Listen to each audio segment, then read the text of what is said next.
Hello guys, mari bermain rank bersama saya. Kita orang sekarang mempunyai double star raising point dan double star protection point. Bonus ni cuma ada untuk 5 perlawanan rank game anda saja. So korang jangan lupa untuk bermain rank bersama teman-teman anda dan takluki Land of Dawn. Ciao. You have been slain. Unstoppable. Defeat.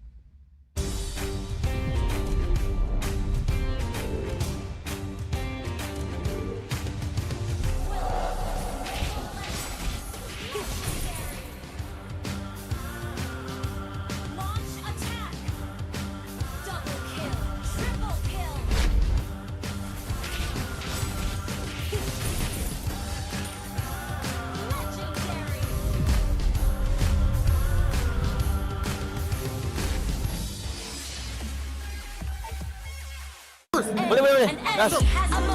Dah lah dapat skin percuma, dapat extra protection, dapat semua hero lagi. Gas guys. Nice.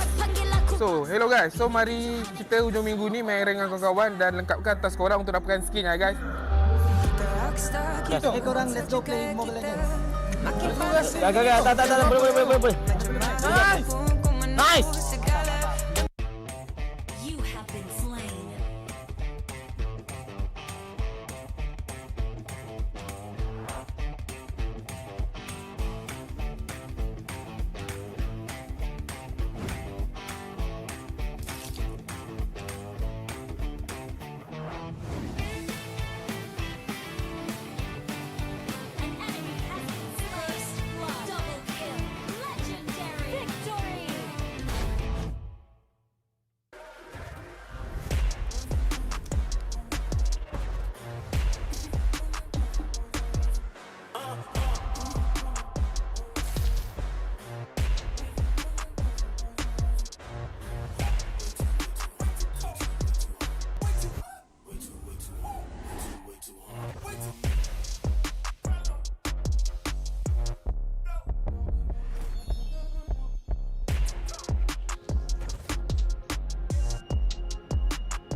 Nep, kau pilih lah hero betul-betul. Apa benda kau pilih ni, Nep? Main macam budak. Aduh, dah dapat 1,500, dapat extra protection lagi, dapat pilih semua hero lagi.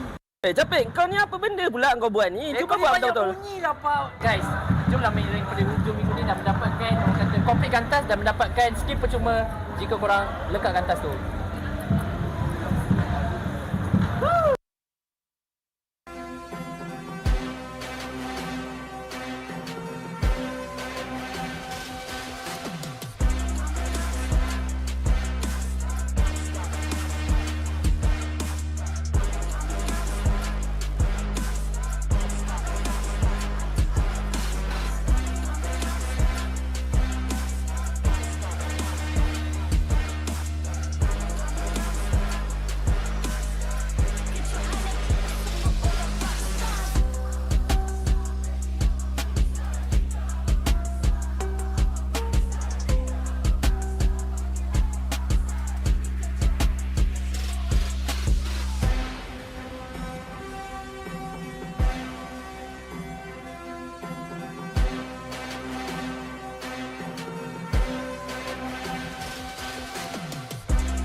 Hello guys, mari bermain rank bersama saya. Kita orang sekarang mempunyai double star raising point dan double star protection point. Bonus ni cuma ada untuk 5 perlawanan rank game anda saja. So korang jangan lupa untuk bermain rank bersama teman-teman anda dan takluki Land of Dawn. Ciao. You have been slain. Unstoppable. Defeat.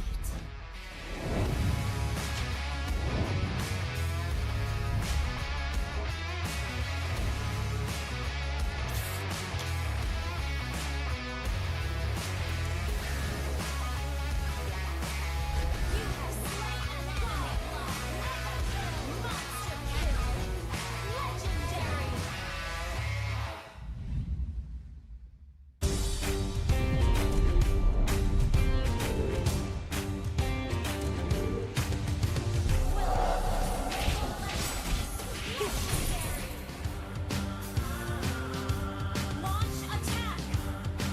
Double kill. Triple kill.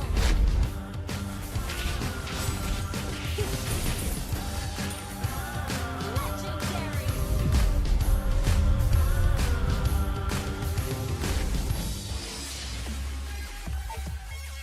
Boleh. Gas. I'm a rockstar. Dah lah dapat skin cuma, dapat extra protection, dapat semua hero lagi. Gas guys. I'm a Nice. rockstar. Panggil aku So, hello guys. So, mari kita hujung minggu ni main rank dengan kawan-kawan dan lengkapkan tas korang untuk dapatkan skin ya guys. Gas. korang let's go play Mobile Legends. Gak. Tak. Boleh. Nice. You have been slain. Ay. I'm a rock star. Yeah. Ay. I'm a rock star, baby. I'm a rock star. I'm a rock star. I'm a rock star. I'm a rock star. Panggil aku rock star. Ini kejohanan kita semua orang rock star. Kita rockstar, kita buat saja gaya kita. Makin panas apinya sudah membara. Macam mana pun ku menempuh segala. Demi negara ku buat semua bangga. Step into my world, you know I'm always in my zone. You know I got my team, no I'm never alone. Bring out my best, buat yang terbaik. Jadi juara perlahan kita Get on my way, naik. aku nak push. Naik jadi lebih bagus. Jadi hero, ku ada skill. Berapa banyak musuh aku dah kill. Ramai cuba mencabar, cause they envy me. Tiap game aku pasti jadi MVP. Easy. I'm a rockstar, baby, I'm a rockstar. I'm a rockstar, I'm a rockstar. I'm a rockstar, panggil aku rockstar. Ini kejohanan kita semua orang rockstar. I'm a rockstar, baby, I'm a rockstar. I'm a rockstar, I'm a rockstar. I'm a rockstar, panggil aku rockstar. Ini kejohanan kita semua orang rockstar.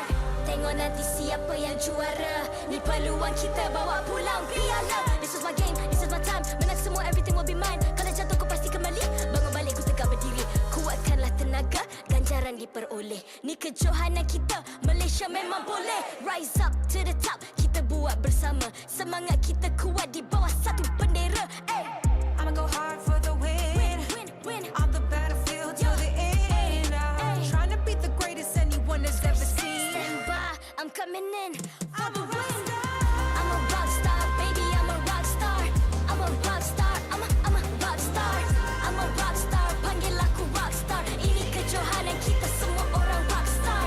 I'm a rockstar, baby, I'm a rockstar. I'm a rockstar.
I'm a rock star.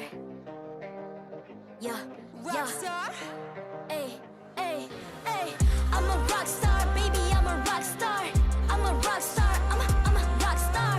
I'm a rock star. Panggil aku rock star. Ini kejohanan kita semua orang rock star. Kita rockstar, kita buat saja gaya kita. Makin panas apinya sudah membara. Macam mana pun kau menempuh segala. Demi negara kau buat semua bangga. Step into my world, you know I'm always in my zone. You know I got my team, no I'm never alone. Bring out my best, buat yang terbaik. Jadi juara perlahan kita Get on my way, naik. aku nak push. Naik-naik jadi lebih bagus. Jadi hero, ku ada skill. Berapa banyak musuh aku dah kill. Ramai cuba mencabar, cause they envy me. Tiap game aku pasti jadi MVP. Easy. I'm a rockstar, baby, I'm a rockstar. I'm a rockstar, I'm a rockstar. I'm a rockstar, panggil aku rockstar. Ini kejohanan kita semua orang rockstar. I'm a rockstar, baby, I'm a rockstar. I'm a rockstar, I'm a rockstar. I'm a rockstar, panggil aku rockstar. Ini kejohanan kita semua orang rockstar. Tengok nanti siapa yang juara. Ni peluang kita bawa pulang piala. This is my game, this is my time. Menang semua, everything will be mine. Kalau jatuh kau pasti kembali.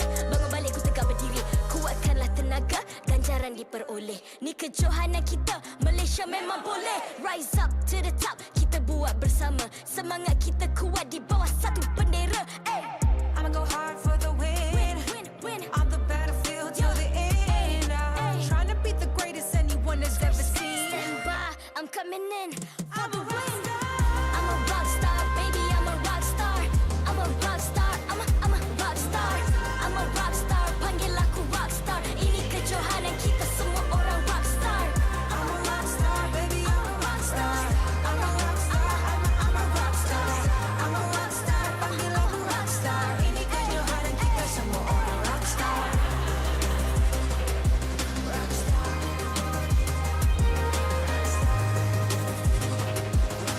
Ini kejohanan kita semua orang rockstar. I'm a rockstar, baby, I'm a rockstar. I'm a rockstar, I'm a rockstar. I'm a rockstar, panggil aku rockstar. Ini kejohanan kita semua orang rockstar.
I'm a rock star.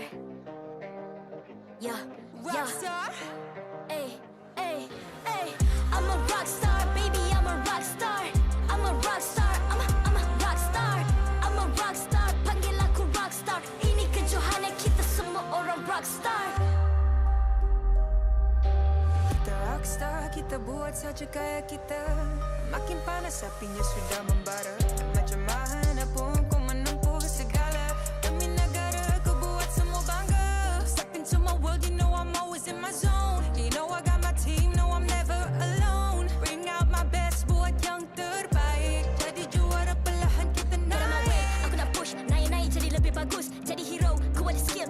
Banyak musuh aku dah kill, ramai cuba mencabar cause they envy me.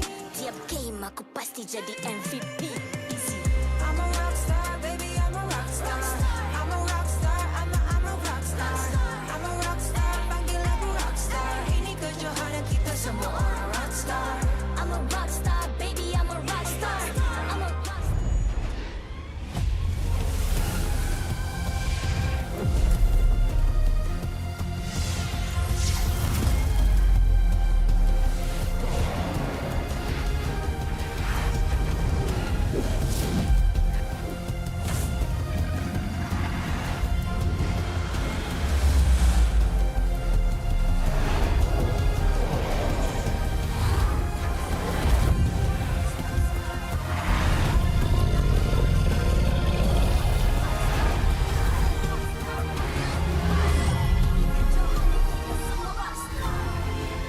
MPL Malaysia Season 12 is powered by Muntong, official mobile internet hotlink. Score an epic MLB skin for only RM1 with Hotlink. Summon your legends, unleash your style. Lightning-fast gaming experience with Hotlink all-new prepaid. Now with 5G. Visit the Hotlink booth today. Play like a pro with ROG Phone 7. The Republic of Gamers is the #1 gaming brand in Malaysia. Thank you to all our sponsors for your support in MPL Malaysia Season 12. Welcome dan selamat datang kepada MPL Malaysia musim ke-12 bersiaran langsung dari Dewan Sri Putra Bukit Jalil. Nama saya Lofel dan saya akan jadi host anda untuk hari ini. Dan saya juga kena cakap minta maaf. Ramai nak roast. Mesti semua orang tertanya, mana Ros? Kenapa dia tak ada kat sini? Kan? Semua orang nak tahu, kenapa Ros tak ada hari ini? Hari ini kita ada 3 match yang sangat penting di mana banyak pasukan akan lawan untuk jadi top 1, top 2 dan juga untuk selamatkan diri daripada relegation. Jadi dengan tu, mari kita tengok jadual perlawanan untuk hari ini. Thank you very much. First, kita ada Selangor Red Giants bertanding dengan Team HAQ. Kedua-dua pasukan hanya dibezakan dengan satu mata saja. Pasukan Selangor Red Giants perlu menang untuk merampas mula slot ke upper bracket. Kemudian Team Secret bertanding dengan Team SMG. Team Secret harus bangkit kerana ini merupakan perlawanan penentuan untuk slot mereka di musim hadapan. Kemudian RSG MY bertanding dengan MPNC. RSG MY kekal garang mendominasi liga dengan peratus kemenangan tertinggi dan hanya kalah sekali saja musim kali ini. Jadi sekarang sememangnya audience pun dah start masuk. Kita akan mulakan perlawanan di antara Selangor Red Giants dan juga Team HAQ. Tapi dekat sini ada dua pasukan yang saya tahu daripada segi kekuatan suara crowd sememangnya sangat-sangat kuat. Jadi nak dengar Selangor Red Giants, are you guys ready? Team HAQ pula, mana suaranya? Banyak suara wanita dekat situ. Tapi macam mana sekalipun, mari kita menjemput ke atas pentas Selangor Red Giants. Kembali untuk merampas mula kedudukan ke upper bracket. Pasukan Selangor Red Giants memperkuatkan pasukan mereka dengan memasukkan Nova Escobar ataupun Super Nova. Kepercayaan dan sokongan dari peminat menjadi pembakar semangat. Percaturan apa yang bakal dikeluarkan oleh Coach Arcadia dan Ozara Becky untuk gergasi merah di perlawanan ini?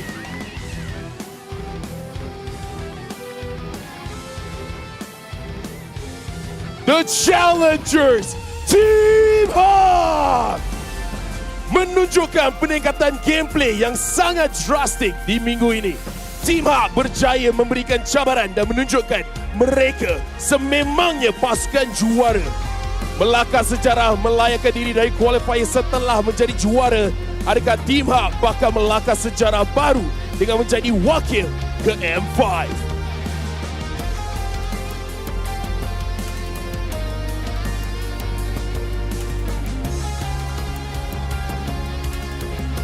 Sekarang, marilah kita menjemput barisan marshal kita yang akan menggalas tugas untuk memastikan perlawanan sentiasa berjalan dengan adil dan lancar.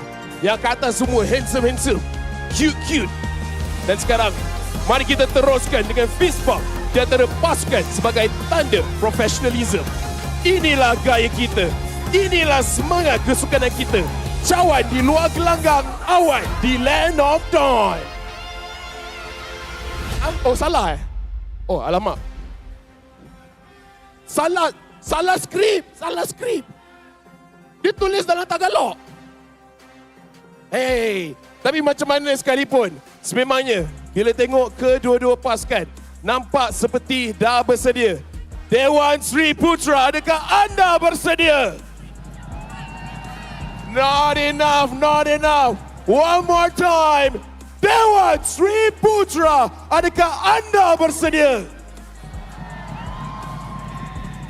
Baiklah, dengan ini, team semua dah ready. Teams, this is your moment. Game on.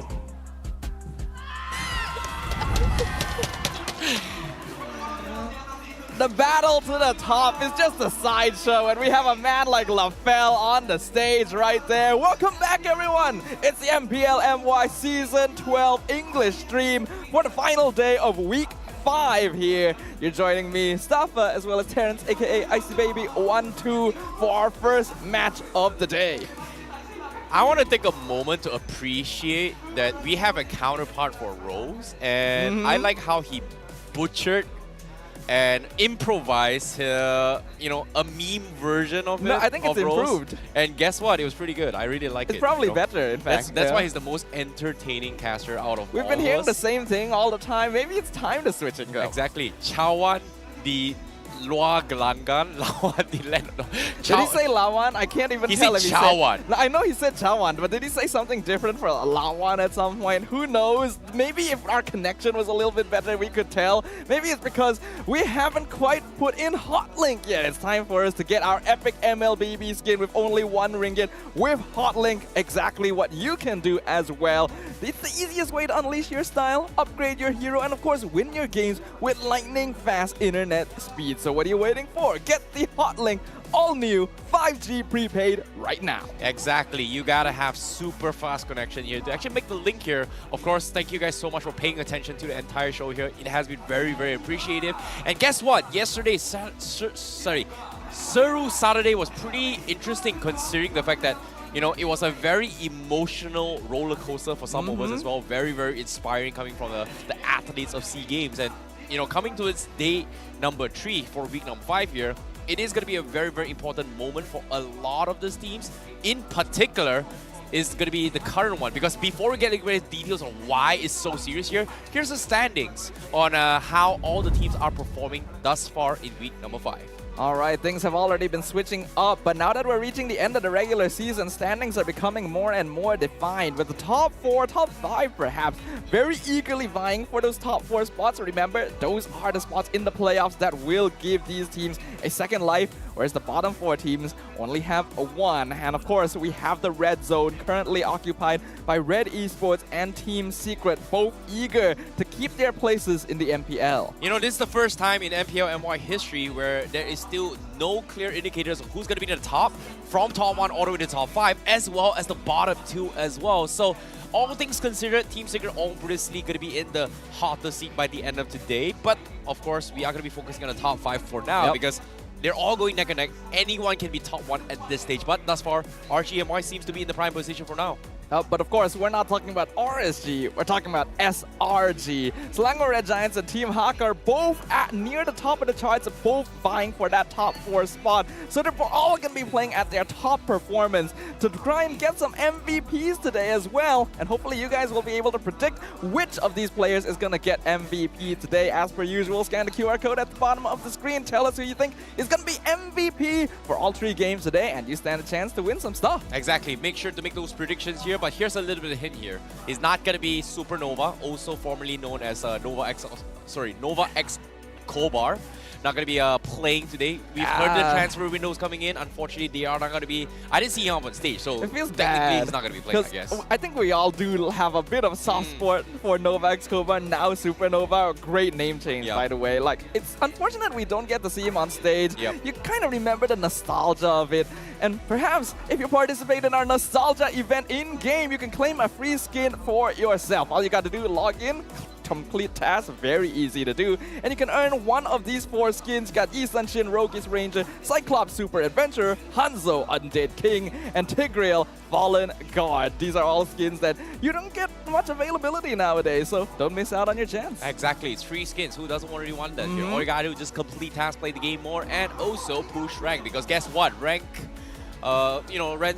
seasons are about to kind of reset here in about 6 to 7 days. So, you gotta push out for the mythical glory. For me, I made it pass towards the blue one, which was like 27 stars now. I'm just a little bit lazy, but, for me, I like the blue one a little bit more. Like, I'm not gonna lie, the mythical glory seems very, very fancy, the colors, but I like blue in my regards. But, of course, now, without further ado, we're talking about our teams here. Let us introduce the first rosters here. Is going to be none other than Selangor Red Giants, starting things off with Super Zang, Super Red, Super Gojas, Pancake, as well as Super Sekis. It always confuses me why Pancake didn't decide to adopt the moniker like the rest of his teammates, but hey, the man's gotta be special, He's the one eating popcorn while watching things from afar. But there has definitely been some questions about his performance recently, which is why we do see Supernova getting brought in as a substitute. So far, not gonna be joining the main lineup, but the Red Giants are on a bit of an unfortunate performance drop, starting off the season with a 6 straight win streak, and suddenly losing, say, 2 games in a row, right? Yeah, it has been in a very, very awkward position for them. However, that's going to be Selangor Red Giants for now here. Let's introduce the next team here, the contenders, the ones to try to upset the balance in the top 4 here. It's going to be none other than Team HAQ, starting things off with Gary, Noir, Panda, Yura, and Iris. Team HAQ has definitely shown some really impressive performance here. While the season definitely started off a little inconsistent, they really found their stride. Iris is showing up, Panda is improving, Gary returning to his stride, and Yura competing for that MVP position here despite being a rookie this season. This is a team that has a lot to prove on that stage, and they want to regain their former glory. Exactly, and when it comes to Team HAQ as well, this is going to be a very, very important moment for them, considering that they are eyeing for that top 4 position. They cannot afford to lose this series at all, because if they lose 2-0 to Selangor Red Giants, chances of making top 4 are pretty much guaranteedly, I would say, impossible to make it top 4. It's very tight. It's like such a small condition to have to meet if they don't end up winning here. But the same thing for this, right? Team HAQ, they're also going to be looking for that top 4, SRG looking for top 2. So there's going to be a lot on the line right now. So you can imagine the coaching staff going to have a good amount of pressure there. So far, both of the coaches on these teams have been doing a great job. Yep, ever since, there has been a little bit of history here with Amox being stepping down here, they've brought in Min to kind of give them the moral support here, considering that Min has experience playing the M4 series here, even though he kind of fell short during Season 11, but he still has that experience to keep their mental in check, and that's going to be the very, very important factor, because when we talk about mental fortitude here, this is a very hot topic regarding Selangor Red Giants, the crumbling of the Giants. Are they able to bounce back? Because at the start of the season here, they looked like one of the strongest contenders, but eventually seems like people have started to figure them out. Yeah, it does seem like their gameplay has become more predictable, and there was definitely a pretty big target on their backs when they started off the season with a 6 straight win streak. But ever since losing the RSG at the end of week 3, they've been suffering many losses and are hoping to end that lose streak here against Team HAQ. But of course, Team HAQ themselves want to make a return to M5. This is the Season 10 champion team, and while the lineup is different, we're definitely seeing a bit of that performance return to the land of Dawn. So imagine, this is going to be quite the intense clash. When we talk about seasons for MPL MY, it's always something different, like the most unique, most hype, most intense. But guess what? When we talk about individual skills, Super Red is going to be the ones to talk about here, because when it comes to his gold lane, he is by far the most explosive gold laner thus far in terms of consistency. And when it comes to hero pools as well, it seems like Super Red can play almost anything. Yeah, he doesn't have much of a problem there, which helps a lot when you're in drafting phase, making sure that your players have a good enough pool to draw from and that they're not easily denied. Having the second highest average GPM as well as the sixth highest KDA is quite a feat considering how aggressive some of the other teams this season have been. So Super Red, definitely a little bit of an outlier. We've been seeing a bit of an outburst of more aggressive gold laners recently. Lolil being obvious, Panda as well being much more aggressive. So it's interesting to see a matchup against Super Red since he tends to take a step back. Now, when we talk about hero pools here, it seems like this is the perfect time to actually talk about both the gold laners of Team HAQ as well as Selangor Red Giants, both having very, very similar hero pools. In particular, Iritel, Claude, and Beatrix. These are three heroes that both players are going to be looking to be contesting for. However, in terms of play styles here, there's a very, very big difference in margin in terms of KDA because of the fact that.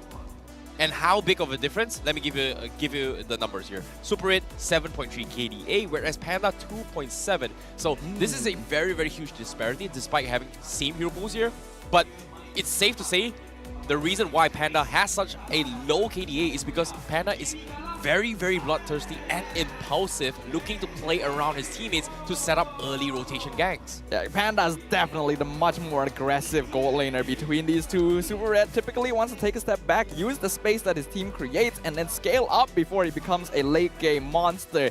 In this sense, we do see some slight differences here from Selangor Red Giants and Team HAQ, the way they play around their carries. Panda always wants to get in the action straight away, so Team HAQ will generally be more aggro towards the early mid game.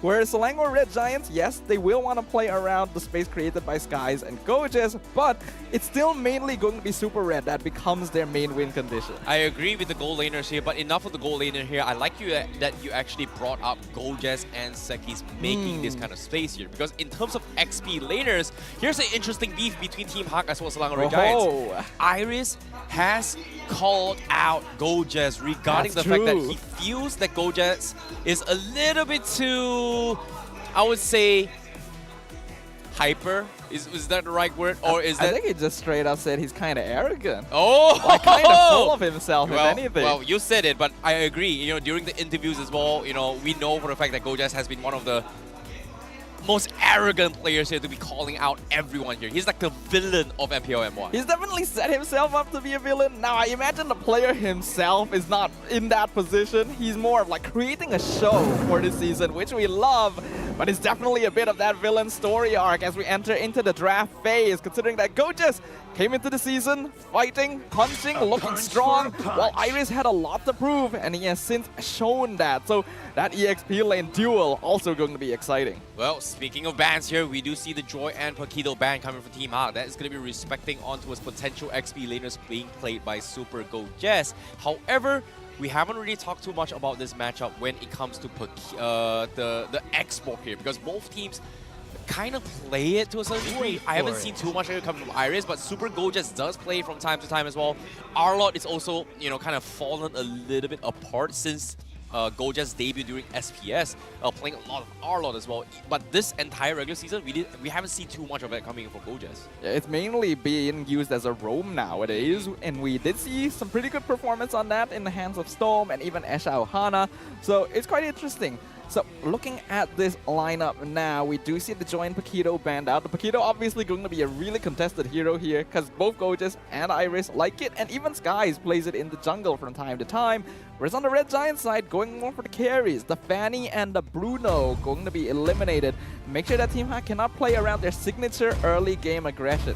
You know, I want to see what their opening picks are going to be here coming from Team HAQ, especially for the fact that, you know, back in Season 10, you know, Team HAQ does like to draft the Claude around Panda as a first pick priority over everything else. And ever since this season, it seems like they kind of keep him into his later stage here, prioritizing and maybe on towards Yuna's hero pool a little bit more. In particular, it's going to be the Novaria as well as Valentina. So I guess Team HAQ might be leaning in that direction and then look to flex a little bit more. But so far, when we talk about power picks here, obviously, you know, Selangor Red Giants will have the priority in the sense where they will get 2 picks later on. So Team HAQ, it's up to Team HAQ whether or not they want to decide on how they want to play around those 2 power picks. In particular, it's going to be Terizla for Super Gojes. That's true. The Terizla very often banned out when you're playing against the Red Giants. And since Team HAQ let it through here, it does seem pretty likely that they might want to lock in the Terizla for themselves. That will leave things open. Fredrin Martis still pretty open in the air. Angela as well, definitely dropping off in terms of priority ban recently. But oh, Team HAQ gonna go for the Fredrin instead. Not sure I'm a big fan of this. You know, not gonna lie here, you know, Fredrin Martis used to be like, what, for 2 seasons now?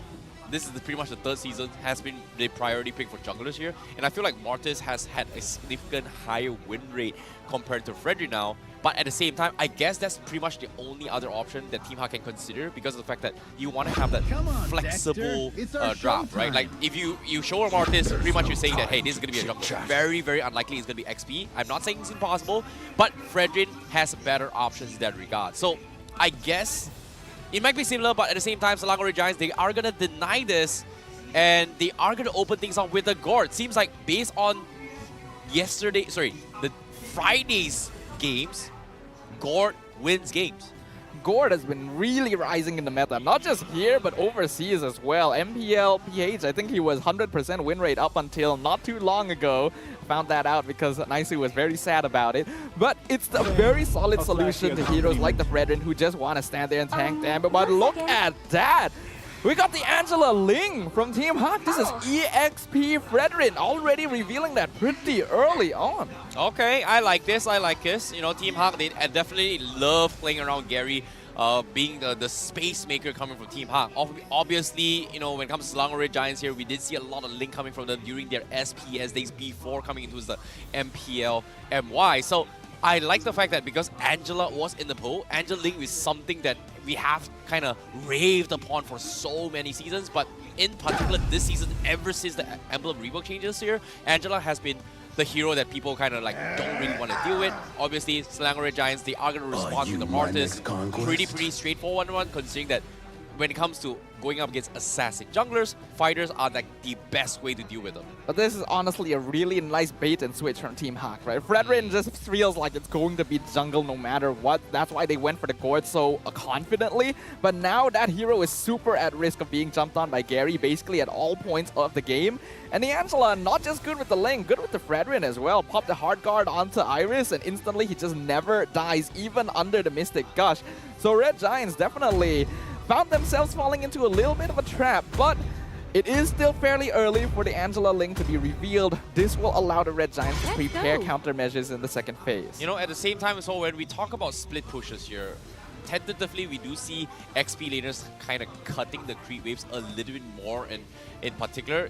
And I feel like heroes like Terisla, heroes like Xbox is really great at doing that because you are going to be putting yourself in jeopardy for that kind of plays. But now, here's a little bit of more fun fact for you guys here. Panda had one of the lower KDAs between him and Super Red, but an endangered species. Panda is known for his aggressive playstyles, resulting in him in a low 2.7 KDA and classified as an endangered gold laner. Well, there aren't a lot of pandas left in the world, and they're definitely known to be a species that tends to lack self-preservation. So, you know, being an aggressive player kind of makes sense, you know? This is very on-brand. You know, I like how you actually related to the actual panda, but personally, I feel like when we talk about aggressive gold laners, once upon a time, Lolios was that kind of player. I mean, he is now. Is still, but right now, Lolios, he gets away with it. He gets away with it a little bit more compared to back then. But at the same time, we've got Red. That's not Panda. That's a red panda. That's different. If like, Panda was on Red Giants, that would be yeah, it's funny how ironic how the color logos between both two teams kind of represent different kind of pandas. If you're in Red Giants, that's a red panda. If you're in Team HAQ, because it's black and white, it's the normal endangered it's a regular panda. But nevertheless, here coming back to the drafts here, Iritel and Harif going to be banned here. That is going to be in particular towards a Panda's draft. I feel like Panda is going to be put in an awkward position where he is going to be forced to play either the Beatrix or Brody.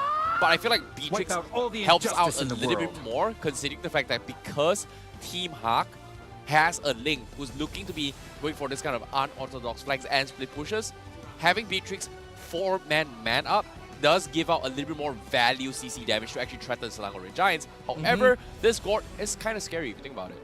It's a much more universal hero comparatively, but right now I am liking how the bans are proceeding. The fact that Iratel and Harif are banned out makes a lot of sense. Harif counters Claude in lane, and both these heroes are really powerful with the extra hard guard movement speed, so it's better to get rid of them. And we do see the Red Giants go for the Kaja, the hero very commonly banned out recently, and since the Cho was removed, let's go for the Divine Judgment instead. Okay, let's talk about the sequencing in the drafts on how things went, right? Selangor Red Giants, they opened up with the Gord. Pretty much big indicators that they're trying to play this protect the president draft. Obviously, if you don't have a flanking hero or anyone that can dive the back lines, it's going to be a big issue. That's why Team HAQ responded with the Angela and Link. But how do you deal with a Link that's got so much iframe, so much mobility to a point that it's so very difficult to catch it? Kaja, great response to that. You come in, I'm going to make sure I'm going to take you down regardless of what happens. So this is a great response coming from Selangor Red Giants. But Team HAQ, they one-up them. They bring in the Brody, obviously, for the Claude, but the Lilia as well. Lilia's interesting. I like this because of the fact that they need the 4-man man-up, and they need some sort of kiting capabilities or sustainabilities. Lilia are one of those heroes that can drag out and bait multiple spells as long as you can pop your black shoes in the right time. Could be quite interesting. Definitely works better against tankier front lines, which I don't feel like Red Giants has right now, but I'm personally a fan of this because we might get to see the two newbie skins on the same team. Oh! Yeah, we got Fred and Lilia on the Team HAQ. newbie skins. Yeah, that's pretty nice. That's a good shout here. However, the final pick here is going to be the Uranus. 0% win rate. Wow. I'm gonna be honest, I don't like that. That kind of plays into the Lilia, in fact, and I don't feel like it contributes enough CC to try and lock down any of the members of Team HAQ. Yes, Red Giants needs a more solid front line, but I'm not sure if that's gonna be enough utility. I'm surprised by this. I was expecting maybe Selangor Red Giants might have went for the Baxia to deal with the healings coming from the Angela. I guess Uranus is kind of on a different way rather than the the jungle going to be dealing with anti-healing here. You're going to try to out-sustain this. I'm not necessarily sure it's the great response, but I feel like it was forced coming from Selangor Red Giants. Yeah, I have to agree, and even then I feel like there are better heroes in this case. Why not go for like the export, burn down the tankiness? We'll see, but going into this draft, I really love what Team HAQ is doing here. It's a little bit of a bait and switch, very aggressive early, but also good late game scaling with the Ling. Red Giants, if they play around Super Red, their win condition still gonna be solid, but it's gonna be difficult. Well, without further ado, the match at stake here, the contention for the top 4. Ladies and gentlemen, this is Team HAQ versus Selangor Red Giants, game number 1. As we know, there's a lot of stakes riding on this game right now. Both these teams eager to stay in the top 4, and both of them actually still have the opportunity to break into top 2 if everything goes according to plan as well. So we're going to have to pay attention to this. Already lane cutting by Super Go, just make sure they can start roaming around, create some pressure with his team, make sure that Team HAQ cannot be too aggressive around the map. Well, it looks like they are going to try and force rotations here. They want to try and swap up on Noir. However, Iris is here to intercept him here. The slows coming from Noir is going to harass him. But like you said as well, Uranus is barely tickling his way through. He is going to be able to make a lot of distractions here if Team HAQ decides to commit to this fight. However, let's take a look at the emblems real quick. Ooh. 4 agility on the side of Selangor Red Giants. They really are valuing that movement speed. I think that makes a lot of sense here. You're dealing with a Ling, and not to mention, Panda.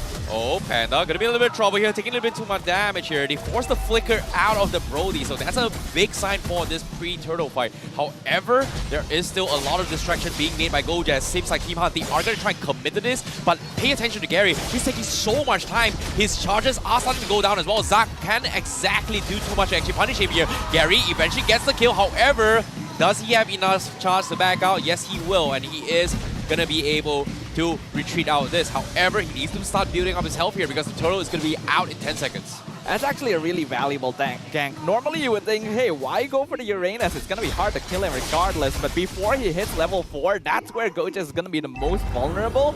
And by putting him almost an entire wave behind Iris at this point, it ensures that Team HAQ will have the more favorable turtle fight. Now, Yura, he does have his 4 alongside with Super Zac. That is a great sign. He can try to look and pressure the Mystic Gush coming from Super Soft, and Pancake can't really do too much considering it's almost 4, but Turtle gonna be dropping very slow. Saki still secures it, and Selangor Red Giants, they are looking to back out, but Saki's, he's gonna get caught out. He's gonna have the mortar call to try and sidestep his way through, but Yura will burst him down. Mystic Gush does absolutely nothing. It does scare our Team HAQ a little bit more, but they are gonna be able to back out. Beautifully done there, Team HAQ using their early game advantage here thanks to Noir on this Angela to just run down the Red Giants. I was very worried about Super Sky staying that long. Yes, he gets the turtle, but trading his life at this stage not going to be the best, especially since it means Gary is getting even more assist gold at this stage, and this is a hero you don't want to allow to scale. Hey, this is the best condition the Team HAQ can be looking for here, considering that even though Gary technically could not contest the Lord, because of the turtle, because of the fact that he's not as tanky as the Martyrs, and the Hard Scott was still pretty much not available for that fight as well. So this is going to be a little bit of decision making on prioritizing whether or not should we just let this go, you know, utilizing their weaponries in a very, very proactive manner. Yeah, I like the way that Team HAQ was positioning that fight. They know that. Oh, hold on. Oh, Pancake, he beautiful. tried to go for the Divine Judgment here. However, great sidestep coming from Yura. However, the Mr. Gush also being expended as well. And Yura, he survives it all, forces the Blink Shoot and the Flicker. But interesting enough, Pancake, he actually went for the Flicker. He didn't have the Divine Judgment at all. And I'm not sure how the interaction worked, but that's his timing here. However, Zach, it is going to get picked off by Gary, though.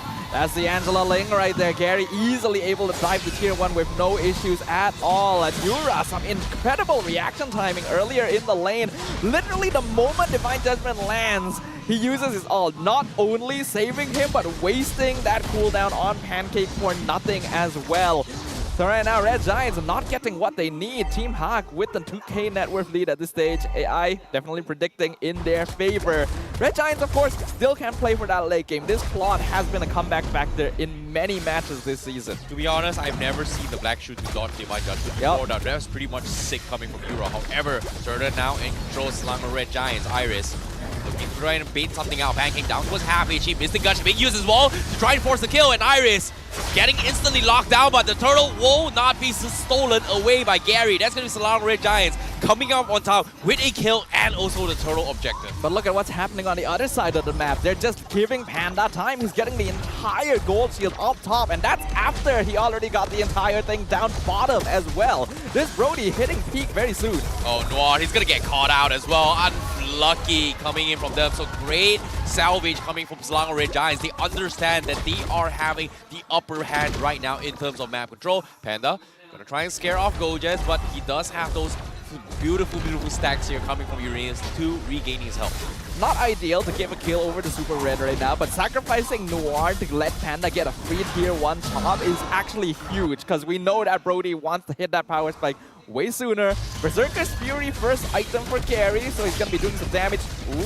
Oh, Mystic Gush being expended as well. Gary taking a little bit too much damage. There is going to be a preemptive Hardcast coming in. Gojes looking to try and intercept, but the link is a little bit too far. Iris using the Pegasus Raft to clear the minions. And Selangor Red Giants, they're not going to continue this considering that the Mystic Gush was completely whiffed in that fight. Ooh, look at the itemization. Immortality first item for Iris. He understands that he is going to be the one tanking the Mystic Gush 100% of the time, so he wants to get that second life in exchange for that tankiness, because it's not going to matter all that much. Panda as well. Fury Hammer into the sea. Oh no, Yura might be in a bit of trouble here. He forces the Black Shoot and the Decimation, but the Angela Hardcast comes in clutch as well. The Mystic Gush is going to buy a little more time. However, Team HAQ, they really want to intercept this here. Selangor Red Giants, they've overextended their stay, and that's going to be a punishment coming from Team HAQ. Well comboed by the Red Giants, sending Skies in to bait the Black Shoes so that Pancake could get the Divine Judgment, but then they overstayed their welcome, and Team HAQ can obviously rotate really fast with the Ling Angela. So, Skies is dying a bit too much here. It's probably going for damage on the Martis, but that does put him at a lot of risk, and Gary... Oh no, Gary, he is going to try and make this kind of plays here. Turtle going to be in contention right now. Super Gojes trying to zone them out and try and draw aggro. However, he is getting hinted pretty hard here. The taunts are coming in, but where's the backup? He needs the backup. He is going to be able to flicker out of there. So that's going to be a clutch as well. Panda tries to go for the Taunt of Memories. Cannot take him down. So that's going to be a disengage coming in for the reset. But Turtle now down very close as well. It's going to be Seki that secures it once again. He steals it all 3 times. No turtle at all whatsoever for Gary. However, Gary immediately says, you know what, I'm gonna split push, I'm 3-0-1, I want to try and fight against Super Red, but can he though? Yeah, Super Red is just not going to interact with that anytime at all, and I'm pretty sure Gary knows that he's probably not going to get an ad-free kill either. Sky somehow securing the turtle every single time, even though Gary has such easy positioning with the Lilia Fred in front. Oh, Pancake! Oh, Pancake with a Divine Judgment again. Yura with the Black Shoe, he gets the reset as well. Iris building up his stack, Appraiser round hits, but it's not going to do a lot of damage here. Gary going to try and extend the fight. However, Sekis is going to be able to turn the tides, and with the Blazing Duet, they completely sweep Team HAQ under the rug.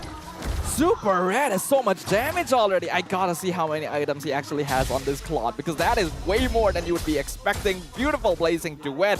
Team HAQ definitely bit off a bit more than they could chew there. You would think Pancake wasted his ult on the Lilia, but nope, that just got things started. You know, I'm not gonna lie, that anti-Kira's rush coming from Gojas came in clutch coming from Selangor Red Giants here. And now, with purple buff stolen away by Selangor Red Giants, Gary is going to have a very, very difficult time in these upcoming fights. I feel like this game is starting to slip out of the hands of Team HAQ here. We see we got the fleeting time on Pancake. Divine Judgment gonna be way more available now. Corrosion Scythe on Super Red. I'm very curious what items he actually has. But the fact that the Claude is already online in this fight and Panda is still 0-0-0, even though he's on the Brody, who should be participating in way more fights at this point, is actually really bad. Team HAQ may have already missed the window they needed to play around with the Brody. Okay, Gojas going to be beating out Team HAQ once again. Mr. Gush has been expended very preemptively here, but Team HAQ, they realize that it's just not the perfect time here because Gary is nowhere to be found, getting completely harassed by Super Red. So much damage coming in as well. They're sending in Pancake to assist Super Red in case Gary gets a little bit too aggressive. But again, now the orange buff getting stolen away. And this is not a good sign for Gary. You would think that Team HAQ would have way more map presence with a Ling Angela, but it's Super Red that's creating macro pressure right now. He's already taken the tier 2 down bottom. Team HAQ trying to aggro the Lord, but Red Giants doing a great job of creating a space that this Claude needs. This is literally the matchup we were talking about before the game started. Super Red, he just leaves the guy on his own and he's creating so much pressure. Oh no, Iris, he needs to get out. He's got the immortality as well. The Appraiser's draft gets cancelled. Sekis with the decimation, a second one to kick him off, and meanwhile the back lines, Gary is going to completely delete Zag. Pancake will be able to survive this, but Gary, like you said, doesn't have the purple buff, and Gojas was able to find the pick on the back lines of Team HAQ. Panda gets taken out. That's huge. Super Red now going to try and extend the fight. The Blazing Duet is going to be good as well. It's doing a lot of damage, but he cannot finish off Noir. So that's going to be a little bit of a mix and match between two teams thus far. A 2-for-2 trade. I don't think it's quite favorable for either team, to be honest. Red Giants definitely dived a bit too far back. Zac was expendable. Skies probably not. Did not need to dive that deep, considering that Gojas could have easily tanked things for him. Whereas on the opposite side, we do see that Team HAQ lost their gold laner. Gary, though, still 0 deaths, so they can't play around that. This is a big problem for Iris right now here. He's expecting to go up against Gojas in zoning here, but he doesn't have his Sky God and Helmet yet. And as of now, Selangor Red Giants, they are going to try to abuse the fact that Iris doesn't have this immortality. Pancake is going to go for the pull Zag. Not going to be committing the Missile Judge as well, but Yura is going to try his own Super Red, but a ton of Bond Memories doesn't kill him off. He's going to be able to escape. Meanwhile, Gary is going to try and bully out the rest because the Selangor Red Giants has lost their goal later in this fight. And now Gary, he's got a double. And now with the Lord coming in, and again, Sekis, an absolute monster. The Red Tree God coming in from Selangor Red Giants secures it for the team, salvages the situation for Selangor Red Giants. Man, but what does it cost though? They lose 3 members, they get the Lord, but now they're gonna take a lot of structural damage. Gary is fully online, 6-0 on the Ling. And I feel like Super Red may have been a bit too aggro. I think he thought he would do more damage by diving the backline with Blazing Duet, but it wasn't enough. And since he couldn't continue that fight, Team HAQ just had way more damage. Yep, Gary, an absolute monster right now. Without purple buff, he's just making so much space. But big clutches coming in from Team HAQ though, considering that they were able to chip Super Red out of the fight despite the first engagement coming in. So that's going to be huge here. But let's take a look at the damage difference here. It seems like Gary is doing 40,000, the highest damage dealer coming from Team HAQ, despite being hard countered early by Super Gojas. Yeah, he's already reached his peak. Angela Ling is the strongest when he's got those 3 or 4 items, and I'm pretty sure Gary should have that, considering he just completed that endless battle. Super Red doing a lot of damage for his team. AI still predicting on the side of Red Giants, but they have to be very cautious. Right now, the Claude is the only character that can fight Gary 1-to-1 in a man fight. They can only afford to really sacrifice Super Zack as well. So this has a lot of conditions for the Red Giants. Well, they are going to try and bait this out. However, Gary needs to be very careful on how he starts his fight because he cannot afford to be procced by the anti-Kira's debuff as well as the spins coming from Uranus that pretty much reduces his overall attack power. So that's going to be a big threat coming in. So as of now, Selangor Red Giants has a way to deal with the burst coming from Gary, but eventually they need to still take him down. But do you see in terms of items now, Super Red already finished on his itemization. Panda going to be one away, but there's a massive goal lead for Gary here over on Super Skies. Going mainly for a tanky build, Brute Force into Guardian. He's got the Dreadnought, will probably finish that Antique, and that'll help a lot, since as long as he makes sure that he gets hit by Gary, he'll be able to reduce some of the damage that the backline is tanking away. Super Red's still going to be the major threat, but he's really got to time that Wind of Nature properly, because if Team HAQ are able to catch him out, the Red Giants have nothing on them.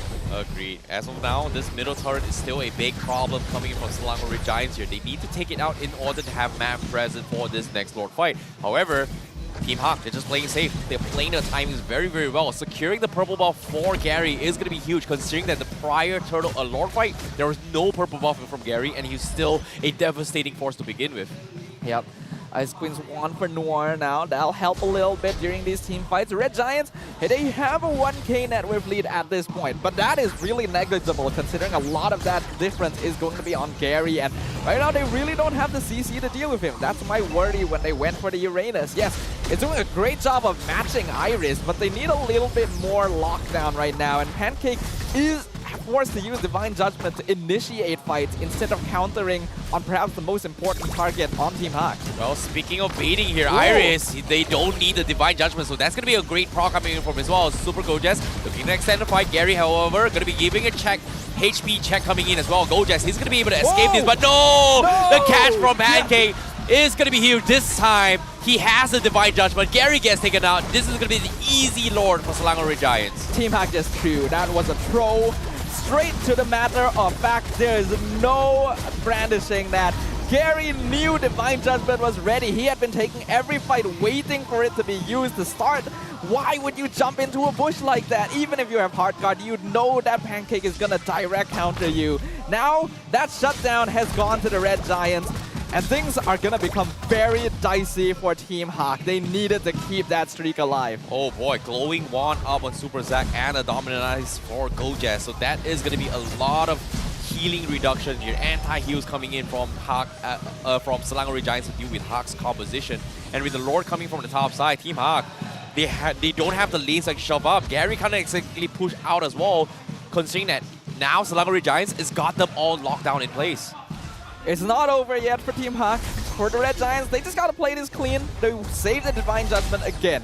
So Team HAQ, their goal here is to make sure that Pancake uses it before Gary engages. But that's going to be a difficult thing to do now that they're trapped in their space and the Lord is crashing in. Yep, it is going to be very difficult here. Team HAQ, they have to find a way to push this out. The Lord is still taking a lot of health here, but eventually they will slowly chip it away. Super Zack still looking to try and get a couple of catches in. Pancake realizes that his Divine Judgment is going to be for Gary in particular. Iris, a little too much damage here. The Mystic Gush comes in, but he's not able to abuse the Appraiser's Wrath. Meanwhile, Gary getting a little bit of information on where the rest of the members of Selangor Red Giants is, but they can't act on the information at all.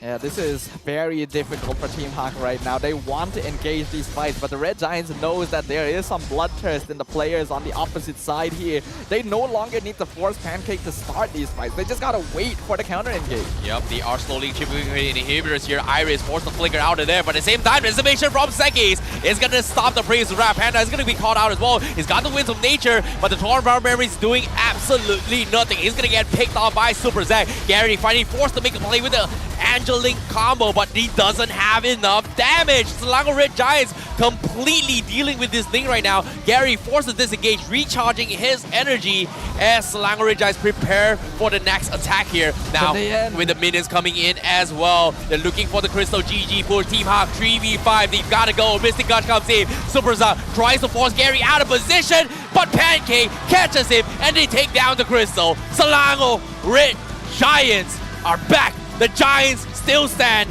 mighty tall for game 1. Great execution, good game plan, and taking full advantage of mistakes from their opponents, allowing the Selangor Red Giants to secure a very clean and easy victory there, piling on the pressure, playing it aggressive, making sure that they would be able to end things on their own terms without giving any chance to retaliate. A perfect example on how Selangor Red Giants deal with the legendary Link of Team HAQ. What a performance coming from them here.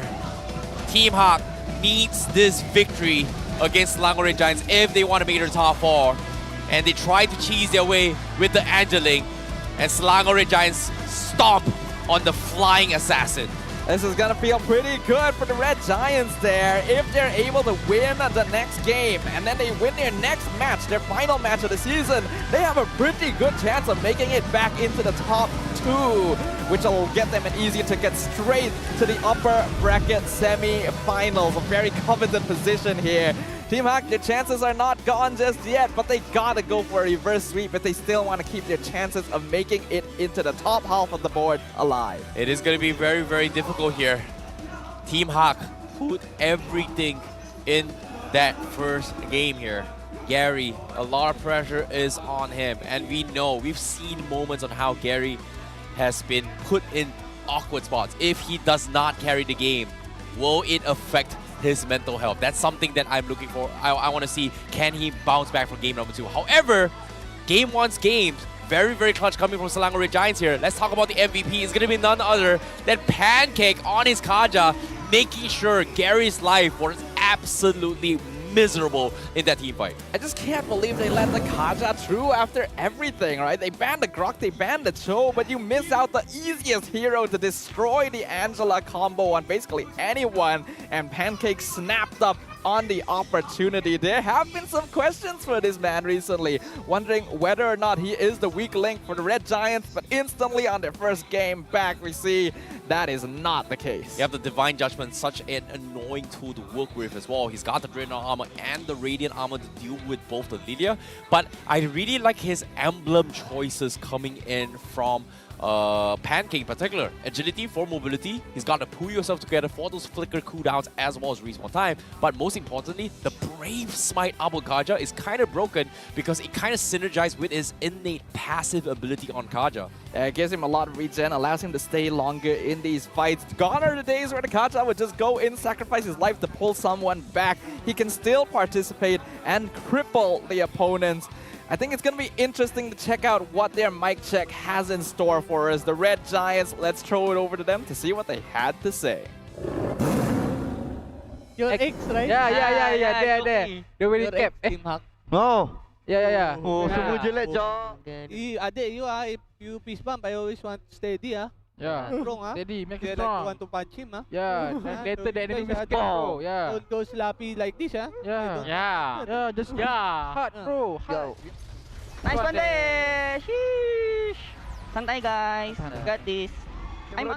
Go clash now! Fading low first, fading no dash. No one. I still have ulti.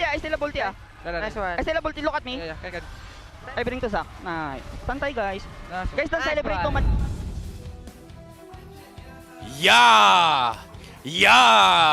That's basically all we heard. Oh my god, that seems to be the game plan on how, coach from Selangor Red Giants kind of, pushes them. He's like, you know what?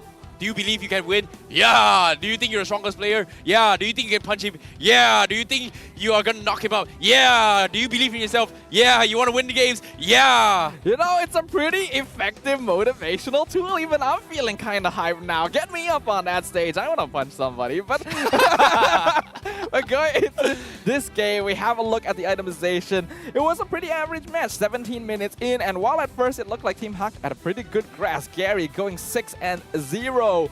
Some simple mistakes. The Red Giants playing around their win condition once again. Super red on this marksman hero. The Claude, can't believe they let the signature through once again. Just beautifully countering the plans of Team HAQ. You know, in particular, the item that I really want to talk about is gotta be why did they pick the Uranus pickup, right? This was the question that we had during the drafts in particular, because if you think about it as well, like, hey, when they showed the Angelic, what was the response coming in here? Oh, okay, they let it through. Selangor Red Giants was able to respond with this Kaja pick coming from Pancake, but the final pick, Uranus, kind of doubled down on the fact that they were just hard countering Gary in a way where he rushed the anti-Kira's upgrade on his first item choice to deal with the power burst coming from Gary, as well to synergize with his first skill, which reduces a lot of his attack power in particular. I'll get you the exact number in a bit, but yeah, that's pretty much one of the biggest factors of why he is doing so little damage, considering that Gary got like a 4-man 10+ damage burst. Yeah, we definitely had some doubts about the Uranus pick at the final choice, but I can definitely see why the Red Giants would go for it here. When they see Iris is going to be going on that Fredrin, they understand that they need something that can match that bulk in the front line. And normally you would think, we don't really need to mine the front line, right? The Ling is going to jump the back line. We need CC to counter. That's kind of what I was thinking. But they made sure that we can afford to sacrifice the backline as long as we make sure that people like Panda or Yura can never really dive in. And that did make a difference here, considering that Gojas was surviving a lot of these fights way longer than Iris, despite his pretty smart choice of going for an Immortality as his first item. I like the innovation. It makes sense considering his role in the game, but I do feel like it limits what Iris is capable of. Okay, let me recategorize this here. Ionic Edge, slowing the Link down here in particular. That's pretty much the debuff coming in from him. So it's like a free dominance ice kind of impact here, but at the same time, that was a very, very interesting way of how they do it here. But a lot of times it came down to sustaining in all those team fights. So that's something that I think was very interesting on how Selangor Red Giants was able to do this here. Pay attention to damage again. Obviously, damage dealt is still very heavily favored towards Selangor Red Giants. Damage tower obviously heals as well. But this heals thing was something that I felt like during the draft didn't really contribute much. But considering how much Gojas was tanking and sustaining through those team fights and the amount of damage taking was able to match Team HAQ, it's ridiculous. It's so annoying to deal with, and that's why Uranus still stays as a pick. You don't see him as often, but when you need a bulky front line to soak damage, he's still the premier choice. Yes, he died before level 4, his most vulnerable stage. Really good play by Team HAQ to try and deny level 4 before Turtle Fight, but he's still caught up, he's still totally fine. You think Redrin is hard to deal with?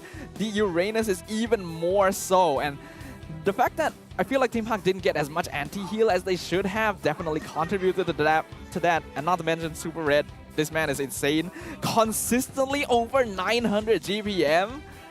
Yeah, I agree. You know, when it comes to farm as well, his Super Red is just getting so much farm in particular across the map. But now, when we talk about the matchups here, I feel like it's very difficult. Like, look at how Gojas is able to do Fredrin things when Fredrin is playing the jungle, right? People expect, why is Fredrin so strong in the early game? Because if he rushes an early Sky Gun helmet here, he's going to be able to kite the turtle very, very easily. But in this particular matchup here, pay attention on why every single time Selangor Red Giants is able to out-kite Team HAQ because of the fact that Mortis does that. Mortis jungler can be in the front line because he's got the highest net worth, he's getting so much sustains, he's going to be able to force Team HAQ in towards awkward positions, which plays around this Gorge's strength. Whereas from Team HAQ, you've got this Fredrin, who's on the XP lane, not necessarily having the same amount of net worth as the Mortis, and cannot out-kite this. And you can see every single time Iris does this, he can't really do much because of the fact that Selangor Red Giants has a way to deal with him. But normally he wouldn't have needed to do much, right? Team HAQ were taking these fights very well. The Red Giants were planning around the early game disadvantage, but still were being outscaled by Gary until he made that really bad move of jumping into the bush. Once he died there, the win streak gold went over to the Red Giants. They were able to take structures, they were able to push in, the base just became free for them. And that really mattered in the end. Yes, Iris, he was on Fredrin, he was doing his job well, but it removes the kind of potential that we see from him in that late game, the split push the lanes. He kind of always has to stay with the team to fight. And then Panda on the Brody, I feel like they needed to emphasize more on that because it felt like he was just farming, even though that's what Super Red wants. So it's weird.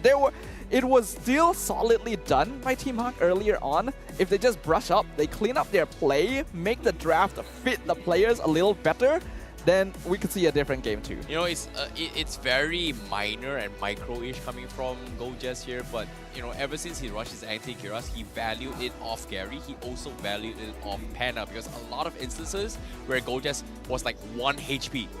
Torn apart memories logically would have gotten the kill, but he gets away with it, and Panda hasn't been able to kind of snowball from there a lot of times, and it just feels bad that Panda, if he gotten those kills, I felt like he could have been able to do much more in that team fight to try and extend or maybe even finish up whatever Gary is intending to do in all the team fights. So unfortunately, it didn't really work out, but props to the Selangor Red Giants on winning by like a very, very small margin on all fronts. And again, Super Red farms like an insane degree. It's so quick. You usually expect Claude to come online like 2 or 3 minutes after he did. And the fact that he caught Team HAQ so off guard with that definitely contributed a little bit. They had to adjust their plans, play a bit more aggressively to try and deny Super Red. But still, the Claude is creating pressure. You'd think that with a Ling and a Brody, you should be taking structures so fast. And yet, it was the Red Giants who was doing that just because Super Red existed. Yep, I agree. And on top of that all, Claude is going to be a priority coming from both the sides here. Panda has had one of the biggest success in his career with the Claude here, and every single team he's played for, and in particular when they also had their championship run in Season 10. So I feel like maybe this is a time to pull it all out, because as of now, it's do or die for Team HAQ, because if they do not bounce back in the series, chances of making the top 4, literally non-existent. Oh, that's gonna be rough here. Obviously, you still have a chance to make it far, even in the bottom 4. It just means that things are that much more dangerous for you, because you only will have that one life going through the playoffs bracket. So we're gonna see a much more revitalized Team HAQ, I imagine. We've already seen them come back from deficits like this. But if the Red Giants continue playing as cleanly as they did previously, and, well, it does seem like things are already set in stone. This is scary. This is scary. Play-ins is around the corner. We don't really have much time left. This is the second last week. And now to give you guys on the match history on how Selangor Red Giants has been dying thus far. They 2-0 Lunatics, Red, Team Secret 2-1, MPNC and Tora 2-1, but they lost to RSG as well as Homeboys. So technically, if they want to be in the top 4, they need to win the remaining match, because if they win Team HAQ, they also need to beat Team SMG if they want to fight for the top 2 spot. Ooh, that is not easy. These are some pretty strong contenders at the end of their regular season matchups. But the Red Giants are definitely a team not to underestimate here. There's definitely been some talks recently about the team kind of falling off, but even in their losses, they've always gotten one victory at least. So still very strong fighters. Yep, at the same time as well, let's talk about the 2-1s that happened coming from Selangor Red Giants, right? The early weeks here, they weren't the #1 team, but considering the amount of 2-1s against all the teams that play on the screen just now, it just shows you how competitive Season 12 is, especially from top 1 to top 5, even in the bottom as well.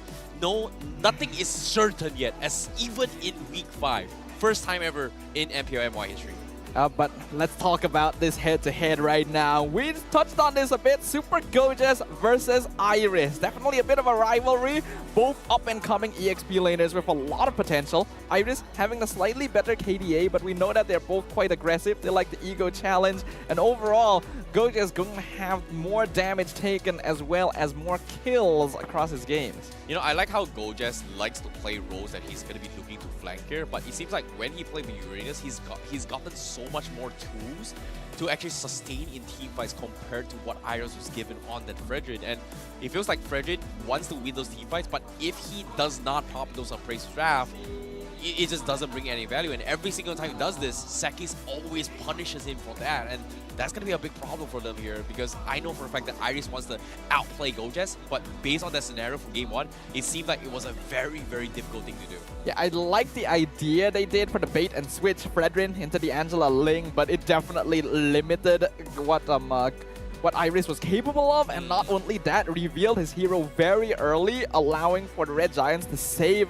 Gojes' hero until the very end to make sure it matches not only his matchup, but perfectly with their lineup as well. So, going to the draft phase for game number 2, I am hoping that, yes, I like to see these kind of trap ideas, but it's time to go back to the basics. Yep, seems like Selangor Red Giants this time going to be on the blue side and Team HAQ on the red side. And speaking of power picks here, Selangor Red Giants, they are going to open things off with banning of the Kaja. And maybe, just maybe, alright? We are going to see Super Zack's Link. Maybe, just maybe. Link? I don't know, it feels like maybe Selangor Red Giants might consider saying that, you know what? You guys brought in Angel Link. Let me show you how it's done with Did you mean Sky's Link? Yeah, Sky's Link. Okay, that was confusing for a moment. Yeah. I was like, did Zack ever play Link? Sorry, It's not like, Zack. Was that, Sky, my that's bad. something new. But we do see one of Zack's heroes actually getting banned out here. The Cord. Wow, that's nice right there. Is that printed? Stay positive, stay fighting, Wow. stay brave. They prepared that. That's nice. That's a good setup. SRG's got their own quotes now, like Yeah. own motivational quotes. I like this.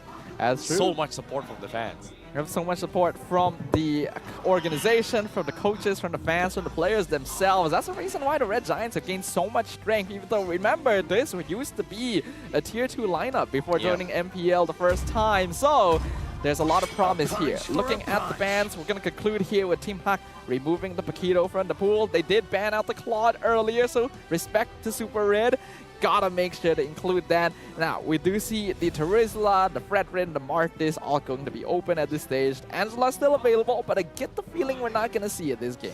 No Gord. Gord wins games. That's pretty much the tagline for week number 5. But at the same time, to be honest, I feel like whatever they open right now, it doesn't really matter. They can just kind of flex it their way through. Paquito in particular is going to be banned off, but they will take the Valentina instead. So, Valentina, pretty safe choice coming from Selangor Red Giants. But the question here is, will Team HAQ respond in a way where they draft heroes that doesn't give Valentina great ultimates here? Because that seems to be the trend during Season 8 days. Season 8, Season 9, Season 10, where whenever you pick up Valentina, you gotta pick comps that just doesn't give Valentina great outs. The thing is, there's not a lot of heroes that fit that mold in the meta nowadays. One of the most obvious ones is going to be that Paquito, but Team HAQ already banned it out themselves, so I do like what the Red Giants are doing here. Go for that flexibility, and even with things like the Terizla open, as long as the Valentina's on their side, they can still have that penalty zone. And speaking of which, the unstoppable penalty zone here, as Iris is undefeated with Terizla so far. Huh. That is very interesting as well. I like they actually spotted that out, because when it comes to Terizla, both Gojes and Iris plays a very, very mean Terizla. We saw a lot of Terizla in the previous week as well as the early few days here. And I feel like now, Edith being a priority seems like it's going to be more on HAQ still wanting to flex in their hero pool, right? Like game 1, you know, they flex with Frederick this time. Edith might be being played by Noir, might be being played by Iris, depending on the condition. But I'm surprised they prioritize on this Bruno, considering that Bruno was banned in the previous game. Yeah, I mean, it's something that they're comfortable with. Allows Panda to be aggressive and participate right from the get-go. We see Super Red go for the Irritel, and on paper, Bruno will win Irritel in that early game 1v1. But in the hands of Super Red, you can never be too sure. And now the Gojes going to be able to lock in the Terizla, since Team HAQ did let it through earlier. Now my question is, in game 1, while they did flex the Fredrin, it was literally only for one pick. And then after that, they revealed it was EXP lane, because they locked in Ling very early on. I'm hoping they keep the flexibility of this Edith around for a little bit longer, so they at least have some counter play and not give Red Giants too much information. This is going to be a very, very difficult one. But as of now, let's see if that's going to be the case here. Because as of now, I don't think there's going to be the Angel Ling at all. But they bring in the Eve of real manipulation is going to be the way of the game. You know, Terizla, arguably one of the very similar heroes where they don't really have a lot of movement speed, but when it comes to flicker combos, when they hit, well, they are going to hit hard. So I guess when the penalty zone comes in, the real elimination kind of doesn't get stopped by it. So I guess Team HAQ is going to be, you know, not worried about that here. At the same time, they're still preparing maybe like the Angel Link might be played from Selangor Red Giants, I guess. I don't think so anymore. It's much harder to stay on top of something like the Iritel as compared to, say, the Gourd previously. But what worries me, firstly, we haven't gotten to see Eve in quite a while. The hero has either been banned or just completely ignored in the more recent weeks. But now that it's being locked in, yes, zone control is great when you're against a hero like the Iritel, but you're also giving Red Giants a real-world manipulation penalty zone combo since they have the Valentina, which is quite dangerous, and Red Giants knows this. That's why they banned the Diggy, to make sure they can go for that big AoE CC. Huh. Could this be a setup for a Minotaur play? On Team HAQ? On Selangor Red Giants.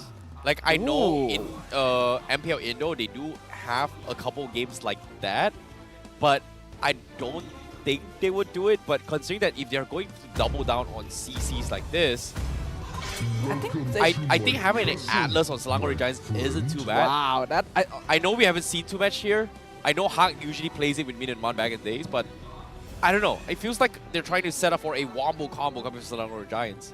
The Wombo combo would be really scary since they already have so much AoE, but counteractively, I actually think because they already have so much AoE, they don't need AoE tank anymore. They can even go for like pick-off tanks, give Pancake like the Cho, though I'm not a big fan of it because I feel like his mechanics have been weird recently. Something that can dive the backline and catch out Panda is going to be the most important here, because the penalty zone is only going to be more than enough to send the front line, so they need dive right now. Hey, maybe 2 is better than 1, but in this case, HAQ, they're not taking risks here. They are going to try and ban off the Grok instead, so in that case, that's going to be a lot of AoEs coming in, and they bring in the Lancelot for a Gary, so that's going to be Team HAQ playing the Lancelot to dive the backlines. You talked about it as well. Gary looking for the hunt on that Iritel.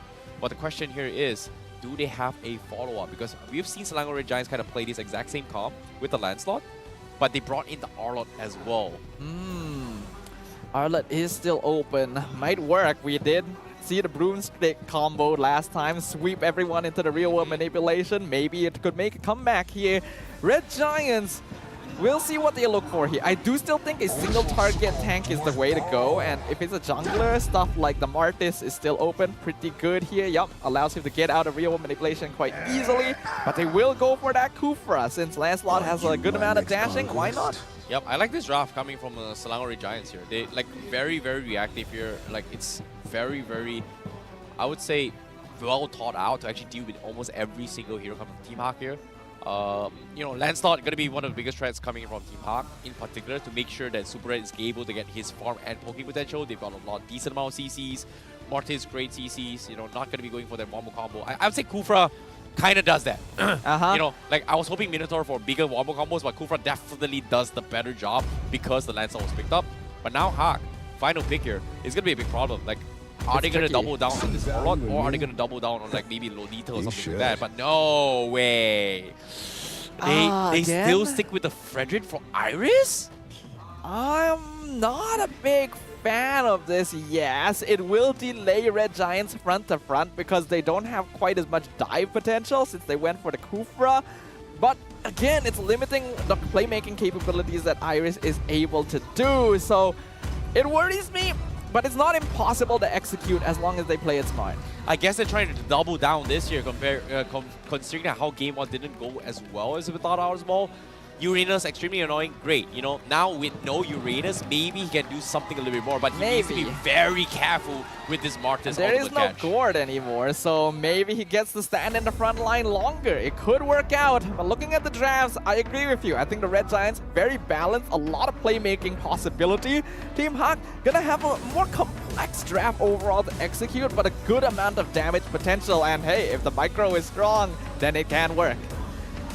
Yeah, and I like, it's interesting to say that there is so much things that can go wrong for Team HAQ in this particular draft. It comes down to micro executions in order for them to pull this out. But it seems like it is going to be a do or die situation for Team HAQ, and they're doubling down on their micro skills for this upcoming match.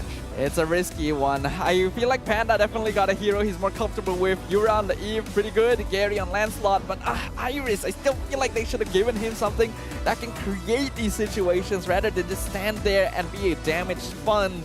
But hey, I'm on the desk, they're on the stage. There's a reason why these coaches have gained the accolades they have, so let's just believe in them for now. Hopefully it will be enough, especially for the fans of Team HAQ. Yeah, Super Zack as well, having a lot of tools to steal with the ultimate as well. We've got the real manipulation, we've got the phantom execution for mobility. He's also able to steal the primal wrath to have a little bit more sustains. However, with that being said here, we are going to see the moments of how game 2 is going to go here. Ladies and gentlemen, we're heading into game number 2, Selangor Red Giants versus Team HAQ. All right. We got a lot of pressure on the board right now between these two teams. The Red Giants, if they're able to clean sweep this, set up a really good possibility of making it back into the top 2. Whereas Team HAQ really need their name on the board to make sure that they can get into that upper bracket at all once they enter the playoffs. So everything's going to be on the line. Yeah, seeing that this is actually happening, I feel like Team HAQ has put himself in a very, very risky position, but the problem here is they are going to be depending on Noir to get those perfect isolation catch and just chain CC one guy kill them off. But if they do that, this Kufra is going to be annoying here. But speaking of annoyance here, here comes a counterplay, but look at the damage burst. Yura not doing as much as I was expected out of this Eve. I mean, you don't expect Eve to start off the game with a lot of damage overall, but that was unfortunate for Pancake, literally flying into the Earth Shatter. That could have been something big. Nice movement from Gary to avoid that. In terms of emblems, we do see a total of 7 tenacities spread out over both teams. So definitely putting a lot of prioritization onto surviving these engagements, and that's going to be pretty big here, because we do know that they want to take more extended fights considering the types of heroes they'll be fielding this game. Hey, game 1 is all about agilities for Selangor Red Giants. You know, they want to try and kite the link as much as they can, but this time, it seems like they just want to out-sustain everything. And I feel like the biggest worry for them is that because they have a composition where they are going to be clumping out, surviving Panda's out is going to be very, very important here for Selangor Red Giants. However, now, Turtle coming in here, Pancake going to be starting down south, zone out, Noir, Flicker, being baited out. Super Zack going to be abusing the Primal Wrath first. Early game, a lot of damage being dished out as well. So Team HAQ, they did go for it as well. Go Jess, flickers forward, they pick on Noir, and Gary flanking for the back lines, but Seki's again stealing the turtle away. Iris going to be chunked away, and Super Zack gets the kill. That's going to be 2 down from Team HAQ. And now, with the purple buff also being contested away from Team HAQ. Wow, that was just beautiful. That's literally a painting by Leonardo da Vinci right there. The Red Giants understanding perfectly how to engage. Pancake actually reversing things. He got caught out by Earth Shatter earlier, but now Noir gets caught out mid-dash by the Kufra. And when it looks like they want to go for the 50-50 on the turtle, instantly Red Giants collapse onto the Edith, allow for the reset, and against all odds, Skies still secures the turtle instantly. 1k lead for the Red Giants, and that's exactly what they want. Here's a fun fact. 100% retribution hit rate thus far for Sekis. Yep. 100% from game 1 all the way to now. A total of 6 objectives. Or 7. Yeah, it's insane. Like 100%. It's not, everything on Sekis. It's not like Gary is even that slow on his fingers. His retribution is usually quite solid. Skies is just on a different level here. Noir gonna get caught out. Penalty zone connects as well. The chain CC comes in. Team HAQ cannot do anything about it as well. Panda tries to salvage the situation with the crits, but Selangor Red Giants, they're just so darn tanky right now. And they need more damage. And seems like Sekis, they are going to try and snowball their way through. They are looking to punish as well. The stolen real world manipulation from Zack will take out his Eve. Gary, nowhere to be found again. Literally diving them under their tier 2. The moment that Noir is gone, Red Giants knows that Team HAQ has no engaged potential because they have an EXP Fredrin, and he's being held in place by Gojes, who honestly doesn't even need to join these fights at this point. Red Giants are plenty strong already by themselves thanks to a really balanced draft. Gary gonna do some vertical jungling. I don't know if he wants to stay here. Oh, Gary, what are you doing? He needs to get out. There's so many people, but okay, he's fine, he's fine. He's taking a little bit more damage here. He's gonna try and poke this way through, but can Noir taking a little bit too much. They force another flicker out of him, so that is gonna be no potential pick-offs coming in from Team HAQ with that chain combo coming in from Edith. And now, Turtle also gonna be contested right now with the AI winning prediction saying that this is pretty much a guaranteed Turtle for Selangor Red Giants.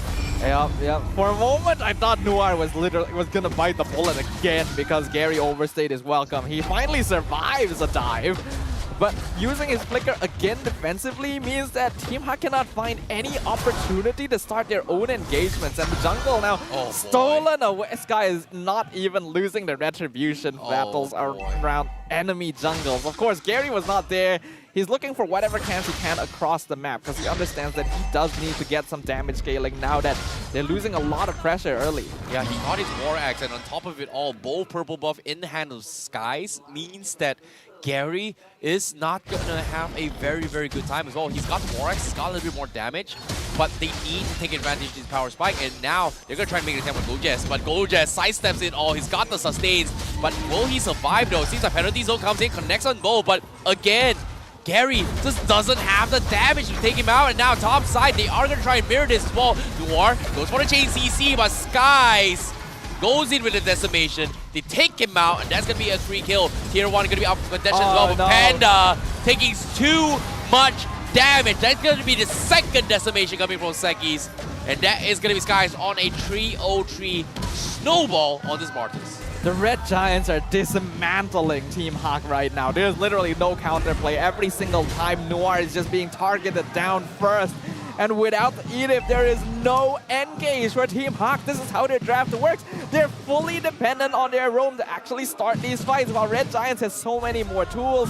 And now they're really farmed up. Skies 3-0. Gary's matching an EXP, but I imagine the farm going to be leaning heavily for the Red Giants. Iris looking to make a play here. Noir going for the flicker raid. They finally get that opportunity going for the catch, and Zach is going to go down. Gojez disengages to the penalty zone, and Team HAQ finally finds a little room to actually make a comeback. However, Pancake is thinking about sending over the fight, but again, Selangor Red Giants, they've got the bigger picture. That is going to be power farming Super Red thus far, and given that it has been 7 minutes thus far, Super Red has had one of the most ideal lanes thus far, and he's going to be trying to snowball his way through. However, Gary finally getting his first ever objectives. Yeah, literally his first neutral. 7 minutes in of Game 2 this series. Looking at the items, we do see a slight goal lead still for the Red Giants, but that will give Team HAQ a bit of room to breathe. And Noir finally actually gets the chance to engage since he's able to play around with Iris here.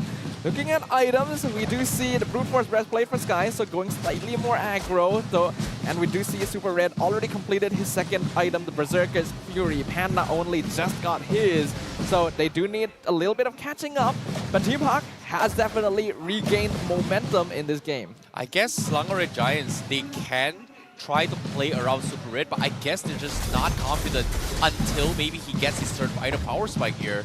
But Panda now, you can see the desperation coming from Team HAQ. They need Panda to come online with those crits, and Selangor Red Giants, do they want to make a play? Because from the sides, Conceal coming from Pancake. They're looking for the dive. It is gonna connect! Pancake catches a dude, they break it out as well. Penalty zone gonna isolate Panda. He gets completely deleted in the back lines. Absolutely nothing he can do. And now Team HAQ, they will be able to trade off Pancake and Zach, but that is a big catch coming from Pancake.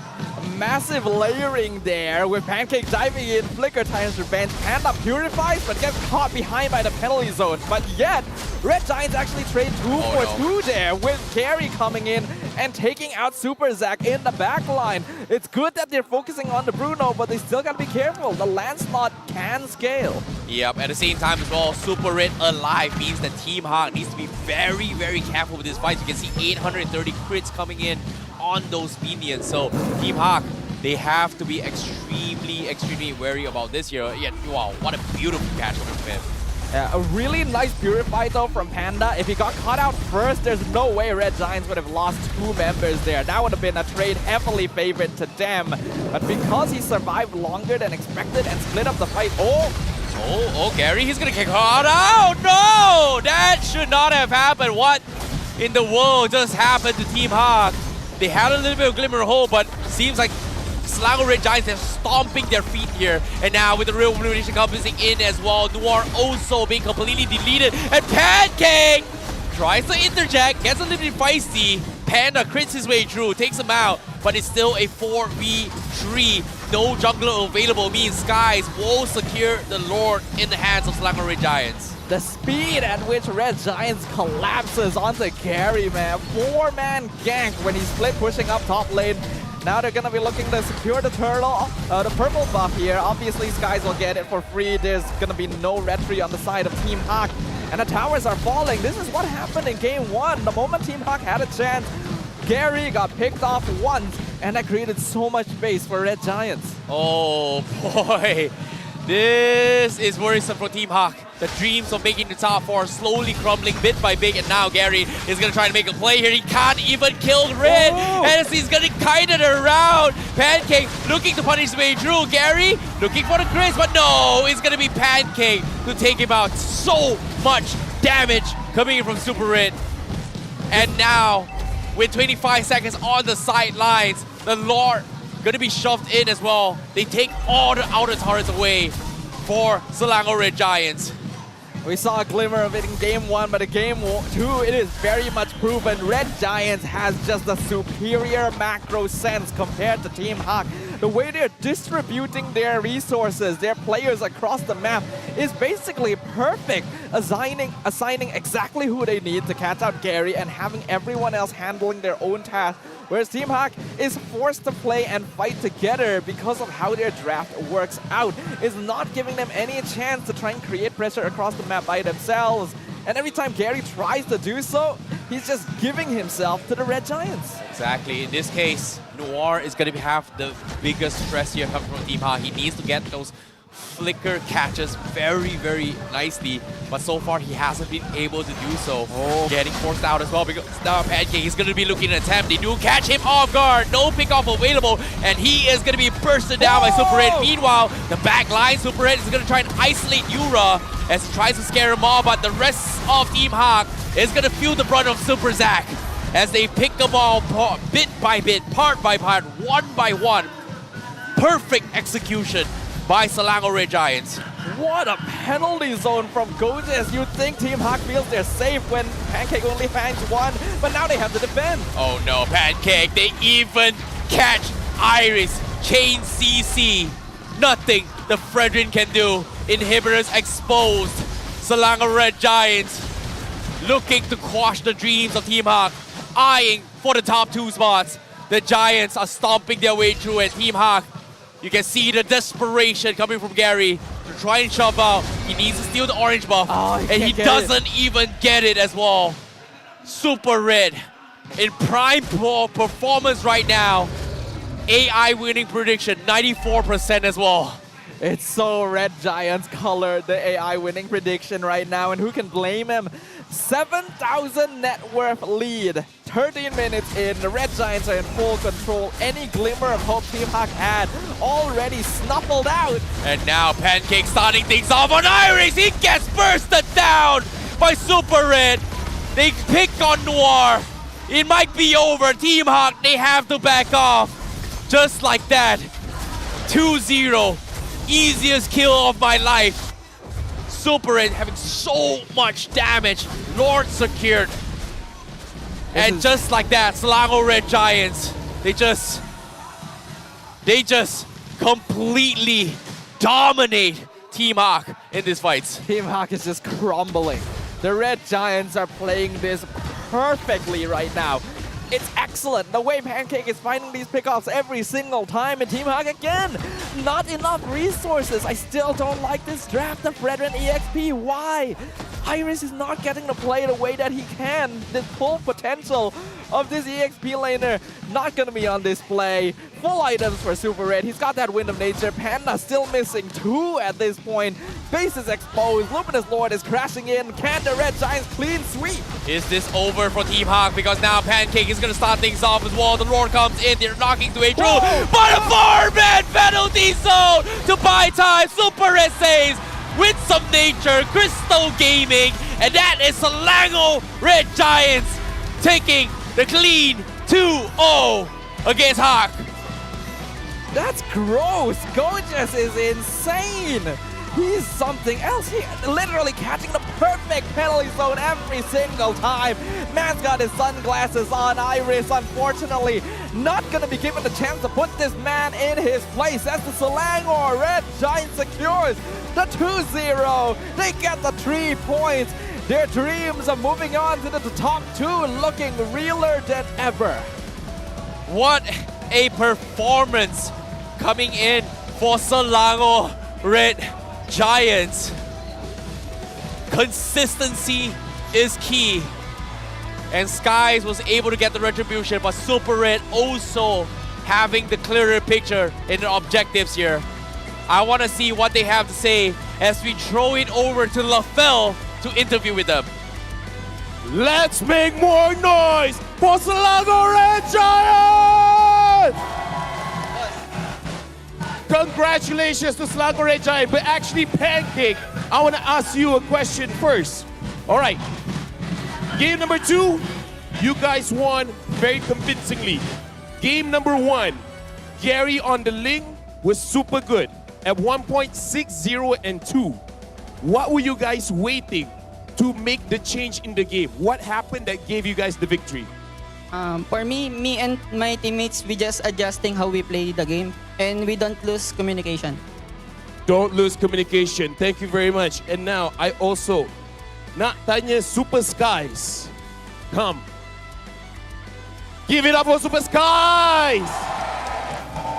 Game 1, lagi boleh nampak banyak retry battle Skies berjaya untuk menang. Jadi sekarang ni rasanya dengan semua jungler dekat MPL Malaysia, siapa je yang Skies rasa mungkin susah nak menang retry battle? Tak ada siapa kot. Tak ada siapa. Tak ada siapa boleh lawan retry battle Super Skies. Tapi dengan ni pun, sebab kita duduk pakai cermin mata, nak kena tanya juga Super Gorgeous. Gorgeous. Just nak cakap. Iris cakap nak hentam Gorgeous. Macam beria pula dia ni. Ada tak apa-apa nak cakap kepada Iris? Untuk Iris Yes. Untuk Iris nak hentam tau. Tapi dua-dua game pakai Fedrin. Hero bosan duk. Dua-dua game pakai hero besar. Give it up for Super Gorgeous. And now, I nak hear the crowd. Rasa-rasanya, who is the MVP?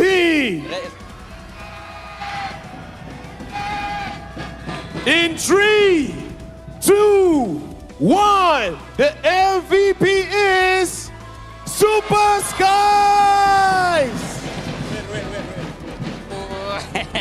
Dua kali dah nak cocok mata tu. Super Skies. Okay. Ada tak apa-apa nak cakap kepada semua orang yang hadir pada hari ini? Dan ada special question lepas ni. Cakap dulu nak cakap kepada orang. Kepada penyokong U2 Red Giant, terima kasih kerana datang untuk match kita orang hari ini.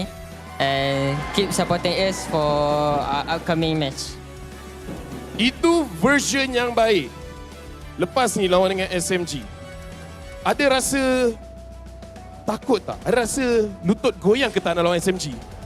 Rasanya tak kot sebab saya rasa saksa tak apa lah, saya tak nak kasih spesi ke apa, saya just nanti kita lawan. Wakilkan untuk dia. Dia nak cakap apa kat Saksa? Wakil. Untuk Saksa? Katakan jawab untuk Super Skies. Asal Saksa tu? Suka hati lah, okey lah, fine lah. Dekat semua pun boleh. Dekat semua SMG lah? Semua SMG, boleh. Kan Team HAQ bantai SMG 2-1. Kita orang bantai Team HAQ 2-0. Nanti SMG kita orang 2-0 balik. 2-0 balik, give it up for Selangor Red Giants. Thank you very much. I will let you guys go. Thank you very much. Again, congratulations to Selangor Red Giants. Again, give it up for Selangor Red Giants. With that being said, it was an amazing 2-0. Tapi dengan ni, kita kena pass balik kepada Kasa untuk terangkan balik apa jadi dalam game tadi.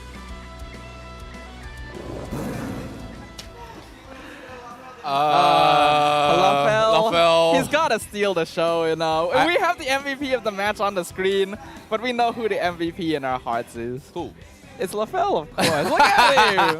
Look at the man! How can he not be? What a man. But at the same time here, the man of the match here is going to be none other than Skies here. 2 games in a row on this Martes. Very, very on point. Retributions in all the fights here. He only missed one. And even that one was because of the fact that, you know, he just wasn't there. He just wasn't there. He just wasn't there. Every contestant, he's won all his trades against Gary here. And by far the most consistent player thus far coming in from Selangor Red Giants. But all in all, both games, I felt like everyone from Selangor Red Giants has played really, really well. They were performing incredibly. Gojas was strong, Pancake was great. The Red Giants were just performing real well. So let's see their mic check. Ade, look at me ah. I tried. Nice one, Ade. Ay, nakap. Ade. Nice dog. Very nice, Voodoo. Nice, Ade. Sheesh. You want to kill this Fredrin? Keep it. I think I go blue buff. Ken. Go. Okay. Go. Name the target. Bruna. Front. Yeah, front dulu. Okay, dah. Santai. Lo. Go top. Ya, go top. Tolong. Tower lang. Nice one. Santai, guys. Well, very, very, you know, disciplined comms coming in from Selangor Red Giants. They understand the objectives. They've got the clearer picture here. But based on their items, I feel like they're just snowballing on all fronts because I feel like Team HAQ, they just didn't have any sort of damage at all. It was a total snowball by the Red Giants, and I really love that they perfectly understood the weaknesses of Team HAQ's draft. They are completely relying on Noir to get any source of reliable initiation. And while yes, Iris got one good initiation early with his energy eruption, that's not going to be consistent. You just remove Noir from the calculation and the rest of Team HAQ will fall. And Red Giants just can run over them. I like that Gary still tried his best. He was doing a good job farming, trying to push the map out when he knew his team was behind. But then Red Giants shifted. They sent just enough people to take care of the landslot. And instantly, the map was theirs. Now, let's take a look at the items real quick as well. We do see very early rushes on the Radiant Armor coming from Skies as well as Gojas to deal with both the Edith as well as the Yi. But at the same time, we didn't see too much of Noir's presence because of the fact that he's always getting completely burned out by Pancake. But what was really interesting for me was that in that game number 2, Skies, he actually first item prioritized the Brute Force Breastplate. Skies will usually first item priority Brute Force Breastplate if he's ahead.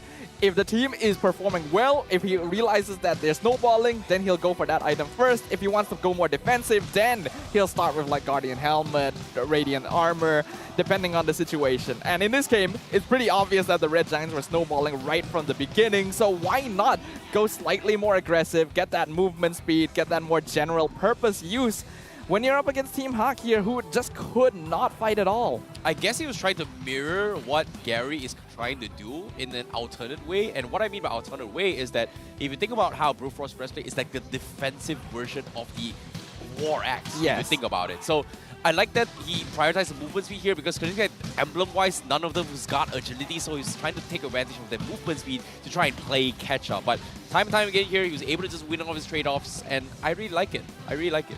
Yeah, even though they had 4 tenacities, Team HAQ were just falling like bowling pins against the Red Giants here. It's understandable. The draft, once again, I don't really agree with. I literally talked about how Iris should be given a playmaking hero, and then they lock in the last pick, Fredrin, for him again.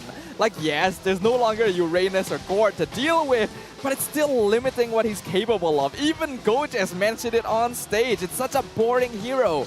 Yeah, exactly. It's not going to win the 1v1. Exactly. And top of it all, he didn't have the Sky Guard helmet, which we kind of saw how Fredrin was able to abuse due to his tick HP multiple times. And he actually opted to go for what? Late Armor and Dominance Ice to deal with Super Red eventually. But I felt like it was very, very difficult task for Iris to actually do, considering that his resources are completely limited because of the fact that he is in a very difficult lane, especially when you need this Frederick to come online a little bit earlier compared to the rest. Not to mention the importance of winning your mid-roam combo in the early game. And Team HAQ not only lost, they just got destroyed. It didn't exist anymore after the first like 2 minutes or so. Red Giants had full control. Obviously, they're gonna use that to start and influence the side lanes. They lose the side lanes, then they lose their neutral objectives. Team HAQ just had no recipe, no avenue to success here. Not to mention Super Red again, farming incredibly fast. Not as fast as last game, but still crazy. 864 GPM. You know that the Red Giants were comfortable. Yep. At the same time here, there is going to be a little bit of fun fact here. Jungle domination, in particular for game number 2. It seems like it seems very similar to how game 1 looked like, but I don't know if this is game 1 and game 2, but this is game 2. Yeah, okay, this should be game 2, sure. right? But the movements on how Skies was just farming throughout the entirety of this lane is just their side, his side of the map, and also Gary's purple buff every single time. Basically, 3/4 of the map belong to Skies. Like the entire 80% of Gary's purple jungle was taken by the Red Giant. He literally could only farm his orange buff, and Skies was basically just saying, you can have my crumbs here, I don't need your orange buff, that's fine. We literally saw during the end stat screen, Gary had 2 purple buffs the whole game. Skies had 12. That is insane. He was already winning retries on the neutrals. He's also stealing buffs away. Gary is a very promising jungler here. But Skies has just blown him out of the water, right? You now understand why Coach Arcadia said he had the potential to become the Kyrie of MPL MY. Well, I'm looking forward to see that here. However, let's take a look at the highlights here and how things happen as well. But you can see the engagements have a very, very spot on as well. Skies was able to identify crucial moments in that team fight. In this first turtle as well was very clutch, right? He put the turtle in HP at 30 to 40% and identified like, hey, you know what? I can one-shot Noir, and then boom, he goes for the kill, comes back, and in time, with such precision, to understand that, hey, I'm going to fight with Gary. But guess what? I've got the extra buff from the decimation. If I miss the turtle, I'm going to try and kill you later on if Gary decides to overcommit for that. Just look at the way they're moving around the map. It's so clean, it's so perfect. And then Pancake getting catches like this, then you think, oh, Panda's escaped. Then Gorgeous comes in. You're like, what? Where did he come from? And even in these earlier fights, Red Giants did kind of overstep their boundaries. Gary getting some good kills, going for the backline, evening things up in the trade.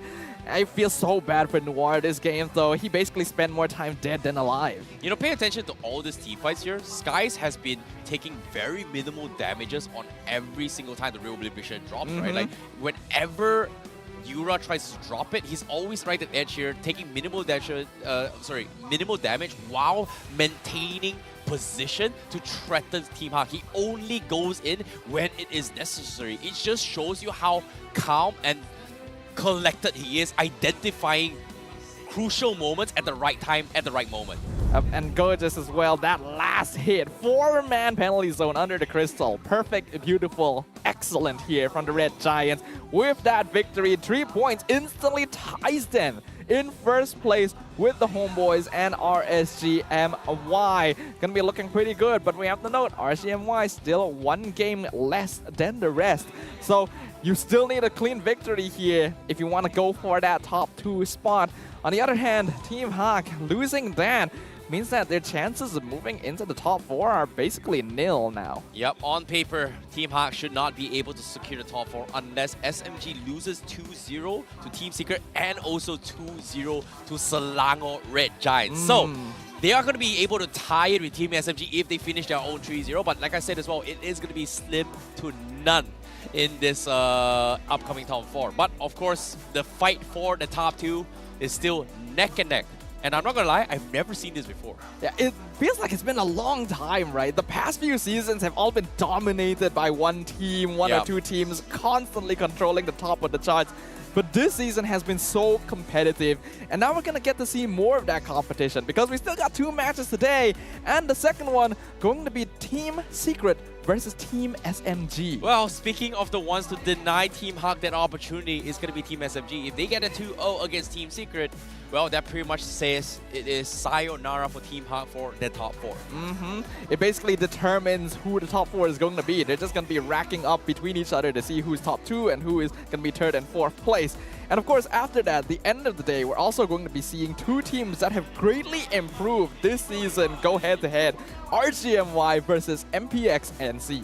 Well, not gonna lie here, greatest improvements coming from both teams as well. Also talking about the top spot here, RSG also in contention to fight for the top 2. So I can't believe I'm saying this here. To close things out for today on week number 5, meanings that say that even until week 6, the top 4 is still uncertain. Yeah. At all. We don't know who's gonna be top 2. I know, right? Like the past few seasons, at this point of the regular season, we usually already know who's gonna be number 1 at least, right?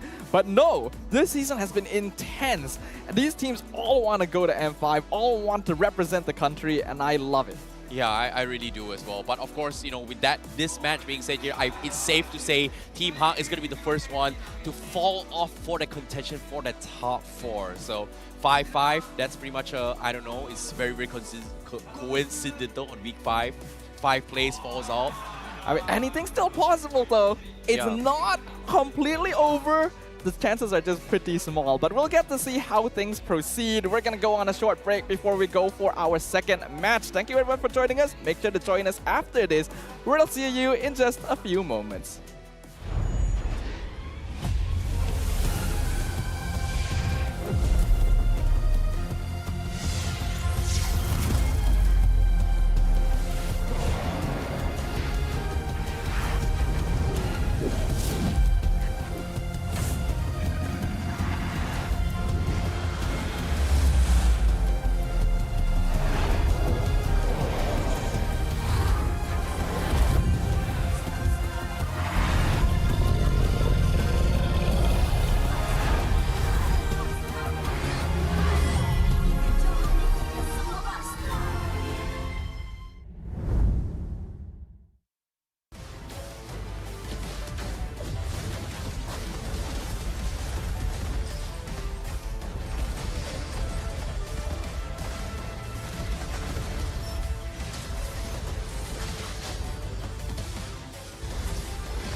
Hello guys, mari bermain rank bersama saya.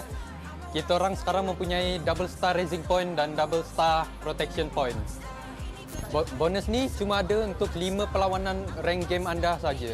So korang jangan lupa untuk bermain rank bersama teman-teman anda dan takluki Land of Dawn. Ciao. been slain. Enemy unstoppable. Defeat.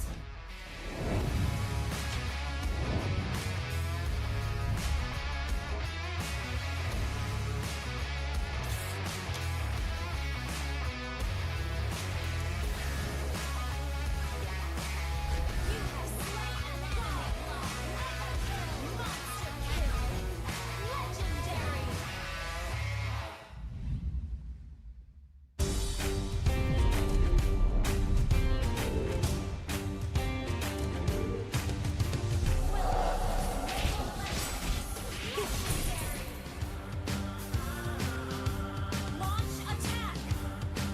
Double kill. Triple kill.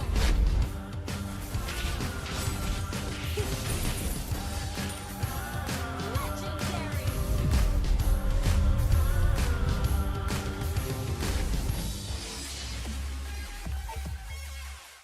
Boleh. Gas. I'm a rockstar. Dah lah dapat skin percuma, dapat extra protection, dapat try semua hero lagi. Gas guys. I'm a Nice. rockstar. Panggil aku So, hello guys. So, mari kita hujung minggu ni main rank dengan kawan-kawan dan lengkapkan task korang untuk dapatkan skin ya guys. Kita rockstar, kita korang, let's go play Mobile Legends. makin panas. Gak. Tak. Boleh. Nice. You have been slain.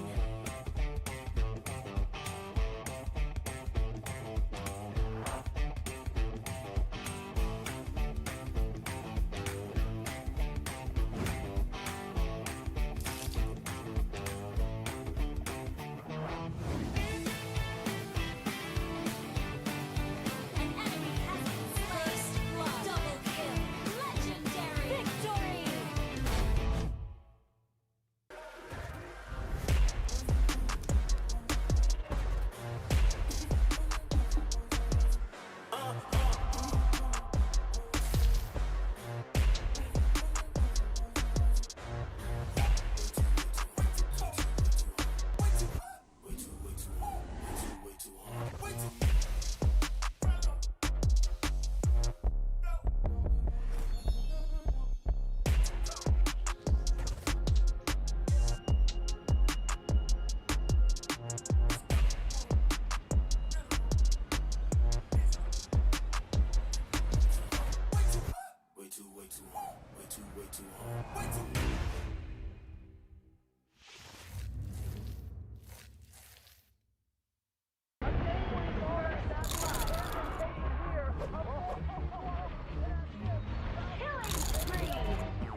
Nep, kau pilih lah hero betul-betul. Apa benda kau pilih ni, Nep? Main macam budak. Aduh, dah lah dapat 1005. Dapat extra protection lagi. Dapat pilih semua hero lagi. Capek, kau ni apa benda pula kau buat ni? Cuba buat betul-betul. Bunyi lah, Pak. Guys, jomlah main rank pada hujung minggu ni dan mendapatkan orang kata completekan task dan mendapatkan skin percuma jika korang lengkapkan task tu.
Hello guys, mari bermain rank bersama saya. Kita orang sekarang mempunyai double star raising point dan double star protection point. Bonus ni cuma ada untuk 5 perlawanan rank game anda saja. So korang jangan lupa untuk bermain rank bersama teman-teman anda dan takluki Land of Dawn. Ciao. You have been slain. Unstoppable. Defeat.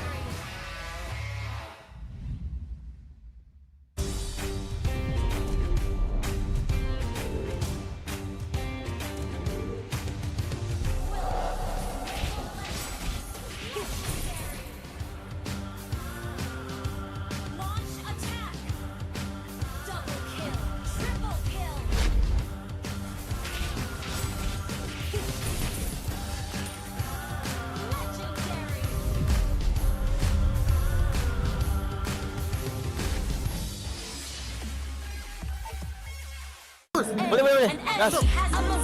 Dah lah dapat skin percuma, dapat extra protection, dapat semua hero lagi. Gas. Nice.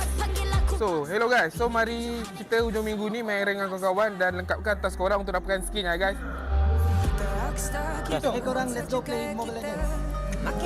Tak, boleh. Nice. You have been slain.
Nep, kau pilih lah hero betul-betul. Apa benda kau pilih ni, Nep? Main macam budak. Aduh, dah dapat 1005. Dapat extra protection lagi. Dapat pilih semua hero lagi. Capek, kau ni apa benda pula kau buat ni? Cuba buat betul-betul. Bunyi lah, Pak. Guys, jomlah main rank pada hujung minggu ni dan mendapatkan orang kata completekan task dan mendapatkan skill percuma jika korang lekatkan task tu.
Hello guys, mari bermain rank bersama saya. Kita orang sekarang mempunyai double star raising point dan double star protection point. Bonus ni cuma ada untuk 5 perlawanan rank game anda saja. So korang jangan lupa untuk bermain rank bersama teman-teman anda dan takluki Land of Dawn. Ciao. You have been slain. Defeat.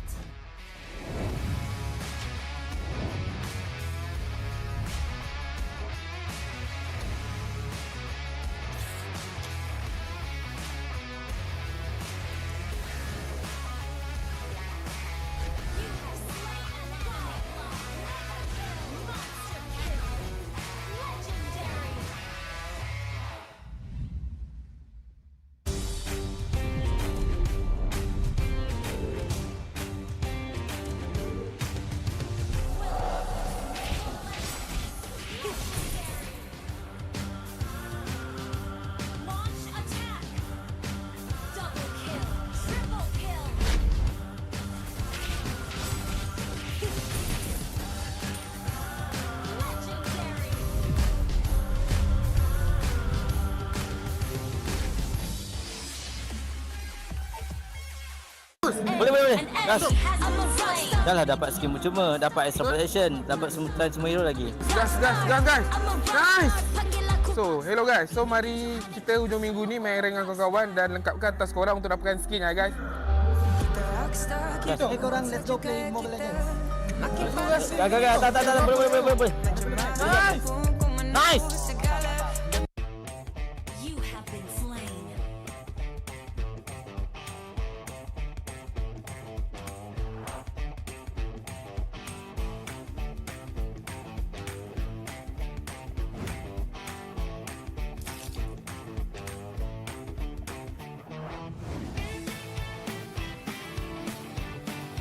An enemy has been slain. Double kill. Legendary. Victory.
Nep, kau pilih lah hero betul-betul. Apa benda kau pilih ni, Nep? Main macam budak. Aduh, dah lah dapat 1005. Dapat extra protection lagi. Dapat pilih semua hero lagi.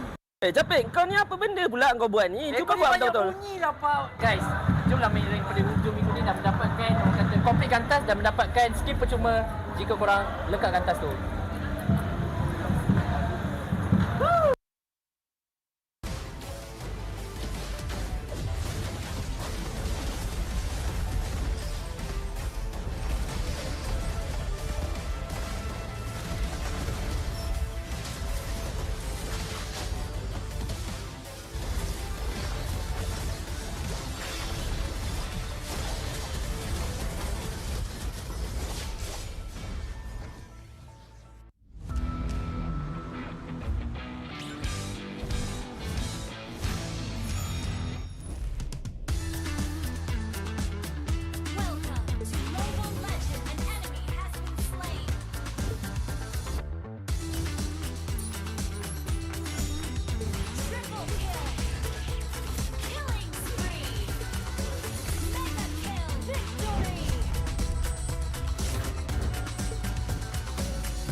Hello guys, mari bermain rank bersama saya. Kita orang sekarang mempunyai double star raising point dan double star protection point. Bonus ni cuma ada untuk 5 perlawanan rank game anda saja. So korang jangan lupa untuk bermain rank bersama teman-teman anda dan takluki Land of Dawn. Ciao. You have been slain. Unstoppable. Defeat.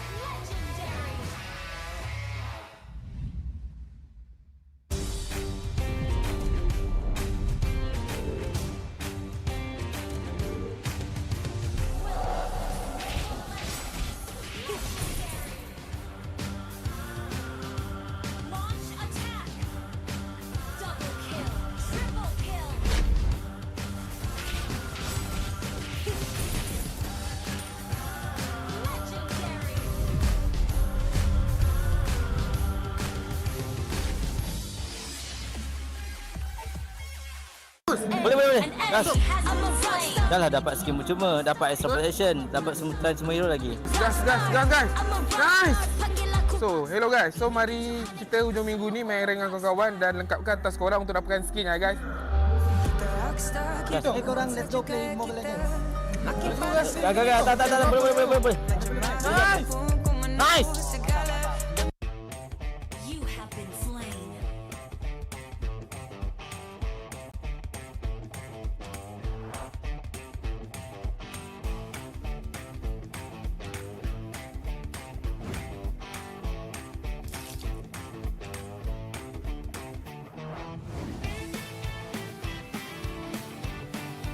An enemy has been slain. Double kill. Legendary. Victory.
Nep, kau pilih lah hero betul-betul. Apa benda kau pilih ni, Nep? Main macam budak. Aduh, dah dapat 1000 cuma dapat extra protection lagi. Dapat pilih semua hero lagi. Capek, kau ni apa benda pula kau buat ni? Cuba buat betul-betul. Bunyi lah, Pak. Guys, jomlah main rank pada hujung minggu ni dan mendapatkan orang kata completekan task dan mendapatkan skin percuma jika korang lekatkan task tu.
Hello guys, mari bermain rank bersama saya.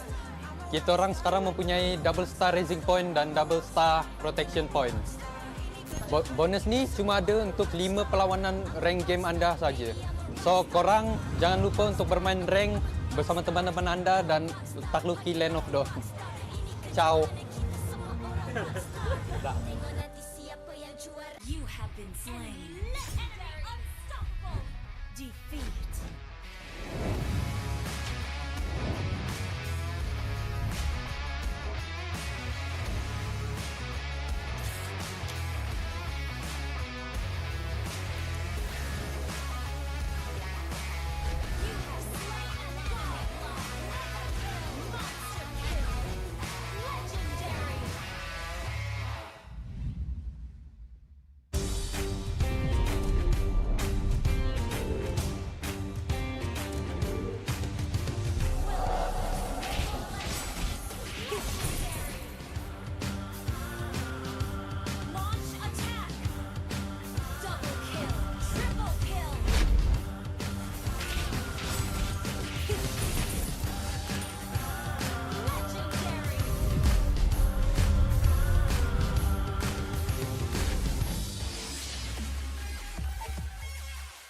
Boleh.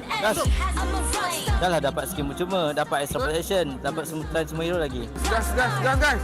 Nice. So, hello guys. So, mari kita hujung minggu ni main rank dengan kawan-kawan dan lengkapkan task korang untuk dapatkan skin ya guys. Kita korang let's go play Mobile Legends. Gak. Tak. Boleh. Nice. You have been slain.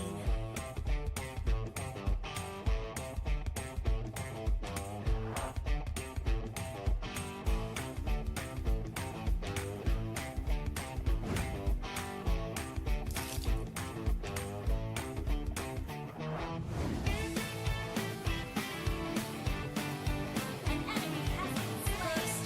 Double kill. Legendary. Victory.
Nep, kau pilih lah hero betul-betul. Apa benda kau pilih ni, Nep? Main macam budak. Aduh, dah dapat 1000 cuma. Dapat extra protection lagi. Dapat pilih semua hero lagi.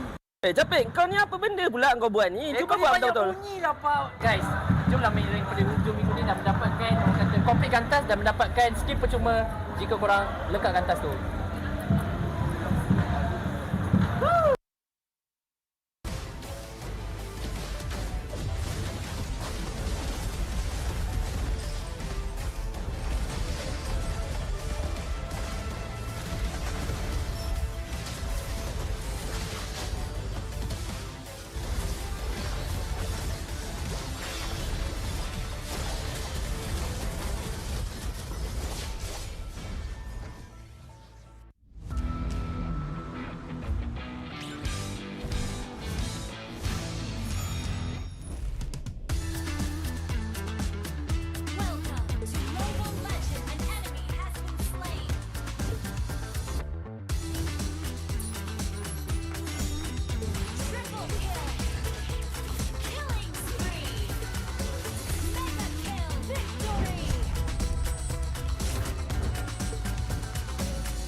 Hello guys, mari bermain rank bersama saya.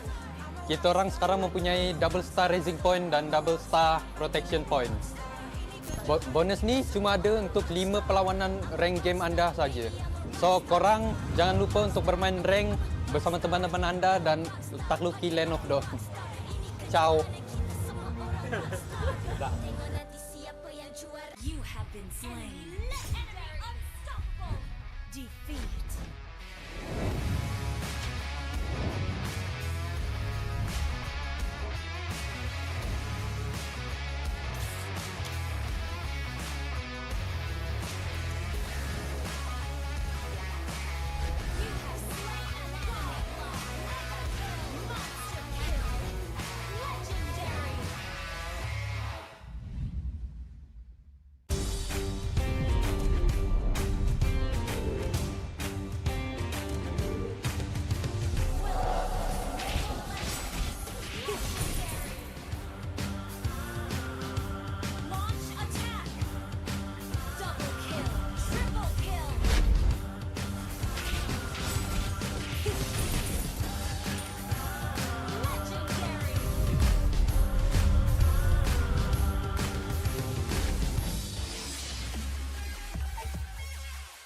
Boleh. Gas.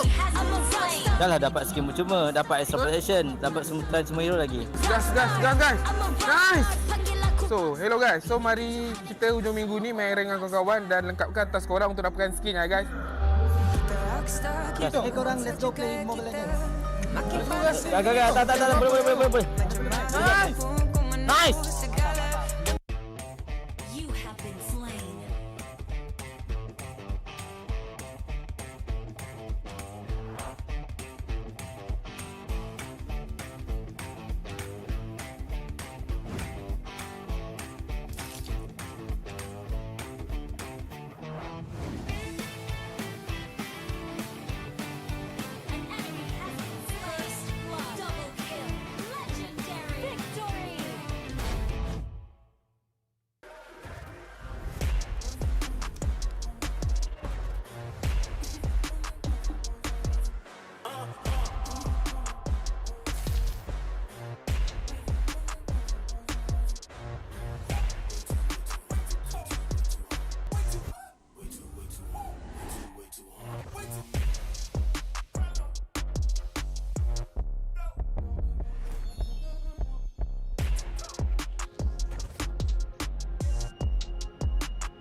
Nep, kau pilih lah hero betul-betul. Apa benda kau pilih ni, Nep? Main macam budak. Aduh, dah lah dapat 1005. Dapat extra protection lagi. Dapat pilih semua hero lagi. Capek, kau ni apa benda pula kau buat ni? Cuba buat betul-betul. Bunyi lah, Pak. Guys, jomlah main rank pada hujung minggu ni dan mendapatkan orang kata complete tas dan mendapatkan skin percuma jika korang lekatkan tas tu.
I'm a rock star.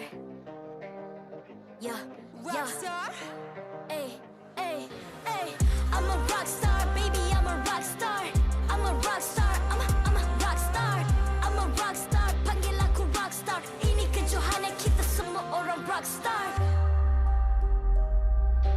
Kita rockstar, kita buat saja gaya kita. Makin panas apinya sudah membara. Macam mana pun kau menempuh segala. Demi negara kau buat semua bangga. Step into my world, you know I'm always in my zone. You know I got my team, no I'm never alone. Bring out my best, buat yang terbaik. Jadi juara perlahan kita Get on my way, naik. aku nak push, naik-naik jadi lebih bagus. Jadi hero, ku ada skill. Berapa banyak musuh aku dah kill. Ramai cuba mencabar, cause they envy me. Tiap game aku pasti jadi MVP. Easy. I'm a rockstar, baby, I'm a rockstar. I'm a rockstar, I'm a rockstar. I'm a rockstar, panggil aku rockstar. Ini kejohanan kita semua orang rockstar. I'm a rockstar, baby, I'm a rockstar. I'm a rockstar, I'm a rockstar. I'm a rockstar, panggil aku rockstar. Ini kejohanan kita semua orang rockstar. Tengok nanti siapa yang juara. Ni peluang kita bawa pulang piala. This is my game, this is my time. Menang semua, everything will be mine. Kalau jatuh kau pasti kembali. Bangun balik ku tegak berdiri. Kuatkanlah tenaga, ganjaran diperoleh. Ni kejohanan kita, Malaysia memang boleh. Rise up to the top, kita buat bersama. Semangat kita kuat di bawah satu bendera. Ay. I'ma go hard for the win. Win. On the battlefield till the end. I'm trying to beat the greatest anyone has ever seen. Stand by, I'm coming in for the win. I'm a rock star, baby, I'm a rock star. I'm a rock star, I'm a rock star. I'm a rock star, panggil aku rock star. Ini kejohanan kita semua orang rock star. I'm a rockstar, baby, I'm a rockstar. I'm a rockstar, I'm a rockstar. I'm a rockstar, panggil aku rockstar. Ini kejohanan kita semua orang rockstar. Rockstar.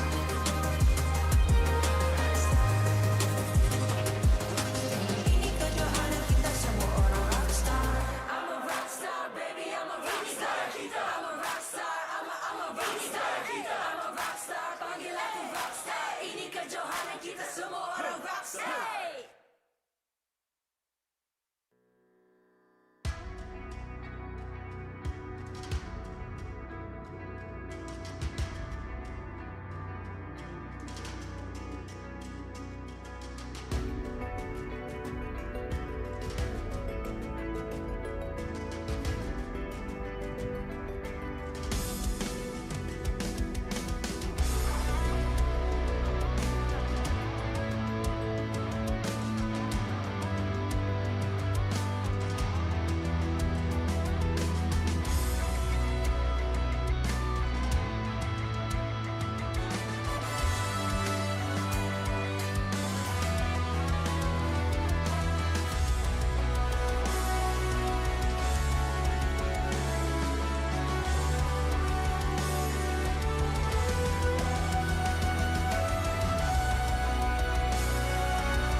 Hey! I'm a rock star. Yeah, Rockstar. Ay, ay, ay. I'm a rock star, baby, I'm a rock star. I'm a rock star, I'm a rock star. I'm a rock star, panggil aku rock star. Ini kejohanan kita semua orang rock star.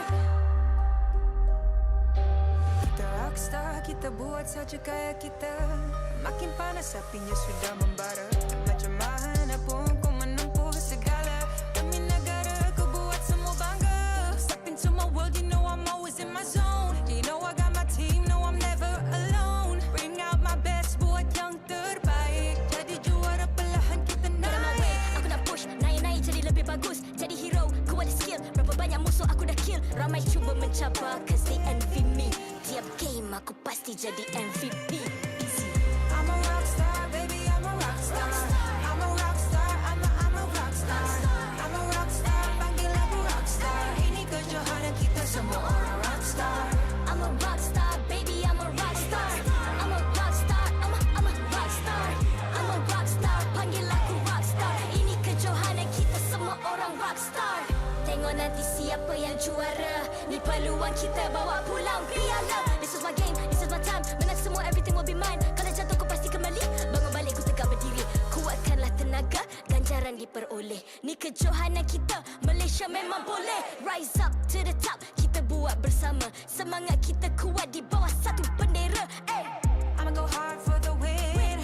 Win. On the battlefield till the end. Trying to beat the greatest anyone has ever seen. Stand by, I'm coming in for the win. I'm a rockstar, baby, I'm a rockstar. I'm a rockstar, I'm a rockstar. I'm a rockstar, panggil aku rockstar. Ini kejohanan kita semua orang rockstar. I'm a rockstar, baby, I'm a rockstar. I'm a rockstar, I'm a rockstar. I'm a rockstar, panggil aku rockstar. Ini kejohanan kita semua orang rockstar.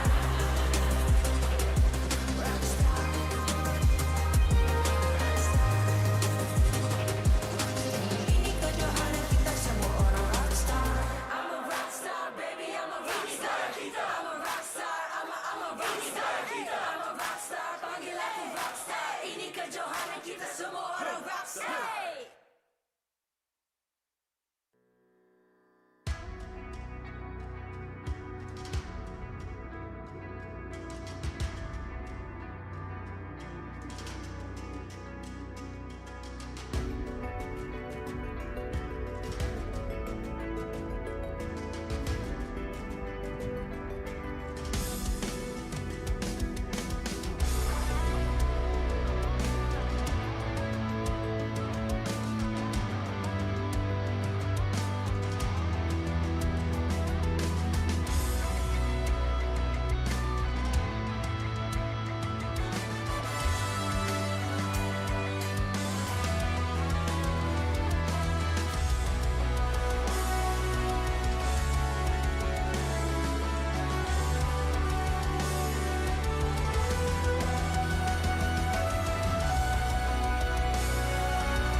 Hey!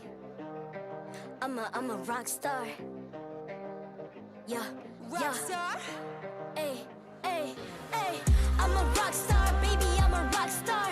I'm a rock star, I'm a rock star. I'm a rock star, panggil aku rock star. Ini kejohanan kita semua orang rock star. Kita rockstar, kita buat saja.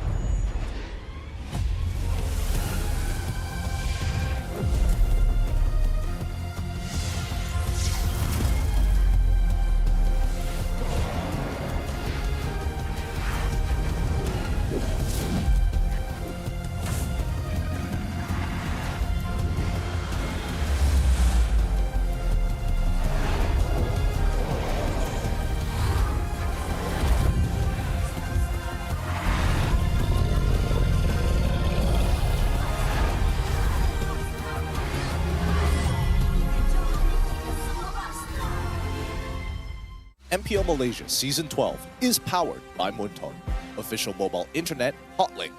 Score an epic MLBB skin for only RM1 with Hotlink. Summon your legends, unleash your style. Lightning-fast gaming experience with Hotlink all-new prepaid. Now with 5G. Visit the Hotlink booth today. Mr. Potato, official snacking legend. Feel the crunch. Snack like a legend. thank you to all our sponsors for your support in MPL Malaysia Season 12.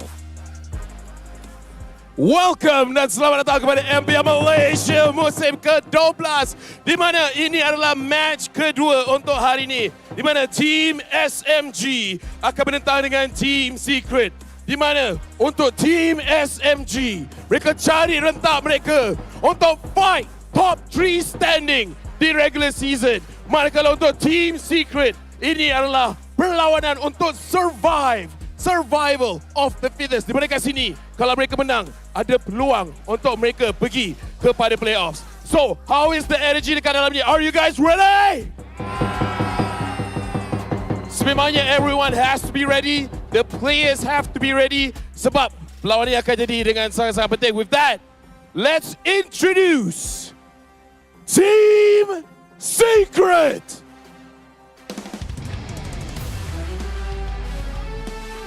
Team Secret harus berusaha sedaya upaya untuk melayakkan diri ke playoff.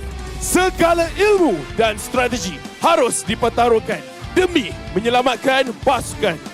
Mampukah Team Secret membuat kejutan dengan membawa pulang mata penuh?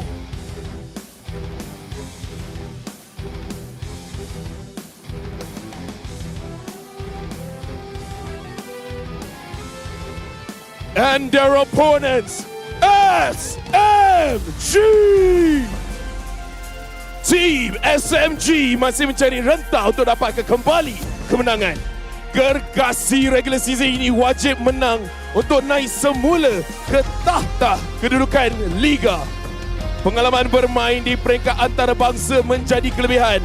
Dapatkah Team SMG menghalang usaha Team Secret untuk ke playoff?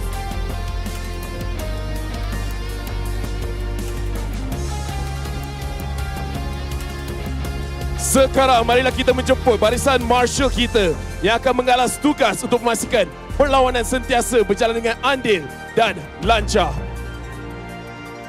Marshal kita akan tumbuk tangan dia sendiri dan ajak player untuk saling buat benda yang sama.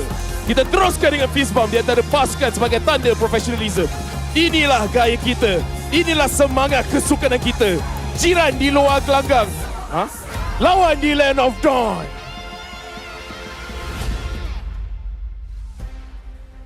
Ada salah sikit tadi, tak tahulah. Tapi either ways, kita boleh tengok di mana energi antara kedua-dua pasukan dekat sini. Boleh ke tidak, Team Secret nak mendapatkan kemenangan kerana ini adalah perlawanan yang sangat penting. Tapi menentang dengan Team SMG sememangnya perlawanan yang sangat-sangat susah. Dan Team SMG perlu buktikan yang mereka kena menang 2-0 untuk betul-betul selesa naik kepada tempat ketiga di regular season. Are you guys ready to start the match? Are you guys ready to start the match? And with that being said, teams, this is your moment.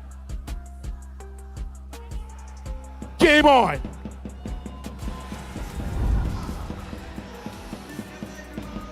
You never really know what to expect when it's LaFell up there on stage, and that's why we all love him. As the Sparks and Emblers fly upon the stage, we welcome you back to MPL MY Season 12 English broadcast with me, Staffa, alongside Terrence, aka Ice Baby 1-2. I want to try something like that too. Like I want to try. I get what you mean. Oh, you're gonna do it right now.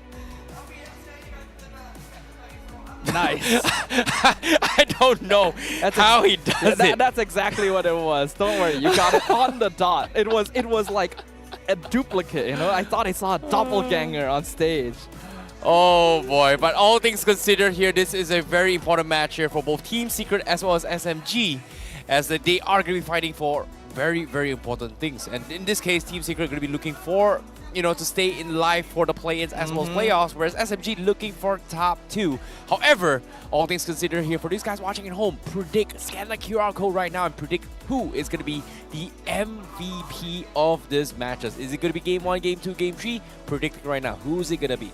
It's going to be a difficult one, considering that a lot of unpredictable things have already been happening in the recent weeks here as we approach the end of the regular season. On paper, this seems like it would be a shoe-in victory for Team SMG, just based on how they've been performing all season. But underdog stories have been happening left and right, so we never really know what we're going to expect here. So I just get the feeling we're gonna need a little bit of energy. So if we want to grind on, confirm la Nescafe. What is confirm la Nescafe? Like that That's sounds what like they a told me to very say. Malaysian thing to do. You know, like I know Nescafe we gives you are hydrated Malaysian. thing. I know we're Malaysian, but we're in an English broadcast. Do we use la on our English? I think so, honestly. To be honest, I think la is such a good word to actually use. I feel like you just did a 180 for a moment. You know, if you think about it, right? Like I know la is not an English thing, but it's so convenient la that la has so much expression La. from a Malaysian thing. Yeah, it's great. Okay la. Right? Okay la. You know, it's like an exaggeration of okay. You want to try some Nescafe? I think we're Nice like, cafe, yeah, obviously it's pretty good. You know. Yeah, I think we need a bit of energy to grind up. Oh man, I thought only LaFell did that. But while he's enjoying the fruits of his labor, let's talk about ranking up together because we got double star raising points and double protection points available for all of you in the land of Dawn, where during the event period, you can enjoy these bonuses for your first 5 rank matches, and of course, join forces with your friends and conquer the ranks together in MLBB. We will return after these sponsored messages. So good. You know, keep you hydrated. Sounds pretty good gives to you me, energy. honestly.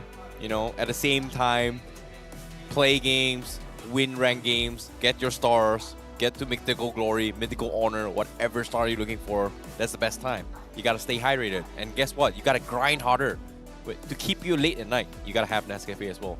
Sounds pretty good, sounds pretty good. Unfortunately, we only have that one can on the desk, and don't start offering it to me. I'm not gonna drink for it.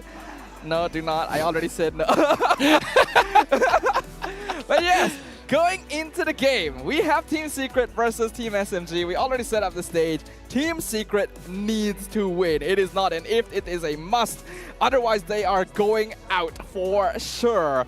Whereas Team SMG, another win would really help push them up into the top 2, considering we did just see the Selangor Red Giants do very well in our first match of the day. Yep, at the same time here, you know, they are fighting neck and neck for the top 2 spot, right? We talked about how Selangor Red Giants an early game, but if you pay attention to SMG here, if they win their 2-0, means they will be put in 19 points. That means they will be on number 1 in the series, and if they get 2 points, they're still going to be top 1 with 18 points. So, all things considered, we had seen SMG kind of fall apart in these previous weeks here where they lose 2 games in a row. So that's going to be a big upset that no one kind of anticipated, considering that we kind of put SMG as one of the top contenders alongside with Selangor Red Giants. Yeah, I put them at the top of my list when we were in week 2, in fact. So that's how much donks I had considered for this team overall. Whereas on the opposite side of the spectrum, Team Secret, as we know, has been really struggling to get a foothold, not just this season, but last season as well.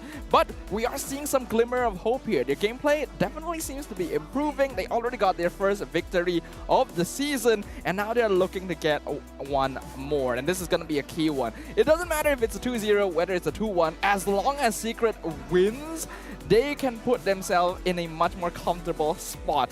But if they lose, they will have no chance of making it to the playoffs. Yep, at the same time as well, when we talk about Team Secret, we gotta introduce the boys. Who's it gonna be? Seems like it is gonna be Neo, Matt Deans, Matt, Max, as well as Maima. And this is something that I'm really looking forward to as well, because Maima has been known as the quote-unquote journeyman / mercenary for hire for every single team to clutch it out. Because Maima, he did it before with Madness Esports in the previous season. This time, can he do it for Team Secret? Yeah, but he was able to bring them out of relegation. Will they be able to recreate that success? Matt Dins, we know he does need some pretty solid heroes in order to create plays for his team. But on the opposite side, we have a team that's able to make those plays naturally. It's Team SMG, consisting of Subway this time, filling in for Saksa, along with Miko, Sasa, Stormy, and Smooth. Huh. I didn't expect this. I know Selangor Red Giants, they definitely called out Saksa earlier in the previous interview, but Subway to replace Saksa, is it because like there is something wrong with Saksa before the performance, or is it because of the fact that maybe they're underestimating TS a little bit? I think it may actually be the latter here, because this is not the first time we've seen Team SMG do this. Last season, when they were on the complete undefeated streak, they actually subbed in Noir and Zyme Senpai for their very last match, because, well, why not, right? Give them some time on the stage, and they still did win. But let's talk about the coaches. Oh boy. Here's a little bit of fun fact. Both Coach Zico and Coach Pao don't exactly see eye to eye at all. I think that's putting it lightly. Okay. I So think they just straight up have beef, don't they? yeah.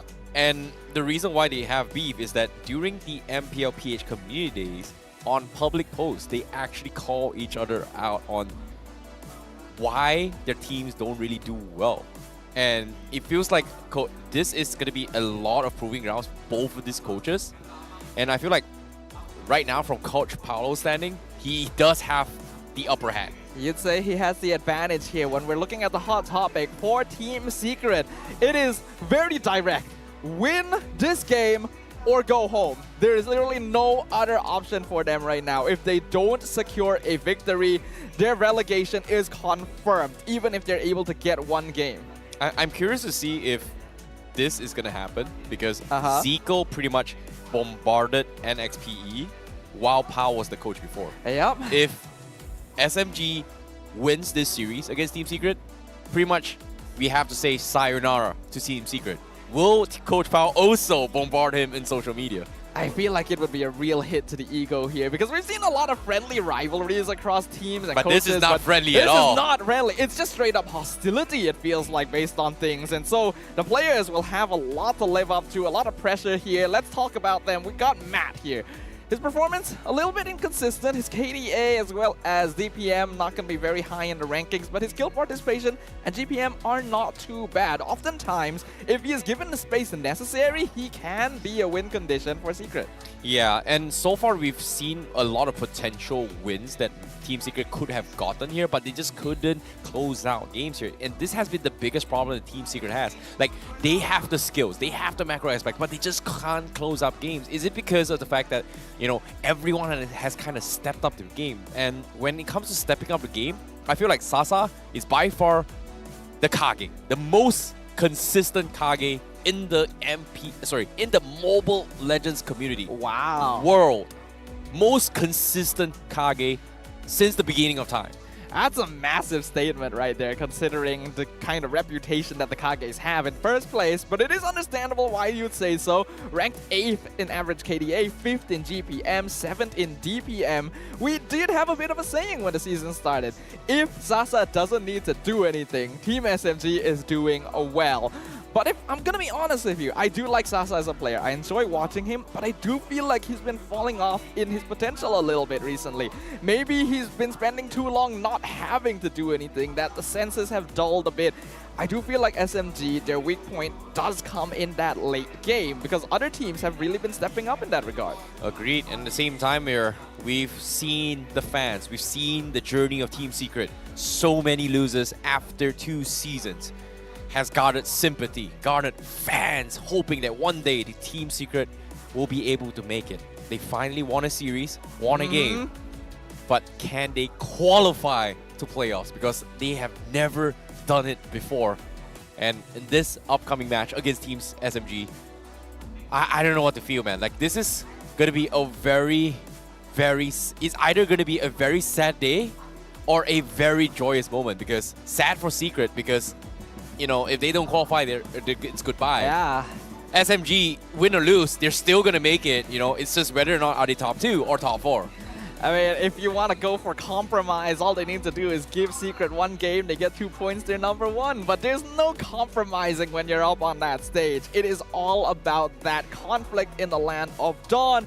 These players are rivals, they know each other, there's familiarity here and there, especially in this case as well. Neo was a teammate for Stormy and Subway back when they were part of Orange Esports a couple seasons ago, so there's also a bit of familiarity there. Yeah, I agree with the familiarity, but I have to correct you on this. There's no giving away 1 point for Team SMG. Obviously. The only way Team Secret makes it is they win a minimum of 2-1. They cannot even afford to lose the series at all. I bet the compromise was SMG wins, they give one game to Secret. Yeah, But that's the compromise. of course. Even if they give one game to Secret, they wouldn't make it. Oh yeah, that's true, right? What am I talking about here? I'm confused, but don't worry, we're gonna make sure our minds are in order here because we're about to enter the draft for game number 1 between Team Secret on the blue side, Team SMG on the red.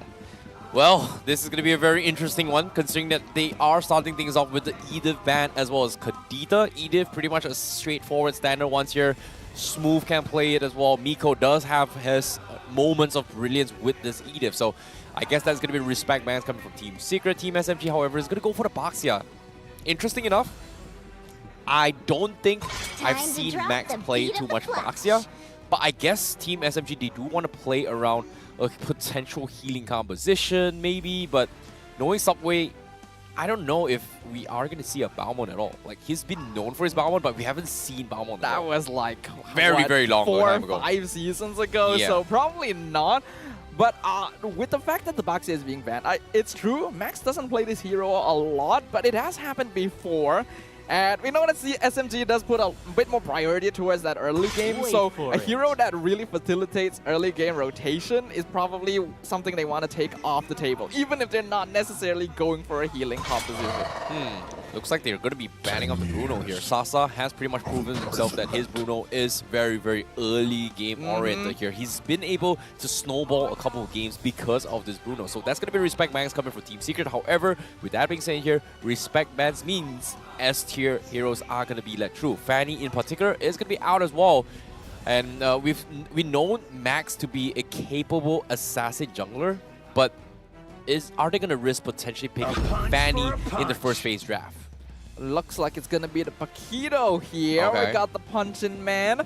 In the hands of Neo, probably going to be very solid here. Obviously, you don't want to give this over to Smooth for free. So SMG are definitely willing to trade something for this, because this is something they planned out, I imagine.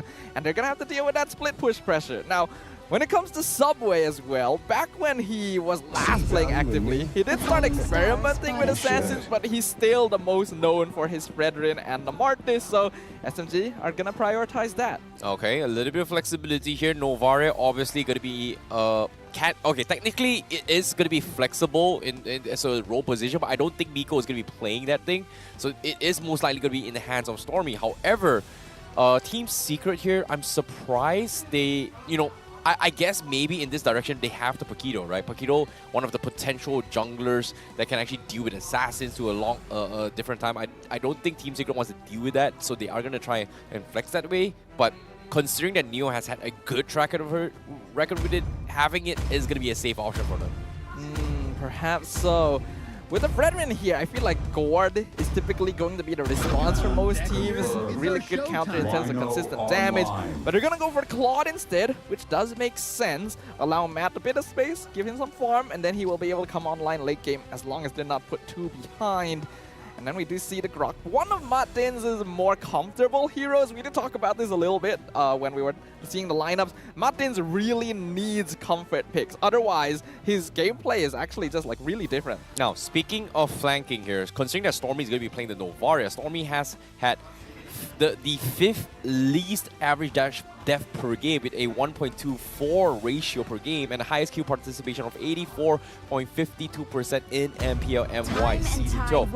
And the reason why we want to highlight about Stormy is that the biggest problem the Team Secret is going to have right now is actually diving the backlines to get to him in particular. And I like how they're responding by picking, hey, you know what? We take the Claude, we take the Paquito. These are two heroes that can actually dive the backlines to actually punish the Novaria. However, is that the wise move? Because they are going to give way for Max's hero pool, I guess. I think Max has deep enough pockets that this shouldn't be too much of a problem for him. The Martis is still around, so I think they're still safe. Doesn't seem like something SMG would ban too heavily. They do get rid of the Gord, makes sense. They have the Fredrin, that's the counter. I don't really know what else they might want to remove. Secret will still be looking for the mage. They're still going to be looking for the jungle. Yeah. So they do ban I feel like the Fanny could have probably been let go. I don't think we've seen it on Max before, but I guess they're not taking any risks. Considering that they shadow banned with the Kufra, so it's pretty clear that the Fanny is going to get taken out. However, interesting fun fact for the Gore is that the true damage procs starts after Grok hits at least 4 skills on a particular target. So it's not that hard to actually proc the true damage here. However, rushing early Radiant Armor is a great way to deal with it, but eventually you still need the Sky Guardian helmets to kind of outscale the burst potential because there's no other items that actually blocks true damage. So raw base HP is going to be the way to go, but looks like that's not going to happen. But at the same time, SMG has been leaning on that true damage before. We've seen a couple of Leslie games, a couple of Xbox as well, that can deal with this kind of tanky frontliners. So I guess forcing Team Secret to play the Mortis isn't too bad if they decide to go for that route. It's one of the safer junglers that left in the pool, so it does make sense. Secret will ban the Kaja, which is great. They have the Claude. I'd be very surprised if this got all the way through because that's just very obvious. It seems like they're focusing on the Miko's hero pool a bit, which does remove a good amount of tanks, but I think it should still be fine. We still have things like the Cho around, so we'll see what they go for. We do see the Esmeralda. Wow, that's a smooth classic. Yeah, it is definitely a smooth classic here. I guess they're anticipating that maybe Matt might be playing the Harif here, but I feel like Team Secret right now, they've got so much more options here. They denied the Kaja as well as the Kufra. They might be leaning on the land slot for Max a little bit more. But if they decide to go for the Angeling, it isn't too bad as well, considering they've got so much split push. But that just means when they are trying to take a 5v5 fight, it is going to be very difficult, considering that Team Secret will be forced to be played in a poke and weave composition team fight rather than a full frontal front-to-front fight. Yeah, that wouldn't be ideal here. I don't think the Angeling is going to be the option here. Harif is the likely since we already have Claude. Mortis, alright, go for the safe play. And then they bring in Maima's signature. There's going to be the Forza. So going for what works. Not too reactive to Team SMG. And I think that's the way Secret should be drafting. Yeah, that is going to be the case here.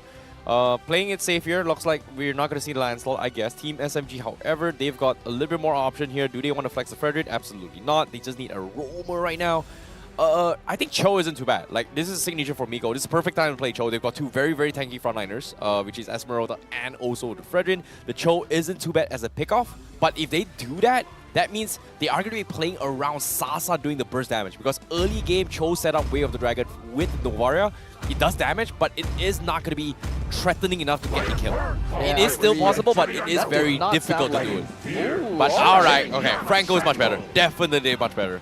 Man, I feel like we've been really missing out on Franco for ages here. We only got to see him once again when Mal played him the other day, and now we get to see Miko on the Franco as well. Great counter to the Claude, can threaten the Farsa, locks down the Martis, one of the few heroes that can. I do like this from Team SMG. Yeah, this is very, very nice, but execution is going to be the key here coming from SMG. So considering that they have the Franco here, so much options on the Bloody Hunt. Like you said, Martis for Retribution Contest. For the Claude as well, in case they go in for a Blazing Duet and they need a quick cancel. Bloody Hunt is great.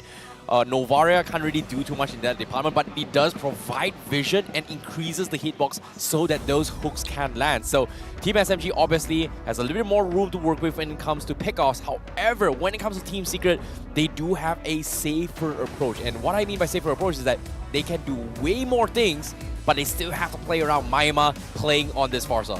I agree with you there. Team Secret, team fight, gonna be strong. Team SMG, they're just gonna be doing their typical SMG shenanigans as we entered in the land of Dawn here for game number 1 of our second match of the day. Team Secret, eager to get out of relegation. Team SMG, looking for the top spot. Yep, it is going to be a very, very important moment here for Team Secret here, especially with Max, who's currently playing on Martis here.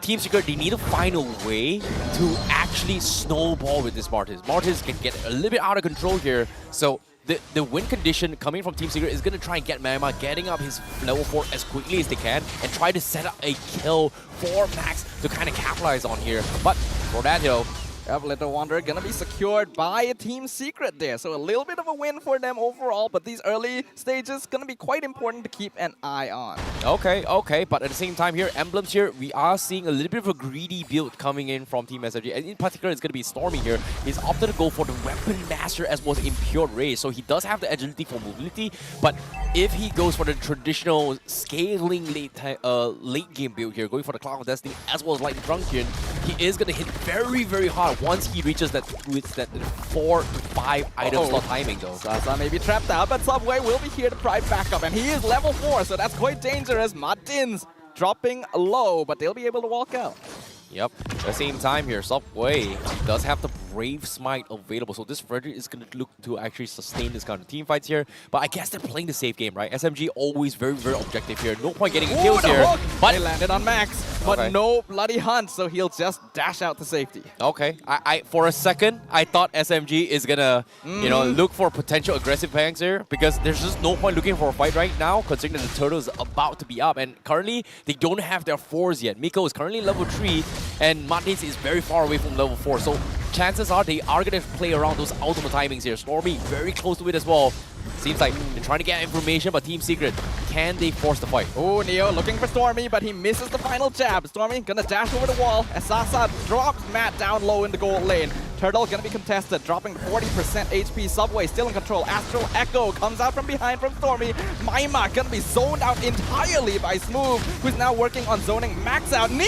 What? He steals the turtle from Subway! No retribution used! What? How? Hey, what happened, Subway? Like, I know that's a big clutch. He didn't even prompt the retribution. What? He got a little bit greedy. I think that should not have happened. That was just straight up greed, right? He thought he could get it without it. Martins now could be in trouble, but he is Grok. He should be fine. Smooth doesn't have enough damage yet. In fact, he's still gonna try to be annoying here to try and reset the buff. But I don't think this will be too much of a problem for Subway. Okay, okay. This is a good sign for Team Secret. I was expecting that, you know, Team Secret might have lost the fight, right? Because Team SMG, they were able to identify that the win condition for Team Secret in early pressure is going to be Maima setting up those better. That's right. They set up with the Astro Echo coming from Stormy and Smooth to zone him out. But at the same time, here's a catch. Bloody hunt into Bennett. Rage and Sasa gets the first blood, but Miko flickers out just in time. Misses the last feathered airstrike. And that's going to be a one trade for SMG. Oh, Neo looking for Stormy, but he can just fly across the wall again. Paquito not getting lucky here. Yeah, this is very, very unfortunate here for Team Secret. They've pretty much missed their window of opportunity to actually go in for those kind of pick-off contention. And SMG, as soon as they got Miko's out, they immediately set up a gank, and there's absolutely nothing Maima could have done. You know, Federer was great and all, but if he doesn't hit those shots, it is going to be very difficult. Wild Charge going to be forced out of Martins, but Bloody Hunt was also used, and they weren't able to kill him, so that's actually a pretty important cooldown wasted by SMG. Yeah, it is indeed here, considering that right now Team Secret just splitting up the forces to kind of cut the creep waves on the top side, while Team SMG is still going to look to snowball the middle lane control. And Miko now in prime position trying to go for the hook here. Oh, he gets spotted out, purple buff. It's going to be contested right now, and SMG looks like they are going to apply the pressure right now. Ooh, Subway is playing with fire here. He's alone 1v3. Does he get it? It does look like he stole it, but now Neo knockout strike pushing him back, but here comes Smooth. He's going to be able to dodge out of the way of the iron hook, and they're not going to find any casualties, but they will lose their buff. Well, purple buff gonna be stolen away, but Team Secret, they are in prime position. They force out a couple ultimates coming in here, but now with the hook coming in though. Bennett's rage gets its mark this time. Smooth secures the kill, and Subway makes sure to use retribution this time. Turtle goes to SMG. Great game sense coming from Miko there, but at the same time, it's not over yet because Subway, he's gonna try and green it out and try and starve Max here. They force the retribution as well, so that means that Team SMG is looking to try and contest more. Matt, this is dangerous. He's jumping in with that blazing duet, but he knows Miko doesn't have the bloody hunt, so he's gonna be able to clear up the wave 1v3. Yep, well, this is happening here. Subway, he might be caught out as well because now he's taking a little bit too much damage. Yep, under defender is like wall charge into the decimate, and Subway's last days have been written in stone, but now Neo in a lot of trouble. Knockout strike going to miss. Nice falling Star Moon, but he's still able to dash over the turtle pit wall. Move, I don't think he'll be able to follow up on this. Ult has already been used. Oh my goodness, all these shots coming from Stormy as well, just getting so much information. And SMG right now, they're trying to mirror Team Secret as much as they can, and they know for a fact that Team Secret's win condition is going to be revolving around Maima getting kills, early gank kills to set up for Max, as well as Neo getting those split pushes. And currently, Smooth is just matching in here. And in terms of sustainability, Esmeralda is just a better sustainer compared to Paquito. Yes, you've got burst damage coming from Paquito, but if you do not get those calculated kills, it just doesn't translate into anything right now. Because as of now, Team Secret, they're trying to apply pressure down bottom. A really nice Bandit's Rage to zone them out. Martins literally dropping the 10% without even interacting. And that tier 1 bot will fall. Nice jab from Neo to avoid the falling star moon. Interestingly, he does have orange buff. I wonder where that came from. But Smooth still going to be matching this lane, making sure Neo cannot roam. Huh, interesting. Neo having orange buff. But at the same time here, he's still struggling his way to match off Smooth. And considering that now this next turtle is going to be very important. But Miko forces the Iron Hook. But Martins right now, he needs to be very, very careful on his positioning. Because if he doesn't buy enough time for Team Secret or maybe even Max to get some sort of a leeway to flank the back lines, it's going to be near to impossible to actually get a pick off by the later stage of the game.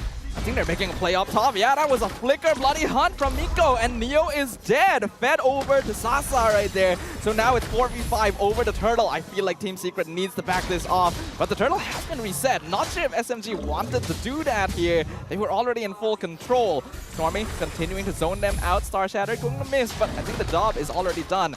Max still waiting. Can he secure this? Okay, this is not really a good sign as well. He's just get completely zoned off. Team Secret, they just don't have the health to challenge this at all, considering that SMG has got everything covered here by the top side though. He tried to reject it. Okay. He tried to read the BMI, but Matt held on to it really smart. If that had landed, that would have been massive though. Agreed. But at the same time, now Purple Buff also going to be contested here as well. And you can see the amount of pressure SMG is actually doing right now. It's forcing Team Secret to kind of clump up in a way where they are forced to be choked in the places where they can't really get a lot of capitalization or maybe resources as well. And because of this, it is stopping Team Secret from getting any kind of pressure across the map. Yeah, this is really annoying as well for Neo. He wants the split push, but Smooth will be able to outpush him and even outduel him almost every time they interact, due to the fact that Paquito relies a lot on shields to actually keep himself alive. So now they're all going to be zoned into the mid lane. Subway going in, gets caught onto Martins, into the high hook, bloody hunt onto the Croc, and Satsa gets the killing spree. Better Airstrike comes out, they dodge out of the way of the Razor's Wrath. Team Secret wants to cut their losses. They'll escape with 4 members strong. SMG gonna look for the tower. Yep, SMG. Look at this oppression coming in as well. Team Secret, they just can't really do too much.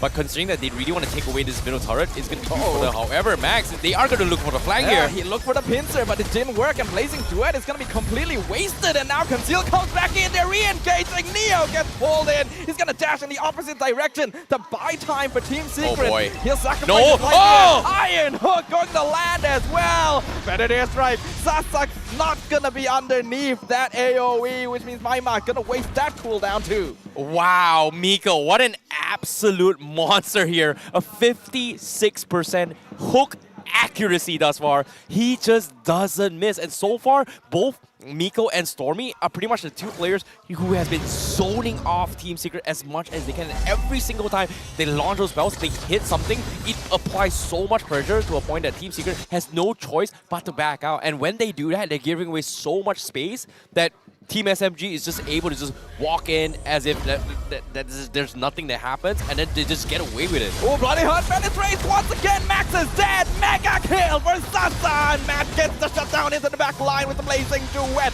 That's gonna be some vengeance for his teammate right there. And Team Secret though, maybe forced to back off. They've traded 1 for 1. Lord still in control of Subway. That is huge. That was the first time Team Secret was able to start something here. But considering that they've lost their jungle, this Lord is going to be very, very threatening here. They're trying their best to actually try and buy time, but is it going to be good enough? Yeah, I don't like this right here. Smooth is dealing 1v2 by himself. Martins, there's nothing you can do here. It's time to walk away. Don't risk any further deaths. Subway secures the Lord for Team SMG. Oh boy, we've hit this stage right now. SMG has hit that late game timing. I told you they were going to get a little bit greedy here. Weapon Master up on Stormy. Now he's got the Trunket.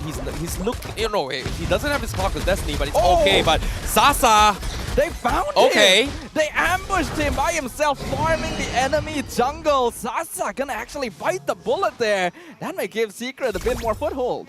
Okay, I did not expect that at all, but that's going to be a good sign here. But as of now, when we talk about late game, Smooth is going to be the bigger threat right now. Esmeralda has gotten his timings, gotten his item. This means that Team Secret is going to have to need to put in a little bit more to actually kill him off.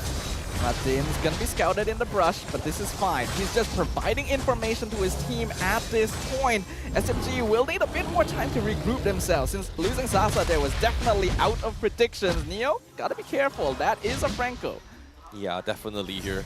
Team Secret, once again, they finally found a little bit of glimmer of hope, and that is going to be punishing Sasa as much as they can. But the bigger picture here is actually stopping Stormy Fry setting up all this kills. If they are able to catch him off guard, those Astro Slow is going to stop them in fact. Matt, but he's able to get out there somehow. The Iron Hook sprint, gonna run away from Smooth, but he's not able to find an escape. BMI, he's gonna buy himself some time, but the Bennett's Rage clips him on the edge, and Matt's grand escape gonna be cut short. In the meantime, Secret trying to trade a tower for his death. Neo actually staying a really long time. He gets it somehow.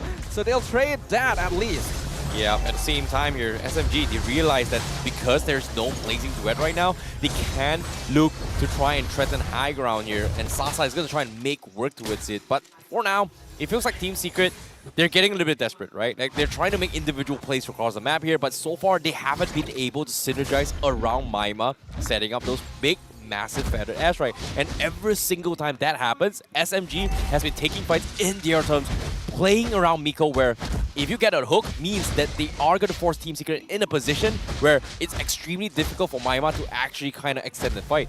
Yeah, this has always been a strength of SMG, right? They always take fights on their own terms. They seem to somehow know how to manipulate the map in their favor. And speaking of Martins, he walked into the wrong brush. Bloody Hunt pops the immortality, but here comes the blazing duet in the backline. But Sasa has wind of nature, but Wild Charge comes in, destroys Team SMG's front line, and now they're forced on the retreat. A Brazen Drive going to miss entirely, and Subway will fall to the hands of Max. But look at Smooth, he's still a complete monster, shielding across everything. Except the damage is done. Secret has already taken 2 kills for themselves. See, this is what I mean. Team Secret need to play around this, but it's not over yet because look at the stains from Neo. Smooth, he's unkillable right now. And technically, they have taken one good fight, but the big threat right here is how do they kill Smooth?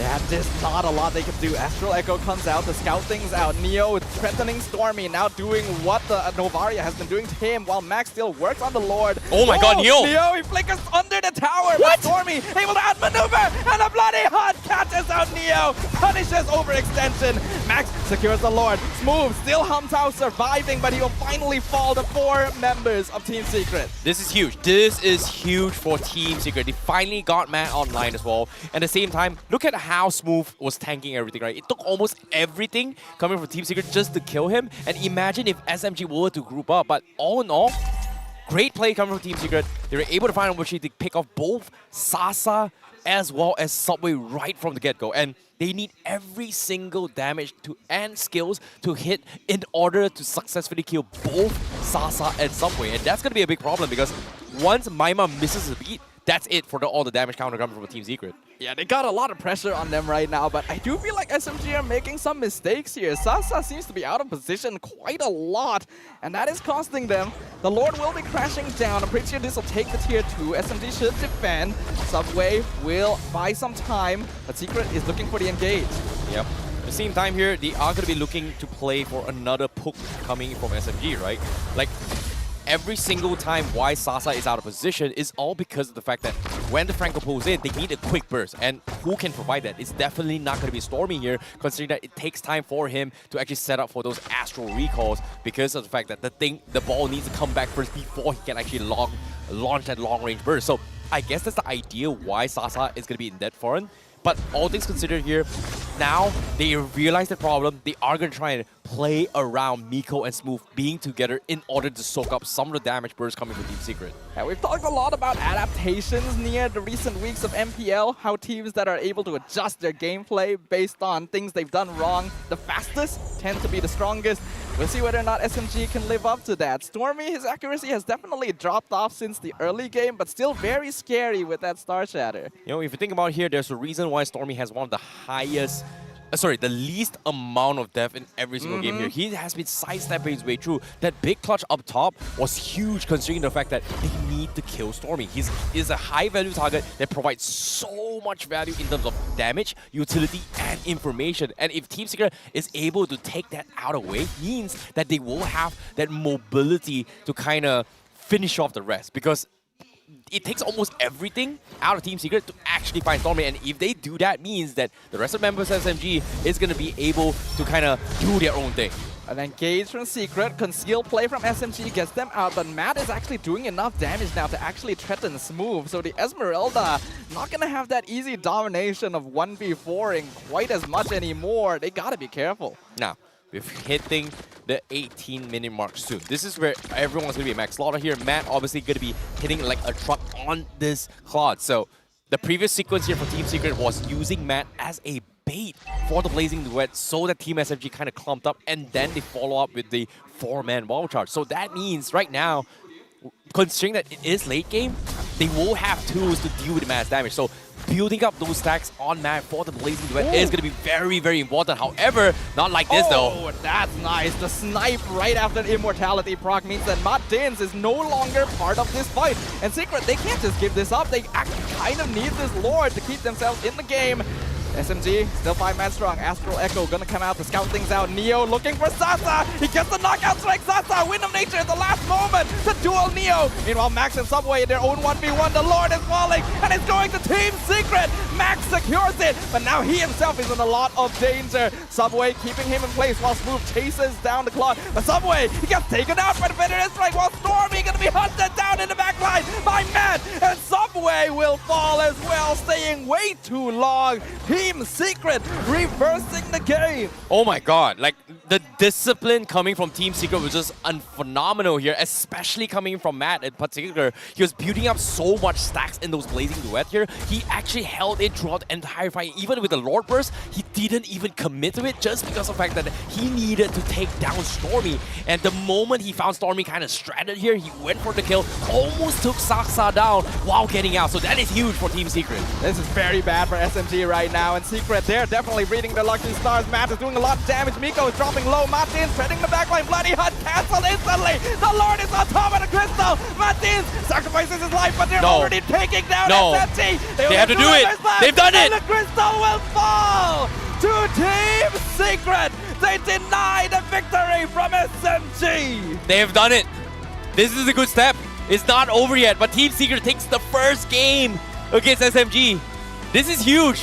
This is very, very important for them here. Executional errors coming from SMG, but great opportunities coming from both Mad Max as well as Neo, identifying the weaknesses of SMG. It seems like SMG may have finally underestimated the wrong target here, making a lot of fundamental mistakes that game, overstaying their welcome in a lot of these fights. And Secret, this is the potential we've been wanting to see from them for so long. This is huge. It is time. It's about time. Can Team Secret do it? They're one game away. They're just one game away from still keeping their MPL MY life still alive. I don't think we expected to be in this position when we started this match. We thought it was going to be pretty cut and dry. Yes, we mentioned there is always a chance. Anything can happen, but we didn't think it would be true. Yeah, but to be honest, that Claude pick here was great. You know, they were just, you know, I'm not gonna lie, Matt and Max definitely played it so, sorry, not Matt. Max in particular played, sorry, Matt played really, really well on that Claude. Understandable. Yeah, the twins. It's very, very convincing. But he, on his Claude, it was just very, very on point in just making sure that he identifies the right targets to jump over here. So I'm curious to see who the MVP is from Team Secret. MVP for game one going to be going over to Max right here. Make sure the camera is focusing on the right person right there. But a beautiful game being played right here, being able to contest those objectives away. Seems like Subway may have a lot more rust to uncover than we expected. This Martis proved to be a really big determining factor in frontlining for Secret. Yep, at the same time as well, the Martis obviously finding the right targets here. Even though he was being oppressed a majority of the time, he is finding farm across the map, and eventually when they needed him the most, he was able to zone off very, very key important targets here in order to secure the victory. So that is a very, very big clutch here coming from Max. But at the same time, it's not over yet for Team Secret. Means the dreams and hopes are still running for this upcoming few more matches here, especially when now they need a 2-0 against Team SMG. I imagine there's gonna be some teams that are sweating after this, but this team feels good. So let's have a look at Secret's mic check. Tapi bagaimana nak aku kata pada ini Papa yang Tengka juga datang. Mana tu dia? Ada ya Papa Tengka? Ada. Tiada keretaku bawa kau jalan-jalan.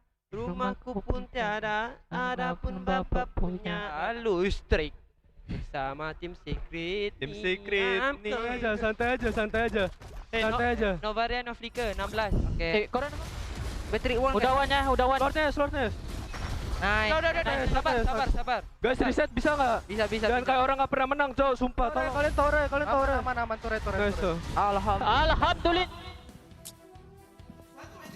Well, one thing can be taken out of that is that if they were not a pro player in Mobile Legends Bang Bang, maybe they could be cut out to be a singer in real. Yeah, sounds pretty good to me, right? Maybe some alternative career paths right there. But looking at that mic check, I'm honestly really impressed. Team Secret definitely seemed to enter this game with that motivation to win, but also that spirit of we can't really lose anything at this point, right? Let's just play good, but play for fun as well. Hey, when your back's against the wall, when there's nothing to lose, the only thing you can do is just do your best and fight back as much as you can. That was pretty much Team Secret trying their best, calculating on what they're positioning and their items here. In particular, it's going to be the flicker timings, which was very, very called out as well. I think it was Matt Dees that actually called out, which is very, very on point. I really like that as well.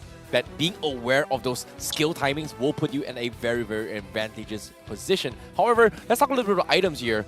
And it seems like when it comes to items, Neo was hitting some very, very big damage here. I was very surprised Neo was able to match Smooth's healing despite him having a very, very rough early game, right?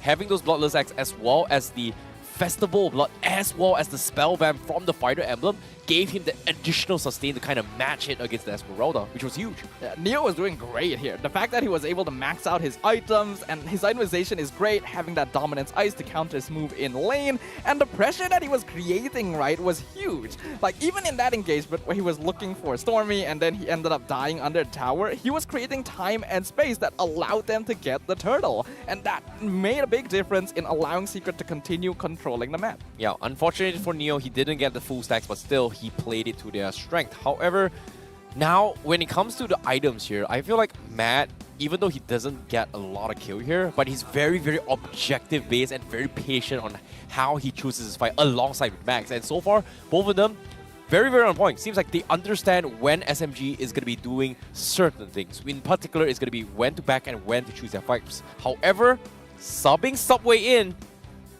I don't know, man. Like, it feels like he has gotten a little bit rusty here with his decision-making and retry timings. Yeah, just straight up. Like, back when Subway was an active player, on his signature hero here, the Fredrin, he basically never lost those jungle takes. Even if his retry timings weren't necessarily the best, it was never like this. It just felt like he didn't actually contribute much to the game. And I do wonder whether SMG may have gone a bit greedy with their draft because they thought, oh, it should be a pretty simple game. Hey, not gonna lie here, this week's tagline was pretty much God wins games. However, just for today itself, Fredrin has never won a single game yet for the past 3 games. So, I don't know about Fredrin, right? Like, it feels like Fredrin's meta might be completely out of the current situation if you think about it. I think it's still around, but you really need your team to be able to play with it here. And I feel like, yes, Smooth was doing a great job on that Esmeralda, but lacking a little bit more CC does make a big difference nowadays. When you're fighting, you gotta have more presence. And a lot of the time, Team Secret were just running away from Smooth until they had enough damage. Then the Esmeralda didn't do much. I don't know about you, man, but if you pay attention to the total damage dealt by Team Secret, it's 189,000, right?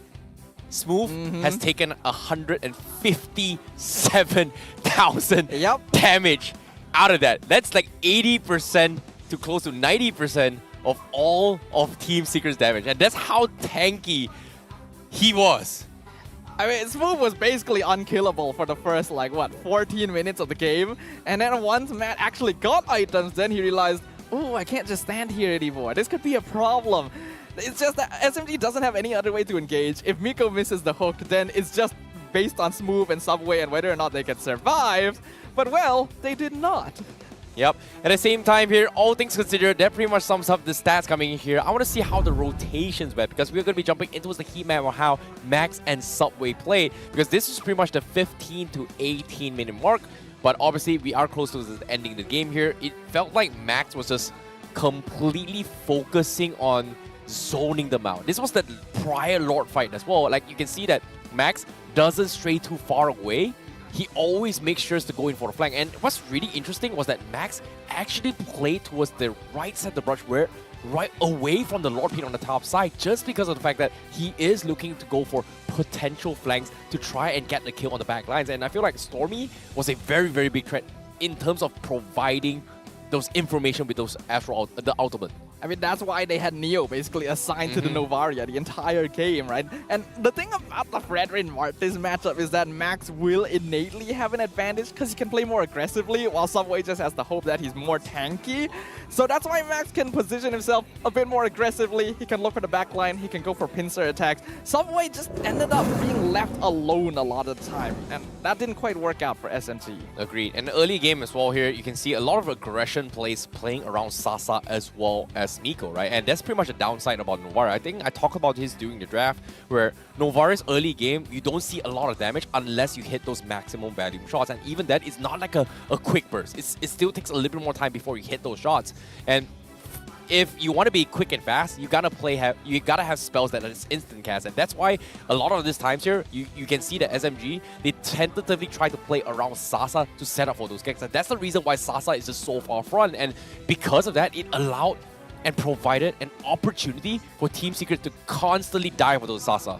Not to mention the fact that Matt was basically having a free this was game. a turning point. This was a great fight right there. Beautiful layering of ultimates. Even though it was SMG that looked like they got the better start, the Secret realized that, okay, we're starting to get some damage. Let's ignore Smooth. Let's go for the backline, find Sasa. I really love the way Matt was diving the backline with Blazing Duet once he realized that Miko was gone, because if he's not there, who can stop him? Agreed. That pretty much shows you how Team Secret was always communicating in that situation. But yeah, there was two keyframes here. One being that turnaround where they actually used the Blazing Duet as a bait, followed up with the wall charge with 4-man one, as well as giving them that comeback economy to win. That was the first one. Second one was that bottom Lord fight where they were able to bait Miko's hook with Max's Mortar Coil.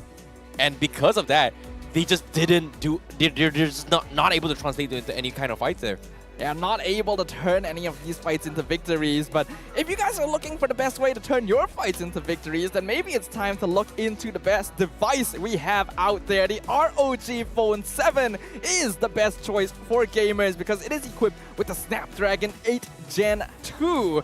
We have fast and responsive displays that allow you to get your Savage so easily, and you can rank up faster because we got a huge 6,000 milliamp battery. Exactly. So if you want to play and grind your way all throughout the entirety of Night Air, especially where now the season reset is still going to be coming in a couple of days here, you want to push rank, that's the perfect time to do. But while you're playing games as well, guess what? Sometimes I like having nice skins. Ah, yes. I like having nice skins. And in order to do that, I gotta buy diamonds. Here's a very, very nice discount for you here, where you can actually purchase the weekly diamond pass and enjoy diamond rebates up to 455%.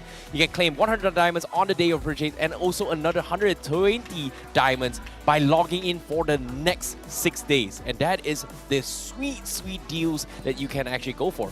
Not to mention, we have Layla's Savings Box, which will save these diamonds for you whenever you log in. Not to mention item rewards totaling to over 280 diamonds. So what are you waiting for? The weekly diamond pass is right there in-game waiting for all of you. And it will make sure that you are ever closer to getting that brand new sparkly skin for your favorite hero. Agreed. And now, all things considered, there is a lot on the line here. In particular, it's going to be Team Secret, where they are looking to secure a 2-0 or maybe even 2-1 to try and stay out of the relegation zone. Do or die. However, for SMG, it is going to be a completely different story as well, because they need at least one game to actually kind of match the top seeding for contention for top 2. But if they take the 2-1 right here, They kicked Secret out of the tournament, but they do get the top 1 spot by the end of today. Yeah, I mean, why go for the tie when you can go for the victory, right? If SMG has a pathway to the top of the board, there's no reason to just settle for tying it up. But the same could be said for Secret, right? They want to get this victory. We did not expect them to win game 1, but they did. And now there's actually a genuine chance they could sweep SMG. And while that doesn't 100% render them safe from elimination, it will put them out of the red zone for now and give them really good opportunities. Well, hopefully it is going to be smooth sailing here for Team Secret because, you know, it is really, really sad here considering that, you know, Team Secret has finally found a little bit of footing here for MPL. Because if you think about it here, they've never won a single game in Season 11. Now, they have won their game 2 weeks ago. And then they won a series last week. Yep. And now they took a game off SMG. So it means there is finally signs and proof of growth that Team Secret can make it. Signs of life from Team Secret after all this time. I mean, I love it. Everyone wants a good underdog story. The fans are here. They've been supporting Team Secret from the very beginning, even though the performance could very easily veer many people away. They're still here to show their support, and we definitely appreciate that. One question I had before going into Game 2 was whether or not SMG might decide to sub Subway back out, considering his performance wasn't quite up to par, but doesn't seem like that's going to be the case. Hey, considering the timer didn't exactly increase here and for production to kind of fix the assets, etc., well, I don't think that's going to be the case here. So it seems like they are going to put their trust onto that. But Martins, that was a... This is the first time we've seen Martins kind of play really, really well in this scenario here. We know he's a content creator, but this time, that play with the Groktas down was just so huge where that was pretty much the reason why Team Secret stood a chance to make a comeback. Despite a couple of mistakes that he's made, but it all it took was that big wall charge coming from him.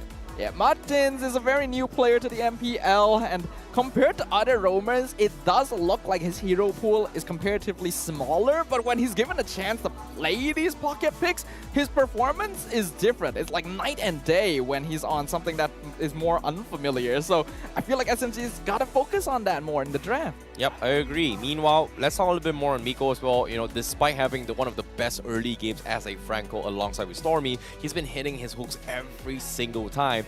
And, you know, it's funny and ironic how Miko wasn't able to turn things around for that fight, because we always talk about, hey, Franco missing a lot of hooks. It's fine. It's okay. You just need that one good hook. So it's funny to say that this time, despite so many good hooks coming from him, that one wrong hook or the hook that didn't connect pretty much lost them the game for Team SMG, and I was very surprised by that. Yeah, the thing about Franco, you always need some damage to come in after the hook happens, and well, that damage was dying first. So, when we're entering the draft for the second game of this series, there's going to be a lot of pressure here. SMG can no longer underestimate their opponents and give away too many comfort heroes. Yep, and at the same time, you know, considering that SMG now, they have to be a little bit more serious now. Like, I know there is rivalry between both Coach Pao as well as Zico, but it seems like Zico, you know, considering that he was the one that took the shot first during MPL PH days, now him taking the first game, he's got to be very, very happy because, you know, he's got proof to back it out. Like, hey, Pao, you know, even though I've got like some really, really beef here so far, I've never lost against you. Oh, man. Damn, that's gonna hurt, right? That's like a hit to the ego right there, considering that the history these two coaches have. I feel like this is probably even like knowledge that the fans of MPL PH would know about, right? So I imagine whichever coach ends up losing this one is not just going to receive flack from the other, but from the entire PH community. That's something they want to avoid at all costs. I agree. But meanwhile, Edith and Bruno, once again, Team Secret, they're going for similar bans from game number 1. They're respecting what Sasa is going to be doing in the early aggression. And, you know, we talked about him being the consistent marksman, right? That game 1, it felt like he was trying his best, but there's only so much he can do. Like, he was forced to play with Miko rather than how Selangor Red Giants kind of play Super Red, where they make space for Super Red to kind of get farmed, whereas Sasa was just trying to get early aggression throughout that board, and because of that, Team Secret was able to find many opportunities to get a kill on him.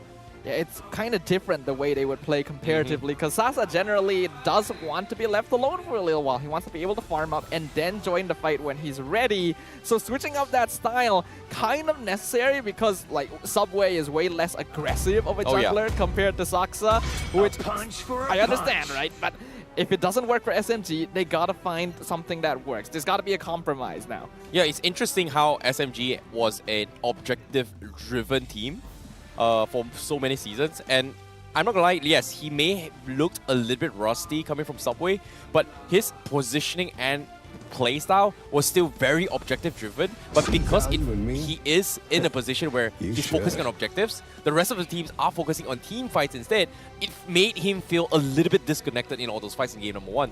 I wouldn't blame if Sasa wanted to play a more active role, considering that we literally talk about how SMG is doing good if Sasa doesn't need to do anything, but Sasa wants to do something. He wants to play the game, obviously, but if he's in a position where he's constantly getting hunted in the backline by Matt as well as Neo, then it's not going to work out for SMG. They do still depend on that damage to come out.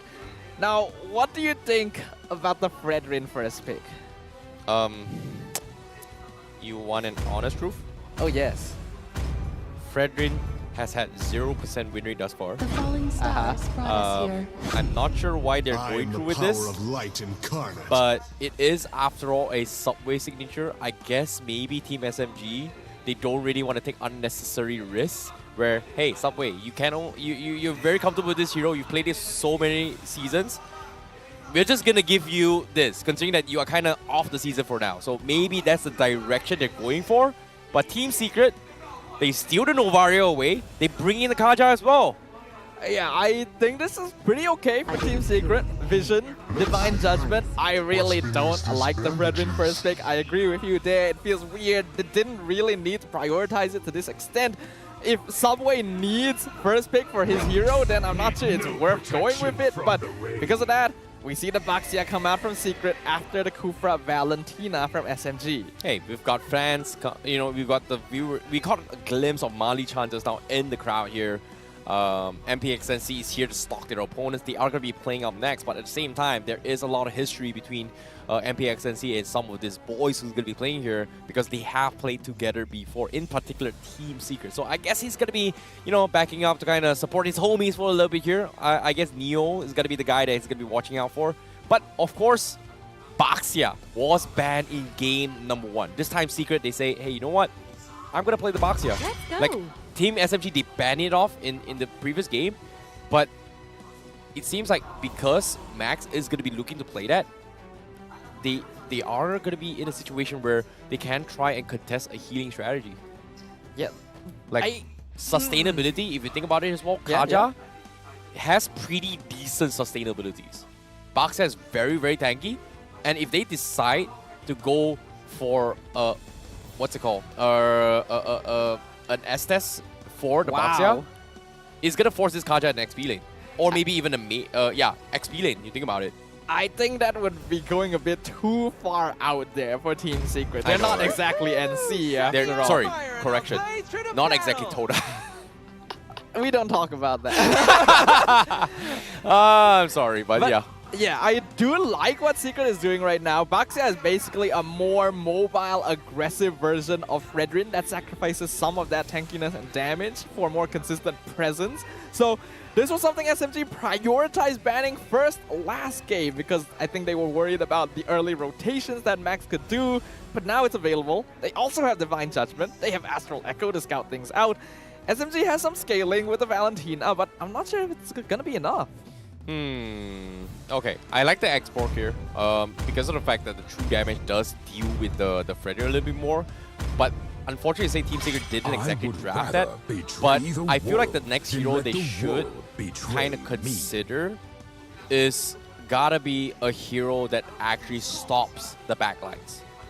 Stops someone from diving the backlines. In particular, it is going to be either the Lancelot that needs to be stopped to a certain degree, Sorry, not Lancelot. I mean, Arlot is going to be something that actually gets stopped as well, or maybe even a Lapu Lapu to a certain degree when it comes to XP lanes that can actually dive the backlines. Because as of now, Team SMG is got to be thinking about ways. Oh, okay, never mind. I guess they do ban it.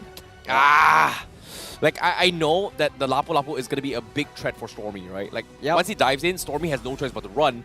And yes, he's going to be terrifying his way through, but the Terrify is going to be used to actually zone the Baxia or maybe even the Novaria to a certain degree. So I guess SMG just doesn't want to do it Lapu Lapu. Yeah, I mean, Stormy and Subway, they know Neo's hero pool. Lapu Lapu is one of his more comfortable heroes overall. And like you mentioned, giving Secret a way to dive when they already have this kind of lineup is very scary. So I do respect getting rid of that. But with the Yuzong and Lapu gone, that does definitely narrow down the EXP lane hero pool quite a bit. Not even X4 can be available to take down the tankier frontliners for SMG. So Secret actually gonna keep their EXP lane for last. They start off with Brody. Okay. I don't know if this is intended or not, but I feel like the pressure is actually on towards Neo right now coming from Team Secret. Considering that Neo doesn't have a lot of good track record on certain specific XP heroes. But I think like picking the Brody right now gives them a little bit more time to think on, hey Neo, what can you play? Because if you think about Neo's hero pool right now, Benedetta in this season hasn't had quick succession besides his Paquito. Besides that, what else can he play? Because I haven't seen him kind of dominate his way through. He's making a lot of individual plays, but Paquito was his only hero that really stood out the most. I think it'll come down to the counter, right? They're specifically saving Neo until last so that they can see what SMG is playing. No. And it's gonna be the Arlet. Wow, we do recall Smooth on the Arlet was pretty scary last season, but the hero is nowhere near the same level it was. So, You know, like, it's weird how, like, during the drafts, like, 30, 40 seconds ago, it felt like I was talking, like, without any kind of reference. But based on the draft, like, I called out the Arlet, I called out this, I was like, huh. I called Lapa, I was like, huh, something's not right. I know it's weird, but at the same time, like, I don't know why it's kind of right now, but I don't like this glue. Like, I feel like this is very, very forced, but Neo definitely needs some sort of sustain.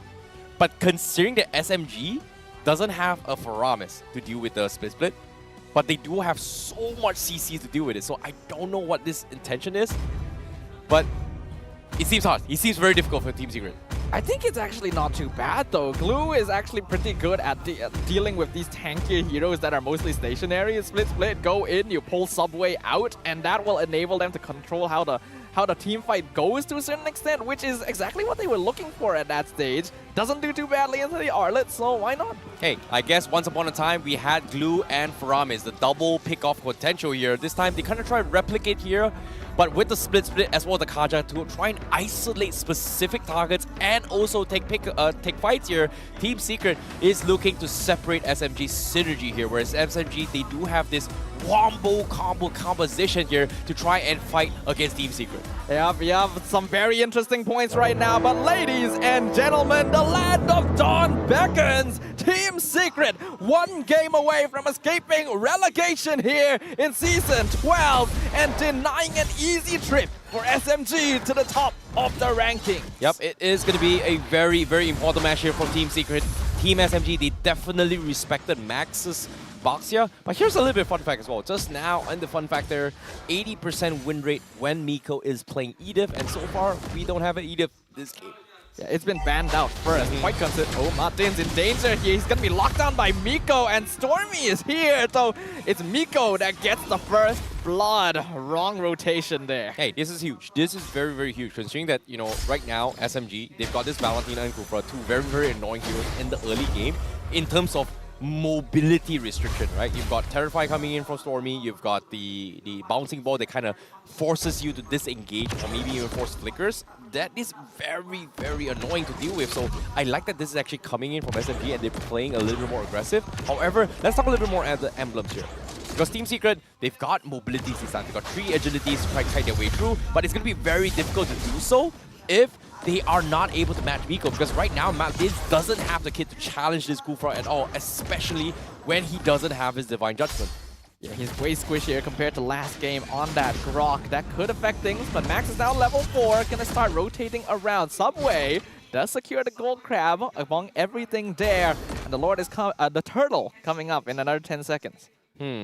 Interesting. This is a very, very slow approach coming from them, but they are sending Stormy up top here. Neo might be in a little bit of trouble. Yeah, he's overextended, forced the flicker, but he's terrified now. He wants to reach his tower, but he can't make it. Smooth! Gonna win out that EXP lane with some help. And now the turtle is open to them. Hey, if that was the old patch of the glue, he would have survived that. Like, the Qs coming from the first stam would have gotten away with it. However, this is not the last patch. This is the latest patch, so that's not going to be happening here. So that means easy turtle coming from Subway and Team Secret Day. Again, lose out game number 1, but Martin's almost dying there. Ooh, that's close, that's close, that's close. Wow, I'm suddenly reminded of what Noir had to go through previously. Zaza gonna take a lot of damage from torn apart memory. Has to be careful here. Brody's pretty scary. Subway, Abrasers, Raph. Gonna steal the orange buff away from Max. Here comes Neo, cutting things off. Smooth is around as well. Maima gonna be joining the party, but his burst, will it be enough? He hits on Subway, split onto the Brethren. Energy Eruption, keeping him alive, but not for long, as 3 members will feed the kill to Neo. This is huge. This is the pickoff that Team Secret wanted as well. And the reason why SMG wasn't able to contest that was the fact that they didn't realize that it was possible, because Martins doesn't have his level 4 red. They don't really want to regroup and actually force a fight. And because of that, Team Secret was able to isolate Subway's aggression and get a kill. So this is huge coming from Team Secret. It does seem like Subway is a bit rusty here. He's just walking way too far up, and SMG just, for some reason, wasn't backing him up. 4 members of Secret came and surrounded the Brethren before anyone on SMG. Like, it just felt like they were giving up on him at that point. Agree. But now Martins, he does has his level 4, whereas Miko is still 1 level ahead on him here. It is going to put Martins in an awkward position, but you can see the rotations coming with SMG, they are starting to group up because of the fact that they don't exactly know where Martins is. Because one wrong catch, they are going to be in no trouble. So they are looking for that complete collapse because of the fact that Miko does have the level advantage to sustain a lot of Team Secret's majority damage. A majority of their damage.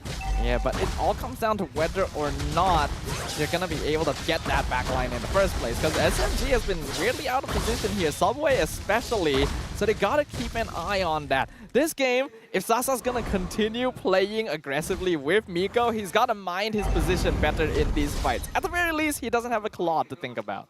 Yep, and based on the AI winning prediction as well, 55% on SMG because of the fact that they have a little bit better in terms of online timings as well as level spikes. But all things considered, it's still going to be all in fair games. Max, he's going to start a fight. Yeah, he's going to get terrified. Smooth doing a good amount of damage. He's zoning them out. Final slash onto 2, pushing them away from the turtle, and that'll let Subway take it basically for free. What? He takes it!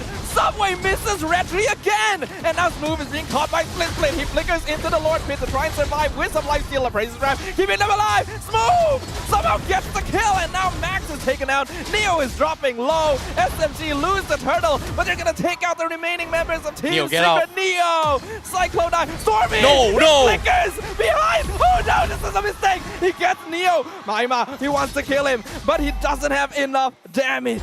I have no idea why SMG and Secret is not taking this full-fledged fight, because of the fact that that entire turtle skirmish was a full 3-way 3 because of the fact that Miko had no choice to protect Sasa. They were not able to commit to this fight. Oh, that's bad. He pushed him out of the Bennett's rage. Divine Judgment comes out, but Miko is way too tanky. Subway gets the taunt. Sasa kills Martins, and they will walk away from that one.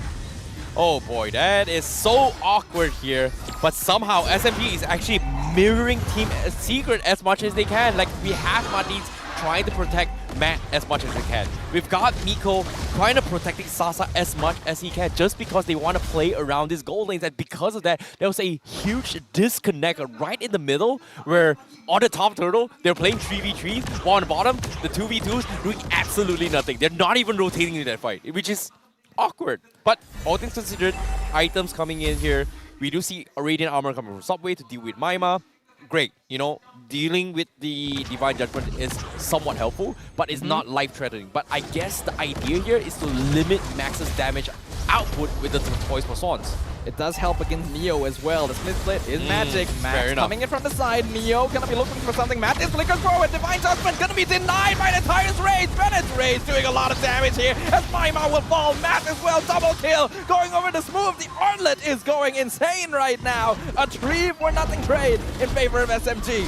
Oh boy, oh boy. SMG finally finds that opportunity. This is huge for them here. But seeing how annoying this Valentina is, Team Secret, they have to choose their fights very, very carefully because as of now, damage output is going to be solely dependent on Maima and Mad because they don't have that burst. But oh my god, again, Max, really? What? Max just rolled in by the turtle pit, said, hey, thanks for that. But now he is caught by himself, terrified under the tower. 4 members of SMG in the area. Baxia though, too tanky. He'll be able to get out, and now they're looking to re-engage. Miko may have been hiding a bit too far out, gonna be caught. Force the flicker, Tyrant's Revenge out, Bennett's Rage trying to cut off the path, but not gonna be enough. Neo and Max way too tanky, but they will make the smart choice to not continue this.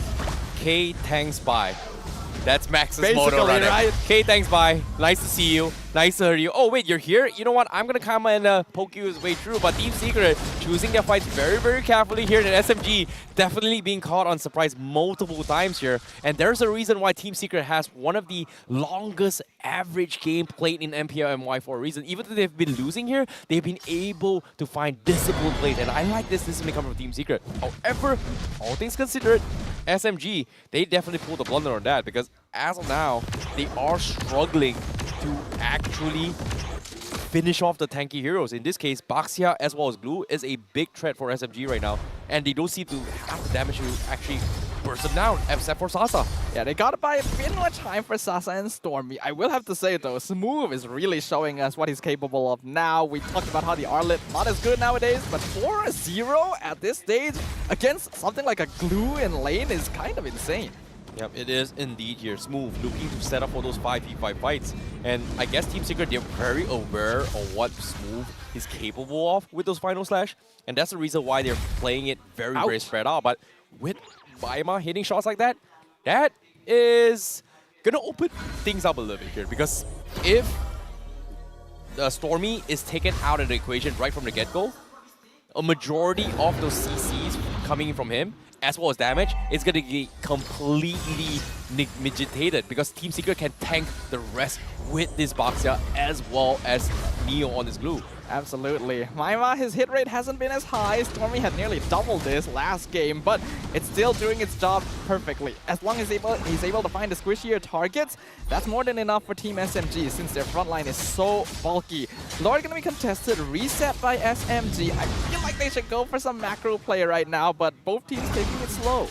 Yeah, it seems like, you know, SMG, they finally realized that, hey, boy, hey, Subway, you've been missing a little bit more. We're gonna choose a fight right now. Oh, no. Tyrant's Rage, they find Martin's final slash Bennett's Rage. That feels like an overkill there on the Kacha, but they will remove him from fight. Astral Echo comes in from Maima. The Lord knock up on 3 members of SMG. Matt doing damage. Sasa, double kill onto Maima in the back line. Miko looking for Matt. He's gonna miss on that. Both junglers on top of the Lord. Subway! Gonna finally secure it for SMG. Miko will get taken out by the torn apart memory, but same will be said for Max. Mega kill going over to Sasa. Yep, finally, Team SMG, they realize what Max is capable of as well. And finally, when they pick off Maima, especially when Sasa take away this Novaria, a lot of the slows and burst potential get taken out. However, it's still very, very long journey for Maima to get those kills here. SMG, they realize that there's just a lot of wigglings here. They are going to go in, penetrate, and get as many kills as they can. Meanwhile, Martin's being taken out is going to be very important because that means Team Secret will lose the upper hand in terms of engagement. Yeah, good flicker there, but means he won't be able to go for aggressive catches with that Divine Judgment. The Lord crashing up top.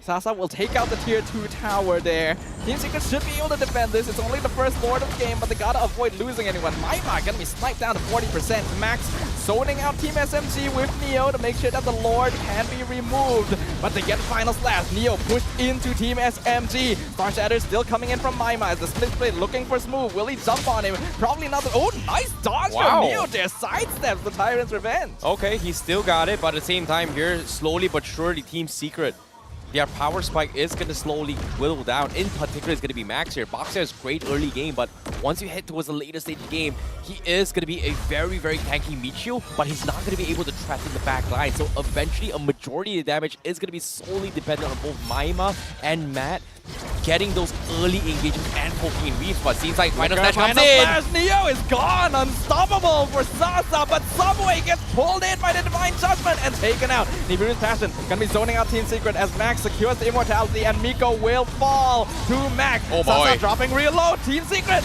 chasing down SMG. They want to find something, anything. Maima, They have to go for it. They have to go for it. Max is providing vision, rolling into the wall to make sure they can see him. Oh, Star Shatter stops just short. So Sasa survives, but not the mid-tier one. Huge plays coming from Martins as well, getting the counterplay against Subway and also allowing Maima to do his own thing. This Novara is going to start to hurt a lot more. But all things considered here, SMG, they made a little bit of blunder here. They got a little bit overzealous here. They made a little bit of mistake. And because of that, they had no choice but to force the fight because of how Stormy and Sasa is going to be positioning here. Smooth, got a great engagement, but the right targets to take down is got to be both Martins and Maima in order to open the fight. Because when they threw everything on you, great. You kill Glue, they lose the tank. But guess what? The amount of pokes that Team Secret can do in this fight with the Brody and Novara, it's just annoying to deal with. Yeah, SMG has to be a little bit more decisive with who they're catching out with that final slash. It's one of their best forms of CC here, and while picking off Neo would let them start pushing in, the fact that Subway overextended and got pulled in also resulted in them not being able to get a single structure out of that. The good news is they still have control over most of the map. It's going to be difficult for Secret to try and contest this next board.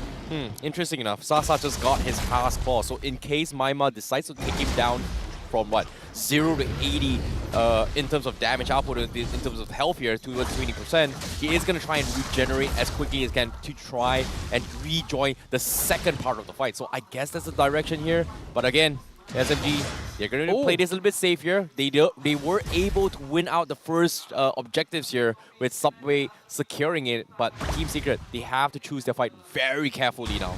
But SMG has already made some slight mistakes here. That final slash missing entirely and then tanking some damage onto Stormy.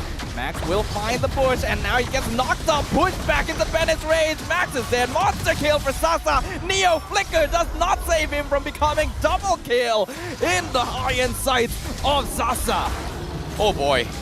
That is very, very unlucky coming from Team Secret. I don't know if it's map awareness or spatial awareness coming from Team SMG, but as soon as Maima dropped his second skill on the top side while in the bushes, tried to clear the wave, as soon as SMG kind of felt that pressure, they immediately jumped the gun and took a fight with Team Secret where they know Maima is nowhere to be found in the fight. They're looking to even things up here for game 3, but there's no minion wave. Good news though, the Lord is coming in with an empowered wave. Secret still gonna be one man down, but they will respawn. Martins instantly gone. Miko finds the backline. Neo gonna find space though, so Matt will survive. And Miko actually sacrifices himself. Neo gonna find Sasa with the split split, forcing him to flicker away, but Subway has been left alone back in the base. And the torn apart memory secures the killing spree for Matt. Neo, he will end up dying here. Sasa gets the legendary, but his job already done. Yeah, this is crazy. Like, I was expecting the SMG to do a little bit more here, but you can see how Maima is threatening there. At the moment Maima kind of shows himself here, he focuses his target on making sure that he zones Sasa out of there, and because of that, SMG couldn't fully commit to the fight to actually go in for the crystal. So this buys Team Secret a little bit more space to actually make a comeback. So, but the question remains here is, can Martins find the perfect catch? Because if they want to bounce back here, they need to catch either Stormy or Sasa out of position. So far, Miko, catching on the Miko and punishing him is not the great target. It's not the right target at all. I think it's still not too bad though. Right now, considering Secret are like 6k behind, any target they can find, any positive trade they can find is going to contribute heavily to keeping them in this game. I did already highlight SMG's late game. Oh, Max. Don't know if he wanted to roll in here. He will find 4 members. Martins jumps in. Don't know who he pulled, but Miko gonna find the backline. Highest rate on only one target. Neo still surviving everything here. Smooth will get shut down. Matt gets the mega kill. Subway gonna be jumped on by Neo and taken down by Maima. Matt with the double kill. SMG only has 2 survivors remaining. Team Secret with the engage. Oh boy, that was a big clutch here coming from Team SMG here. In particular, Matt Bean's Divine Judgment catching on Smooth, stopping him from going for those final/chain CCs was one of the reasons why Team Secret was able to chip away, allowing Maima to capitalize on so much value on his first skill alongside with Matt. That was a big blunder here coming from SMG, and because of this is going to buy them a little bit more time to kind of threaten the high grounds of Team SMG. Could this be it? Can Team Secret get their first ever clean sweep? Miko misses the Tyrant's Rage. Neo just splits out of there. SMG is making so many uncharacteristic mistakes right now, and their net worth lead now is dwindling to nothing. Secret are regaining control. Yeah, this is crazy plays coming from Team Secret here. But at the same time, you know, it is full resets now, alright? 17 minutes a game, both sides have their equivalent items here. They need to finally get a little bit of a priority check. Matt, he's kiting around, he's very annoying, he's got 502. Obviously, Brody not dying is an issue, but SMG, they have to identify who they really want to catch, because right now, Neo is not the right target. It's I don't not like it. this engage. They get the Divine Judgment. Smooth is pulled back. Final Slash misses everything. And Smooth is dead. They're all dropping real low on Secret. They find Matt. Nice Tyrant's Revenge. They got the shutdown onto the Brody, and now Max will follow. Legendary streak going over to Sasa. It's just been a back and forth. Okay, this is hard. This is oh boy, Maima. Close plays here. But at the same time, considering that SMG had the immortality advantage here, they were able to find a very crucial target. And right now, killing Matt is going to be very important. And so far, Team Secret, they realize that, hey, it's not just Maima doing the show. They also have Matt that is going to be a big threat here. And so far, SMG, they have identified that, you know what, in order to stop whatever initial burst that Team Secret is looking for here, get immortalities. Yeah, force the Divine Judgment. After that, guess what? Round 2, baby. All right, Luminous Lord once again in the hands of SMG. Ouch, that Star Shatter still doing a good amount of damage here, but Stormy should be able to regen that in time. This is going to be a really massive base defense here for Team Secret. The waves are synced and there's a lot of minions crashing in. They've only got 2 inhibitors standing, but everyone has respawned, so that could be enough. Miko gonna find Neo on the side. Tyrant's Rage, Immortality instantly bursted down. Final Slash as well. That's a lot of resources, but Neo will be taken out. 4 members left on Team Secret. Max gonna be pulled back, terrified, but he's still tanking a lot of that damage while the backline Matt is pelting them down. They get the inhibitor, but SMG is staying way too long. Maima gets the killing spree. Matt flickers forward. He gets the kill on the Stormy. He pops the Wind of Nature. He's still alive. Final Slash onto the Brody. They will pop his immortality. And look, the Fight Praises Ramp gonna finally finish him off, and they will pick off Matt. Maima still sniping from the backline. Sasa still has immortality up, but Team Secret has actually mounted another defense. Martin's will be sacrificed, but as long as their lives are remained in this game, and the more time he buys, Secret will still have a chance. Oh my god, my team is just by so much time, but at the same time, beautiful stuff coming from Team Secret as well. Like, Maima as well as Matt was able to clear the minions here, and the tier 3 was getting so much value and just chunking through all the HP of SMG, and because of that, with Stormy and Miko dead right there, and also chunking off half the HP from that fight, Team Secret was able to hang on. However, second chances like that do not happen again, because this time they will not have any inhibitors to protect them at all. I don't understand why SMG is just staying here. Smooth gonna get caught out. On from Subway though. These are all very tanky heroes. I don't think anyone's dying just yet, but Matt is coming to rejoin the fight. Smooth gonna be pulled back by the split, but Neo now out of position, taunted. That's gonna be red straight. Miko! He finds the back line. Matt is going to fall to Sasa, and with that, the chances of Team Secret's defense dwindling. SMG wants to end this. They only have a couple of minions. They'll have one more wave coming in mid lane. Miko gonna find one more. Martin's gonna be trapped underneath the tower. Maima and Max, the only survivors. They get Miko. Crystal dropping low, and it will fall to the hands of Team SMG. What a catch coming from Team SMG. What a catch indeed. Wow, Miko to turn things around, finding the right target, just shutting down Matt, just like that, to close out this game. They tie the series, and Team Secret, chances of potentially getting the 2-0 slowly dwindling down as they try to survive the onslaught that SMG is bringing it to them.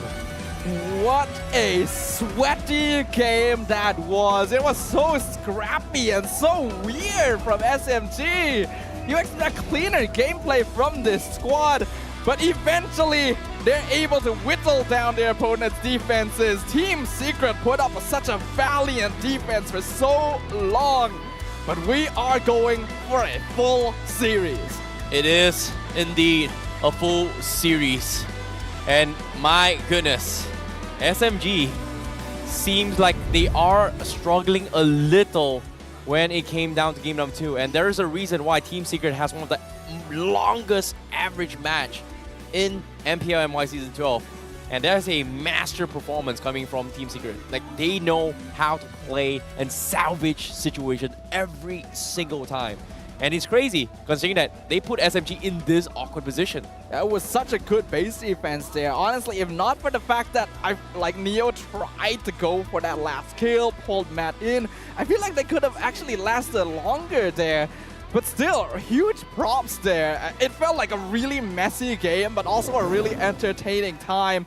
Team Secret showing some promise, but Sasa going to be the MVP. Well, Sasa, 12-0-7 here. Unkillable despite being zoned out by Maima every single time. He didn't die a single time here. Even though he has been poking from afar, he has been in a position where Team Secret was struggling to get kills after kills. Yeah, compared to before, Sasa definitely had an easier time positioning this game since there wasn't quite as much dive. Like you mentioned, all he really had to be careful of was that Star Shatter, and as long as he avoided that, the damage came through, no deaths. So let's have a look at the mic check for Team SMG in Game 2. Just have fun there, guys. Aku ada. Nice tip. Go bot. I pressure top. We can fight up. Trust me, we can fight up. Just trust me. Nice one, Ish. Go. Ult after Lord, can we try mid? Boleh. Get Lord. Relax. I clear top. Oh, out. Sorry, out. Okay, 3 lane. Go top. Okay, I got top. Well. Very, very intense stuff coming from Team SMG, and they definitely put Team Secret in a very, very awkward position here. But all things considered, you know, they were able to pull through, and of course, Sasa, 12-0-7. Unkillable on this Beatrix, forcing Team Secret every single time to fight to pick him off. And in particular, Maima has been trying to offset him every single time. Very, very difficult to catch. Yeah, some good attempts overall though. I think Maima and Matt were really putting out a lot of damage there. I really want to see how much damage was being done this game in total. But props over to Team SMG for being able to close things out, keep themselves in the competition. Though I will say, their gameplay felt kind of weird, right? You usually expect them to be more coordinated than this, yet it felt like it was really scrappy. They stayed too long for a lot of these fights. I don't know. Yeah, it felt really, really weird on how they're actually choosing these kind of fights here. But at the same time, like this draft coming in, it feels like there's just so much CC control that SMG is worried about as well. Because every single time that they choose a fight, and Team Secret is able to kind of dodge it, right? They've got this wombo combo where, hey, if you all group up as 5, we are going to completely destroy you. But Team Secret, they are able to just completely dodge that. And even then, they made a little bit of mistakes here in terms of catches, but they just kept on with the pressure. They made sure that they were finding important targets. In particular, it's just bullying whoever they can be the bullied. And I feel like Neo was the guy that they finally found the weak link from coming from Team Secret because of how strong their defense are coming from Team Secret. Yeah, I mean, you can't really blame him. Neo has been targeted by many teams for many matches, even last season too, because they realized that as long as they disable the EXP laner for Team Secret, it makes it very hard for them to make these plays. And I do feel like Martins was put in a slightly more uncomfortable spot this time. Kaja is not one of his usual pocket picks, and although he did get some good divine judgments here and there, it still wasn't pivotal enough to change the fate of Team Secret. Huh. I did not expect this at all, considering that, you know, I was wondering why Neo was so squishy, and considering that he didn't get his necessary farm at all, he's only got a dominant Ice and Oracle. Now it makes so much sense, right? He's an XP laner, he should be at least, what, third net worth, second net worth to a certain degree when it comes to a normal game, but considering that he did not hit his net worth, because Maima, Max, and Matt was able to get so much value from across the map, he isn't able to tank whatever burst that SMG gave him. And there were a lot of instances where Neo just got deleted by Sasa every single time. So this is very, very concerning, but it feels bad for Team Secret, man. It is quite concerning that Neo having less money overall than Martins is worrying, but understandable because his job was basically to sacrifice himself in the fight every time. But he needed to buy roam boots, right, to make sure that he could keep up in terms of gold and EXP, and we did not see that. So I feel like Secret was definitely missing out on some benefits they could have had. Looking at the stats here, definitely leaning towards, actually, Team Secret doing more damage overall. That's kind of surprising considering how much Sasa was doing. Yeah, it is really, really, you know, surprising. But at the same time, you know, I like how Sasa is, you know, obviously the carrier, right? But considering that when it came down to moments like choosing your fights, right? It feels like Max was able to identify that, you know what, I'm going to make space for the team. I'm going to try and tank everything that SMG throws at me. You guys find me an opportunity to win the game. And he's been creating so much opportunities, but it was so difficult for both Maima and Matt to actually find those kind of opportunities, right? Like, you can see Maima is doing like 116k damage. Great, he's poking his way through. But Sasa just says like, you know what? If I get the right target, boom, I'm just going to get one shot. Yeah, it's pretty rough here overall. Looking at the highlights here brought to us by Republic of Gamers, we could see that early on, Martins did end up dying and Team SMG already gained quite heavy control over the early to mid phases.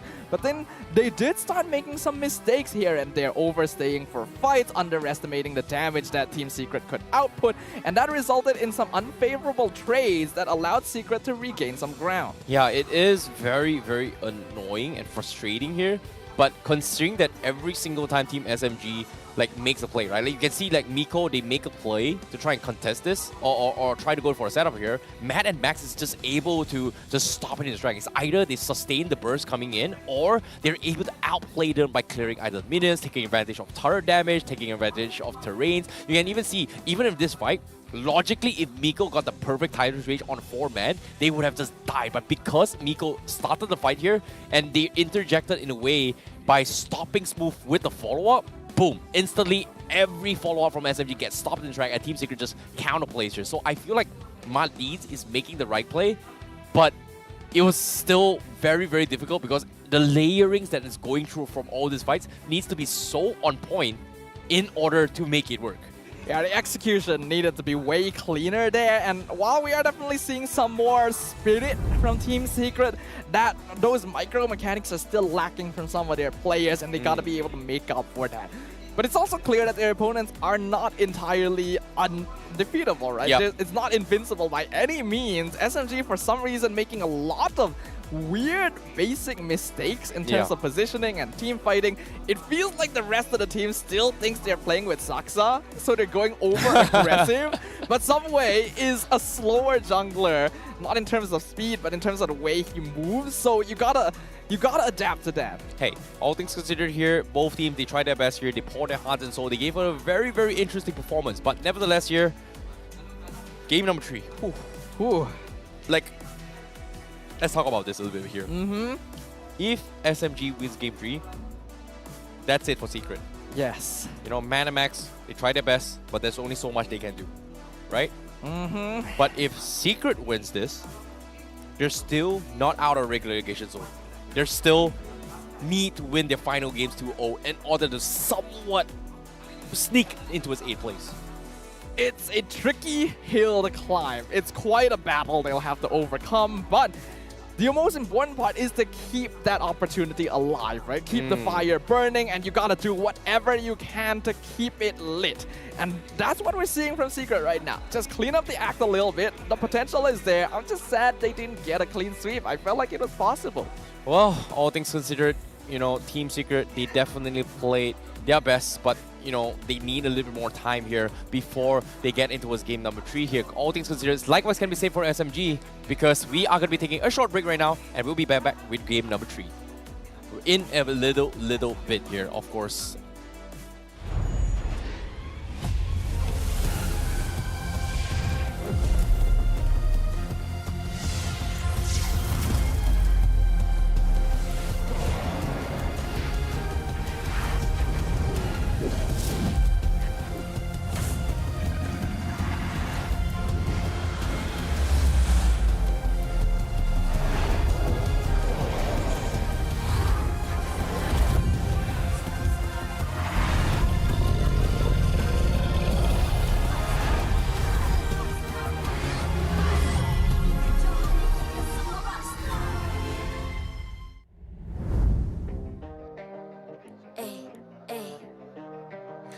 I'm a rock star.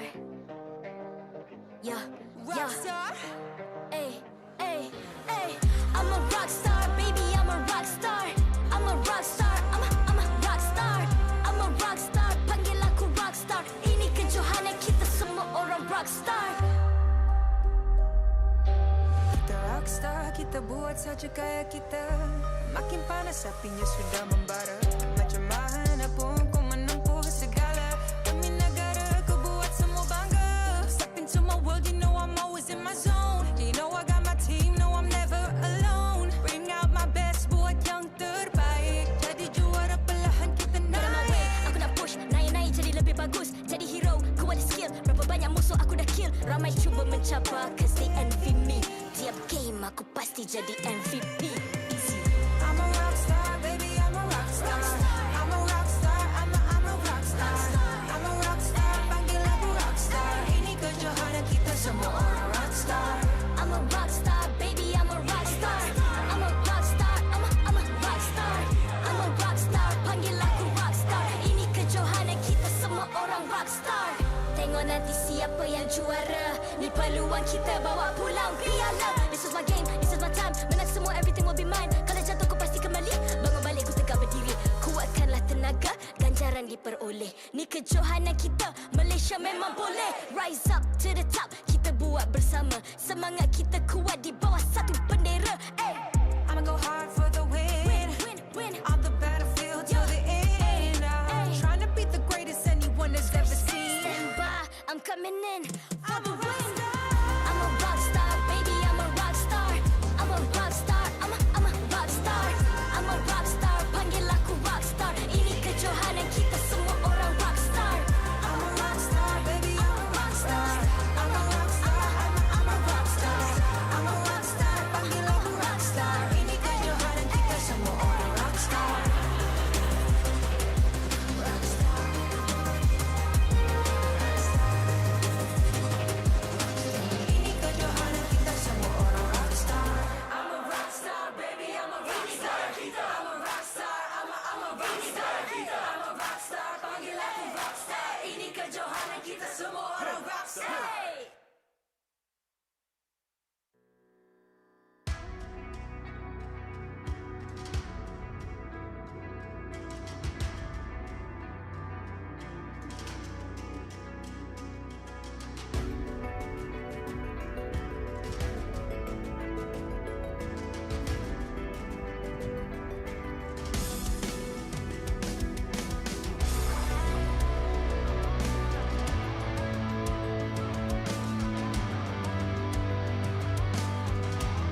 I'm a rock star.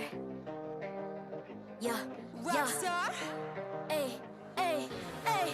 I'm a rock star, baby. I'm a rock star. I'm a rock star. I'm a rock star. I'm a rock star. Panggil aku rock star. Ini kejohanan kita semua orang rock star. Kita rockstar, kita buat saja gaya kita. Makin panas apinya sudah membara.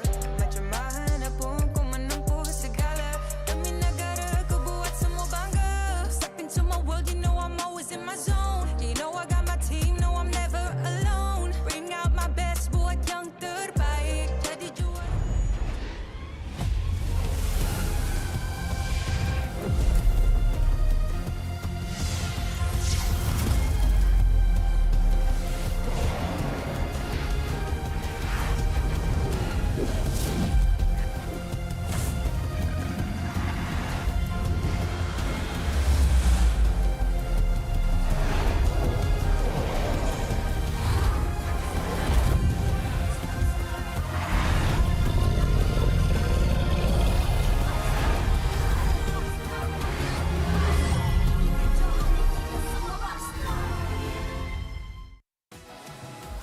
Welcome back, ladies and gentlemen, to a series with results unexpected here in MPL MY Season 12. You're watching the English broadcast. My name is Mustafa, joined by Terrence, aka Icy Baby 12.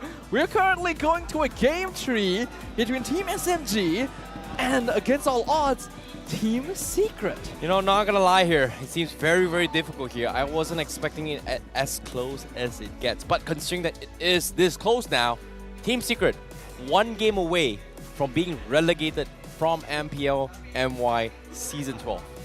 Can they bounce back? Because it is a do or die moment for them right now.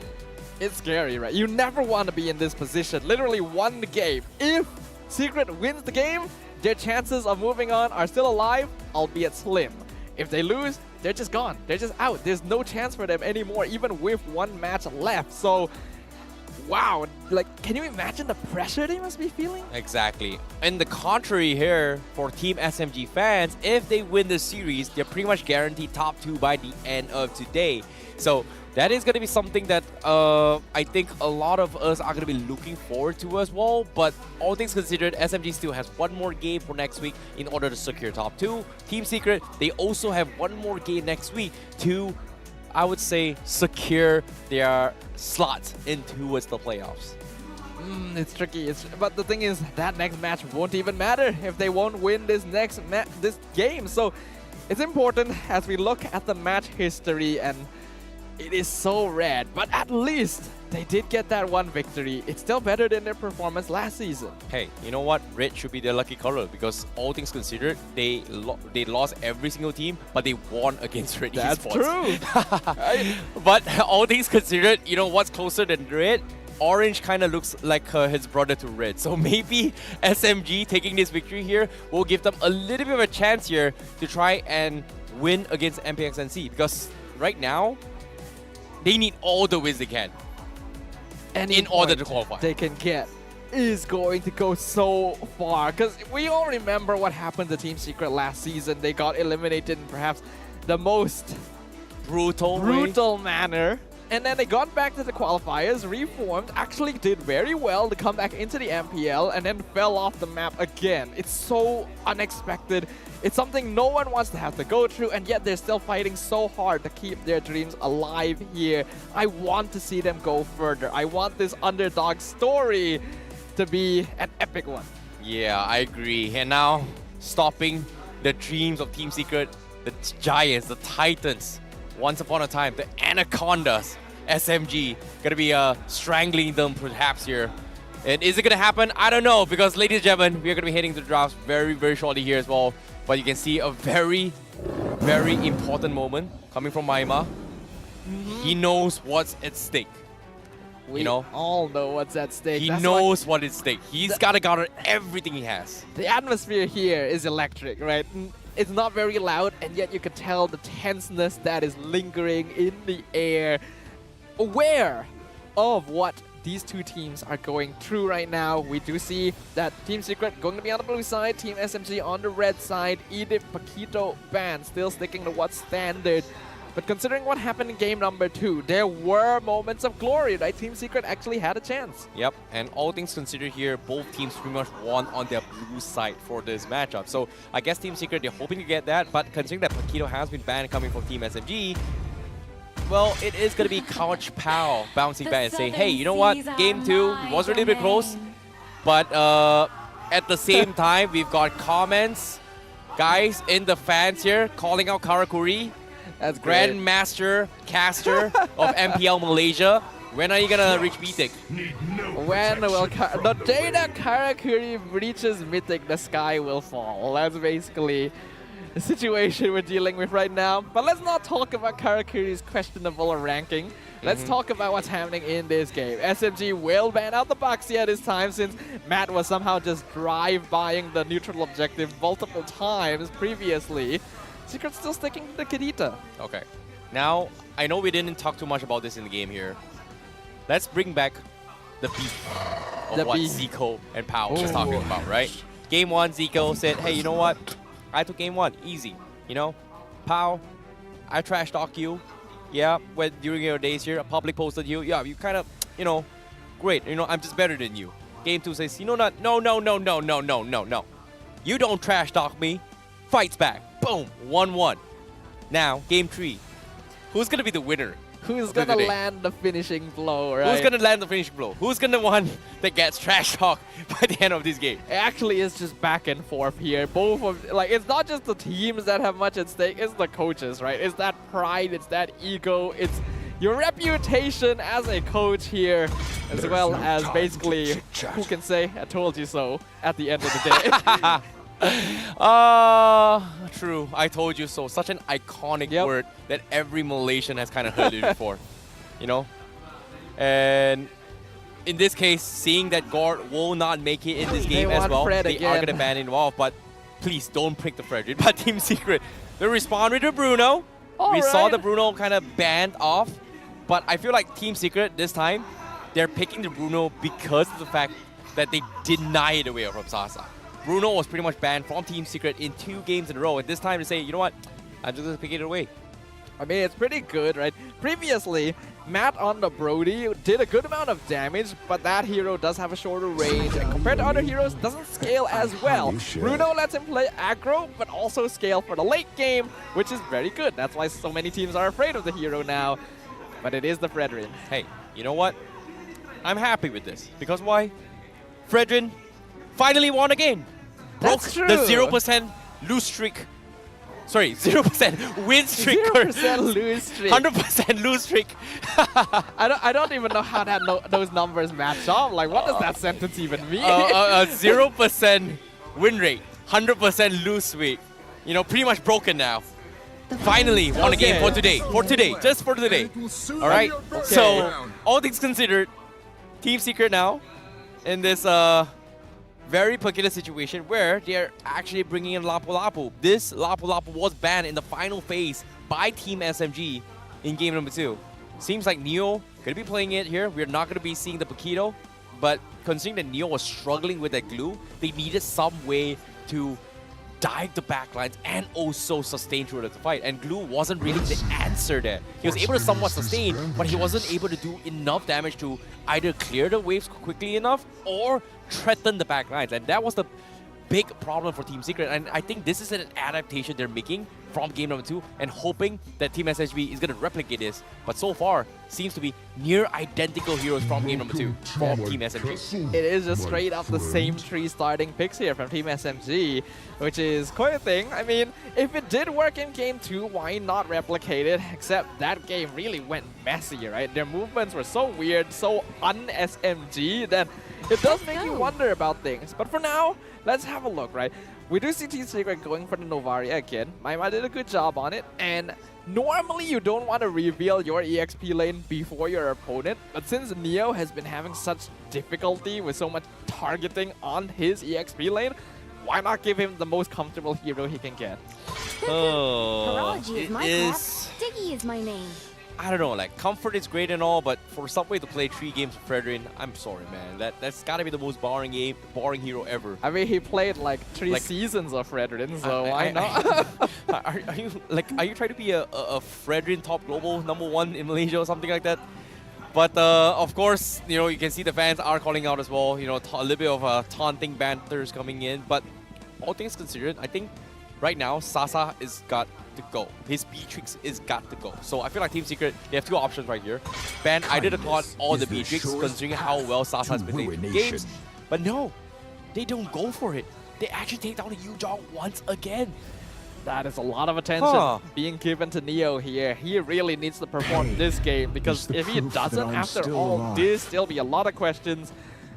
I was surprised that the Claude got let through this far in. It feels like it would be a pretty easy choice, but Sasa goes for the more aggressive option. He gets the Brody instead. Yeah, I'm surprised by this, but at the same time, considering that Baxia was banned, means that Max is going to be forced to play either a Assassin or the Mortis once again. So I feel like the Mortis is something that Team SMG can kind of deal with it, but they bring in the Mortis, and they pretty much bring in the Mortis again, but this time they take the Franco away from Miko, and they are going to try and lock down one particular hero, but in this case, who's that hero? Because as of now, Team SMG, they don't have a high utility hero. They've got, you know, like the Bloodline is great for stopping Subway from getting those retribution fights, clutches, but besides that, I guess, again, Team Secret, they're still adopting that pick-off composition from Game 2. I think they're just going with comfort, right? Buttons, the Franco is probably one of his most comfortable heroes overall. He's one of the few roamers that very consistently picks it this season. So even if it doesn't necessarily answer what SMG has, that catch potential could still work pretty well, especially with heroes like Bruno and Martis. See, there's the bait and switch! Sorry, Subway. We were talking bad about you earlier. No more Fredrin! We've seen a lot of Helgers coming in. I guess this is SMG's experimental phase to see why is Helger good. And so far, Novaria is a great way to deal with the Darkness Fall to a certain degree. It gives a little bit of information, but I don't know. Like, is this Darkness Fall the greatest solution? I don't have a lot of data on this, but so far, it is going to be a good one. I hope that, you know, maybe Team Secret is able to overcome the darkness that is going to be beholding them if they do lose this series. Can Team Secret overpower the darkness of the night with the light of the stars in the hands of Maima here? Will they be able to open things up? Will they keep themselves in the competition? Will they keep the flame burning for Team Secret? Game 3 will reveal all as we return to the land of dawn. Team Secret versus SMG, the decider match. Go all in, or go home. It's all or nothing for Team Secret. Oh boy. What? You know what? I'm sold. Madines clutches it right from the get-go. Hey. Now I have to judge. Subway, what have you been doing this game? Really? Like, okay, yes, normally you leave a bit of health on the buff because they will eventually die, but that is massive. You're just feeding it. There's a Franco. You should know about this. Oh boy.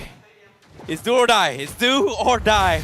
But all things considered here, you know, considering that only Subway has had a rough start, SMG, they're still putting a lot of pressure. And so far, I don't think we are going to see like major changes until like Maima hits his level 4 as quickly as can, right? Like they need it up so that they can actually contest with the Darkness Fall that Subway is going to be bringing to the table. Because once that comes in, it's going to be lights out for the turtle contest. And this is going to be a big problem because that is the solution that SMG has thought out for to deal with Max's retribution that has been on point for 2 games in a row. Yeah, that could be huge here, because now Subway has to find EXP anywhere to make sure he hits level 4 before the turtle comes up, and this is going to be a very awkward timing.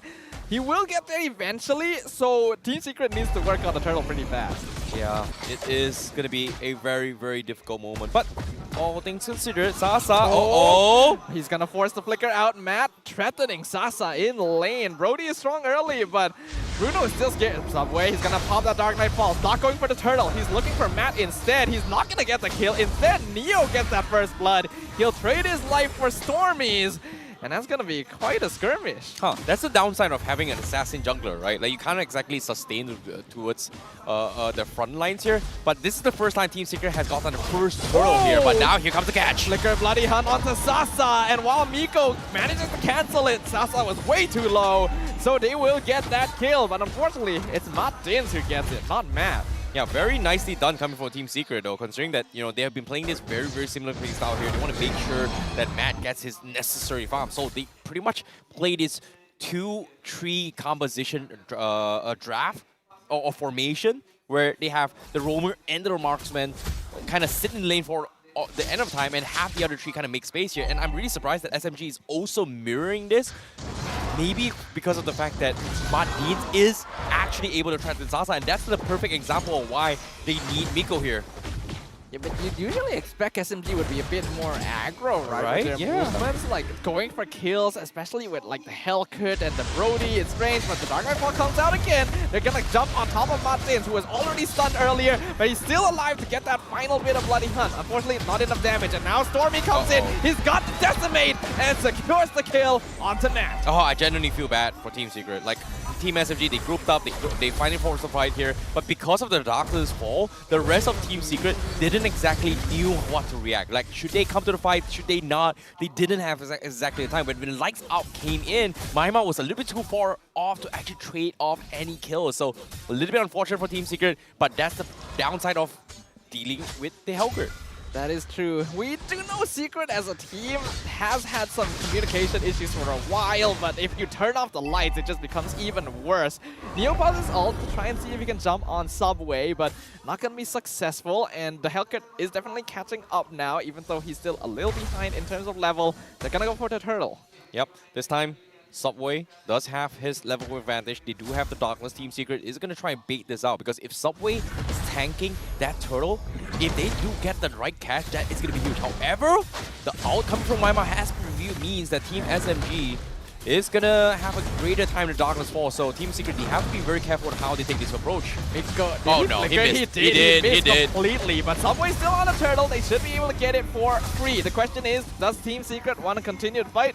Answer seems to be no. Yeah, it's smart. It's smart. Like the moment Maima uses ultimate here, didn't get so much value out of it here, and because Subway still has his Darkness fall, just not worth fighting for as well. Considering that, you know, Neo is also trying to trade objectives across the map, means that they're in no position to fight this here. Just give it away, show your presence, and then trying to get value across the map. I'm surprised that Iron Hook didn't land there. It felt like it was probably going to connect, but Sasa's able to walk out this fine for now. Team Secret still has the slight goal lead, but not too much at this stage. I imagine a lot of it's going to be on Matt though, and the Bruno, if you're able to get a good amount of farm, can be very scary once you hit like that 2-3 item power spike. Yeah, I guess this is where Team Secret is going to buy time, right? Like, they want to try and drag this out as long as they can, because this Hellcurt's power spike is going to kind of slowly whittle down, doing towards like the 8, 9, 10 minute mark ratio. Sorry, around the 9 to 10 minute mark ratio, where that is the perfect time where Matt says like, that's the big power spike I'm coming for, I'm going to crit like crazy. And that is exactly what Team Secret is going to be eyeing for here. But the question here is, can Matt capitalize on this? Because once Darkness Falls comes in, Matt is going to do almost no damage as well, unless you're playing melee marksman. Yeah, it's going to be hard for him to position himself. Yeah. And this game, it's been quite a bit about that gold laner positioning. Game 1, Sasa getting caught out. Game 2, Matt getting caught out. So that information is going to be very crucial here. And although Team SMG has definitely been playing slower here, which I don't agree with, it still means that the threat is going to be present. Yep, at the same time here, we do see a little bit of a showing threat here, but in terms of itemization here, Max, he does have the Fury Hammer, so that is going to be early damage control coming from the Mortis, pretty standard stuff coming from him. But all things considered, I want to see Team Secret get some sort of value kills, because as of now, if Darkness Falls comes in, the only one dishing out damage is going to be either the Novaria or the Lapu Lapu, maybe even the Mortis, right? These three heroes, but they are not the kind of damage dealers where you can actually chunk away 100% of health or burst down a particular hero, that's going to be up to Matt to do this job. So within the Darkness Fall timing, which is about 4 to 5 seconds, they are pretty much running in blind, and they're not going to be able to get any kind of value unless Subway makes a mistake. Yeah, they're gonna have to be very smart with the way they move around, whether they want to continue fighting, whether they want to delay it until the Dark Knight Falls runs out. For now, SMG gonna start putting a bit more pressure on. We see that Sasa will finally take his tier 1, and they'll unlock the Brody from the gold lane, maybe rotate down bottom. And speaking of bot, Neo gonna get the stun onto Subway, but he's now being 1v2'd. The hell could... Subway actually not even gonna try and rush back into the turtle here. He's gonna give it over to Max. Astral Echo comes out, Smooth just slowly whittling Neo down, doing a good amount of damage, but movement still seems kind of weird. Bloody Hunto in the mid lane, Miko, he survives! Oh! But a torn apart memory finishes off Martins. That's huge. That is huge. Every single fight here from the top lane, middle lane, and bottom lane here. Team Secret trying to win on getting a little bit greedy, but Neo! A beautiful flicker land shaker to finally catch out Subway. The cockroach has been squashed here. Neo finally getting to play the game. This is huge. This is very, very important for Team Secret here. With that being said here, there's so much space given. However, they're not too happy about this, yo. Stormy, he comes on in. A Praises Wrath, not even needed. He has Decimate. Stormy loves stealing that Decimate.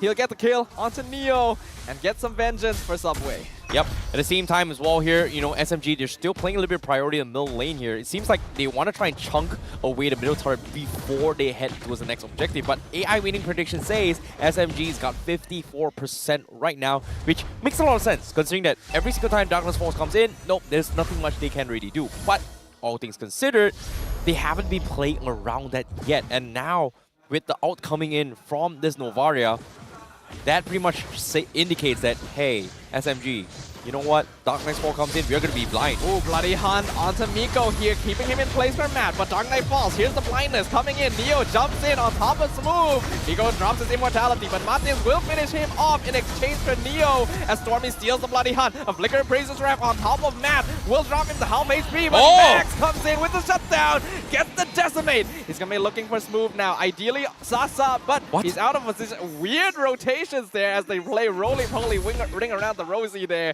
and he's going to be able to get away. What? That was a little bit questionable here because Max was in prime position to cut off his exit while the rest of Team Secret just conceded and say like, you know what, we've got to defend middle because Subway was trying to snipe the middle turret here, and because of that small little miscommunication, they let Smooth walk away. It's really unfortunate.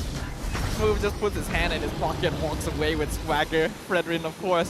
I think, oh, hold on. Martin's gonna get that hook. Bloody Hunt onto Miko in the mid lane. The taunt not gonna be in time to save him as the Kupra will fall and Astral Echo slows down SMG from re-engaging. Okay. This is huge. This is a little bit small wins, right? Take the small wins here, make the small battles here, try to kind of convert it into a later stage here. But now in terms of items here, I feel like Magma is going to hit the stage where he's going to hit like a truck, right? If he can threaten Sasa right from the get-go, Sasa won't be able to kind of kite and bob and weave with his Brody, which is pretty much the innate kit of this Brody in order to kill off Team Secret. In particular, Max right now is kind of out of control. And so far, he's been in positions where SMG has to respect this artist. Dark Knight Force comes out. Oh, he's fighting Neo up top. He's gonna use that ultimate. Landshaker gonna miss. This allows Subway to re-engage from behind, but the Raging Slash is still there. Subway fighting up more than he can chew. Sasa getting a killer spree on Martin. Somewhere in the mid lane. Subway, I don't know what he's doing, but he is dying now. The Decimate finds the Hell Crit. Yep, mistakes made here coming from Subway. Team Secret immediately capitalized on the hit here. This is huge coming from Team Secret, considering that the tier 1 will fall. Lord also pushing in SMG. It seems like, I feel like right now they look so lost because of the fact that they haven't been able to play around this Darkness Fall timings, and Team Secret is just pulling them out of that. And who could blame them? Like, the amount of threats that Team Secret is dishing out to force out really, really awkward fights is exactly what Team Secret wants. I feel like SMG doesn't need to be taking fights like this. They have Dark Knight Falls. They should have the advantage of vision in every fight they take, and yet they're splitting up. They're letting Subway deal with things on his own, which is weird. And they're just falling further and further behind. 4K gold lead for the side of Team Secret, even though the kills are even. And right now, they've already taken all of the external towers for Team SMG. Yeah, there's so many question marks here in this play, but all things considered, now Team Secret, 5K net worth lead. And you can see the AOI win prediction here, 12-minute mark here, immediately swinging in their favor, 67% win ratio thus far. And it makes a lot of sense because Matt has finally hit his timings. This Bruno is starting to hurt. He's got his Heart's Claw, he's got his Gravity 3 as well as the Winds of Nature. So he's no longer threatened by Subway diving ontowards him. And I like how Subway is not diving him because of the fact that even if they silence Matt, Matt has to Purify to kind of counterplay and catch him off guard. And maybe even two to three shots Subway. Yeah, he's got the Wind of Nature too, so even if he's caught unawares, he's got plenty of resources to make sure that he gets out of here. And when you're playing on something like the health kit, you really gotta maintain a solid lead to make sure that you're still relevant into the game. Now that we're 13 minutes in and we know that Subway is behind on farm, he's gonna have a lot less threat in his presence as compared to earlier on.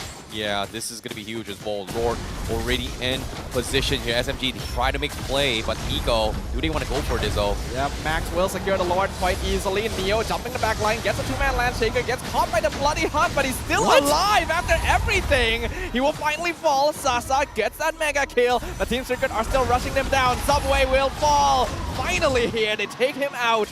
And Team Secret gonna be continuing on the pressure. They got the Lord pushing bot. Yeah, what a clutch here. Like Neo, like look at how Subway was struggling to kill Neo. Neo has been fighting off Subway for the longest of time, and Neo manages to force Subway in an awkward position for Team Secret to get a catch. So that's very, very nice pickoff coming from Team Secret. Meanwhile, the Astral coming in from Maima to actually provide the vision is a big problem that SMG needs to overcome. The movement flow is just too hard to handle. Bloody Hunt gonna be stolen away. Terrifying onto Martins as he gets caught out. Unstoppable streak for Sasa. Team Secret going to lose their front line here. That may give SMG some time. They've already taken out the Lord. And yep, Team Secret going to retreat from this one. Not gonna push the issue. Oh boy. This is scary. This is definitely gonna be scary here. But so far, hero hit rate coming from Maima has been 12 times hit. I was expecting a little bit more, but he hasn't been able to hit his shots a little bit. But meanwhile, we are going to see a little bit of skirmish coming in here. Move looking to start the engagement, buying time to see if SMG can find the right angle.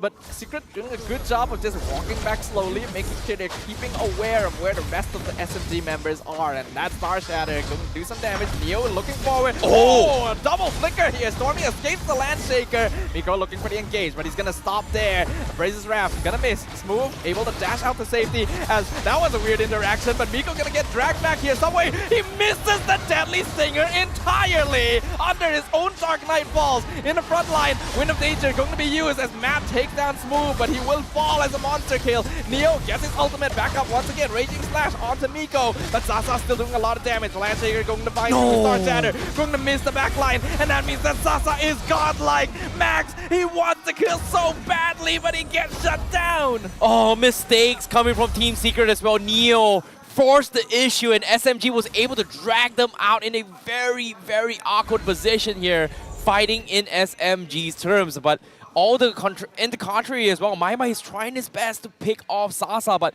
the sidestep coming from Sasa is just insane. At the last moment as well, if Maima hit that shot, I think Sasa would have died right there and then. I think he would have died, but even then, it's gonna be a very, very close call. But even then, that micro details of sidestep coming from Sasa is just insane. It's just insane. I'm not gonna lie, the Kage is a god. I kind of feel like he just straight up missed though. Like, I think he was predicting Sasa would move back a little further. He just didn't, right? And that kind of cost him a weird interaction as well between the Iron Hook and the Tire's Revenge, where Miko flew forward, got dragged by the hook and still landed it. So that actually messed up Team Secret's initiation as well, which allowed for Team SMG to outlast because a lot of the front line was already taken out. But now the Lord is back up. Yep. At the same time here, Subway is in the prime position here. He's got 0 kills, but it seems like his objective here is going to be shutting down Maima. But do they get it though? Miko already missing things. Move still buying time in the front line, but we see that Matt doing a lot of damage at this point. The Lord will be reset so that Team SMG can find a better angle and waste the time on the Astral Echo. Still looking for it right now. Things are tense. This could be a fight that determines the game. Martin's gonna be looking for that hook. Smooth, still scouting things out. Yeah, nothing's happening here. SMG is just walking back. Yeah, it's hard. It's hard. It's actually hard to fight this year, considering that Neo and Neo pretty much showed his hand. He's got the immortality, and if Miko doesn't abuse the fact that he gets a value out of it, they are going to be on losing terms here. And considering that Subway can't exactly take a front-to-front fight, he needs to go for a wraparound in order to catch either Maima or Matt, and it has been very difficult. But Sasa, ooh, his health getting dropped pretty low as well. This is not a good time for SMG to fight. Yeah, the Lord gonna be dropping to about half HP now. Max doing a good job of tossing it over to their side. Really deep, in fact. Some nice positioning there. This is gonna make it hard for SMG, but it does look like they're gonna look for the reset here. They're still not sure where their opponents are. Yeah, great stall here coming from Team Secret here, especially from Max.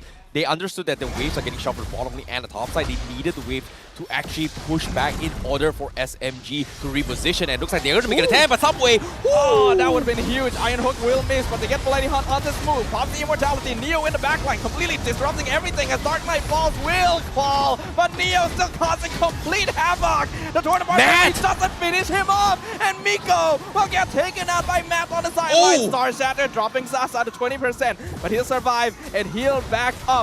Problem for them is that the Lord now falls to Team Secret. Okay, a little bit of mistakes here. Great outplays coming from Subway. However, Smooth, he underestimated the power of what Matt was doing to the table, and Matt was able to chunk him so quickly that Smooth like, wait a minute, this Bruno Hood's a little bit too hard, and they lost that trade-off. So great comeback coming from Team Secret here, and a little bit of misplays coming in from SMG, but great stuff coming from them here. However, with that being said here, let's look at the items here.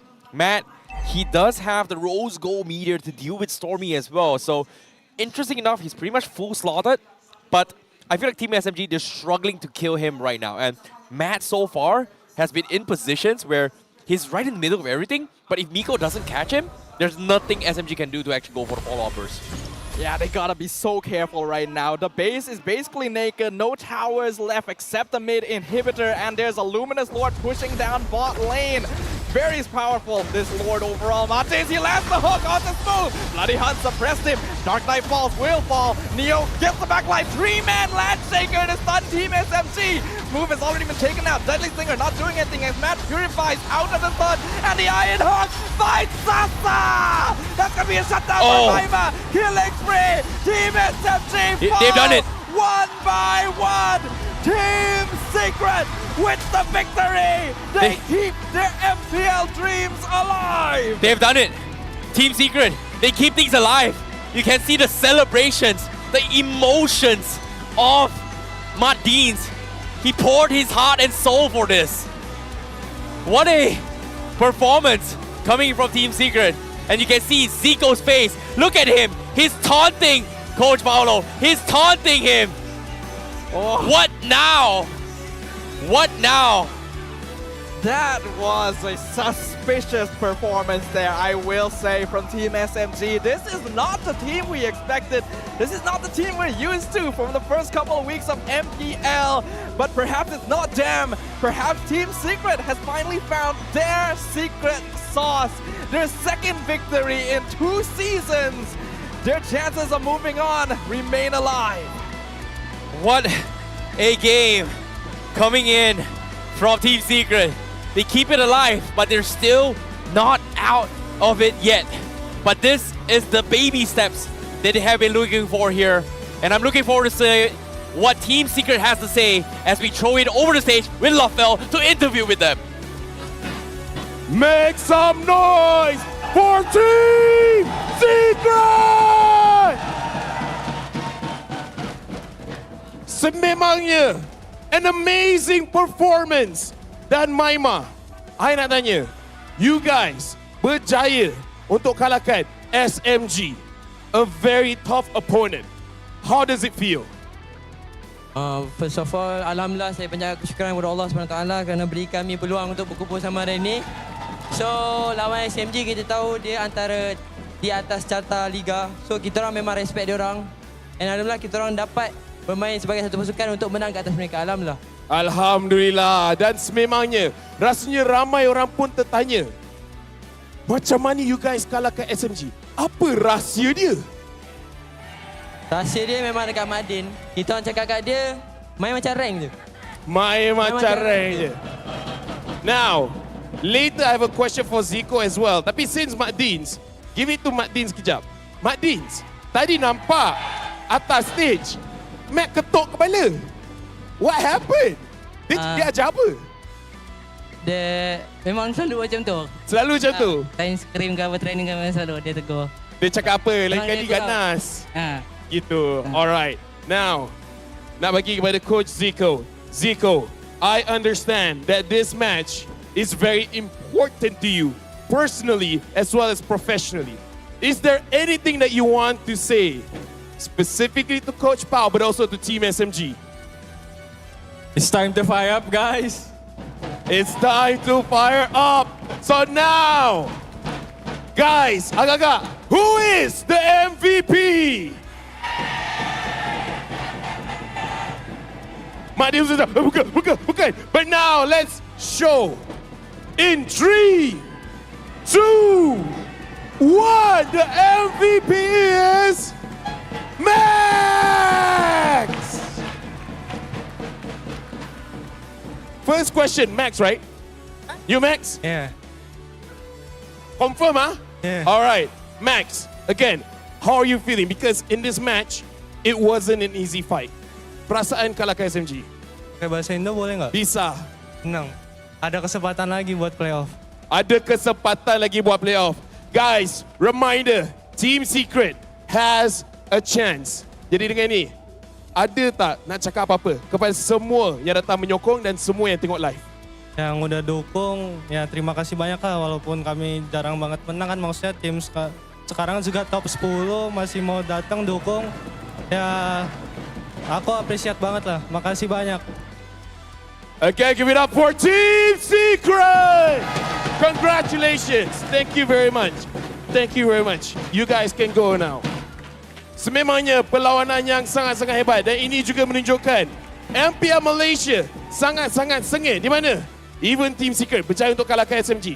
Dan dengan ini, passingkan ni kepada cuba teka. Ini hero dengan skill mana? Kita akan pass balik kepada casters.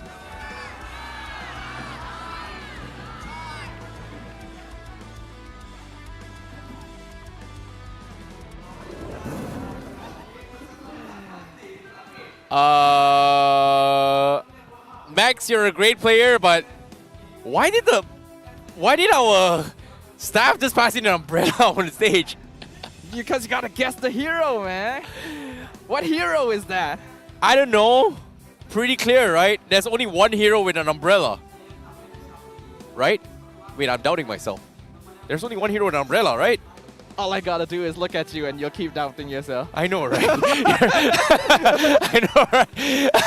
But at the same time here, Team Secret, you know, words of encouragement here coming from Max. Thank you all for supporting Team Secret all the way through. And most importantly, even though they're a top 10 team, everyone's still supporting them. But most importantly, there is still a chance for Team Secret to make it to playoffs. The hope still exists here for Team Secret, and I think Max definitely deserves this spot. The way that he was stealing every single objective every single time, even in the game they lost. So let's have a look here. I think their mic check is going to be very interesting. Let's throw it over to see what they say. Selalu overconfident. Main santai. Bismillahirrahmanirrahim. Pede, kita menang draft, sumpah coy ini. Ya. Aku bagi dia orang clear dulu tau. Ayo, flicker lo, kocak. Aman. Nice Neo. Mati. Nice. Bufra flicker ya. Santai, kalem guys. Nice, Meng. Sabar, satu-satu. Santai. Mid. Mau mid gak? Yuk. Gua on the way ya. Ulti gua 13 ya. Bisa gigit gak satu? Nice, Ema. Gigit, mau percaya mau menang perang. Kai. Lo. Aku depan. Flicker Valen. Nice guys. Nice.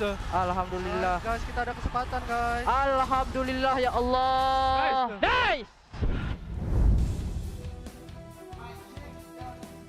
Wow, a lot of emotions. You know, Martin's just pouring his heart and soul. You know, like in the earlier interview as well, my mother said, hey, you know what, play like it's ranked game. And Martins was able to overcome it this game. We had a lot of doubts about this guy, but he's finally adapted.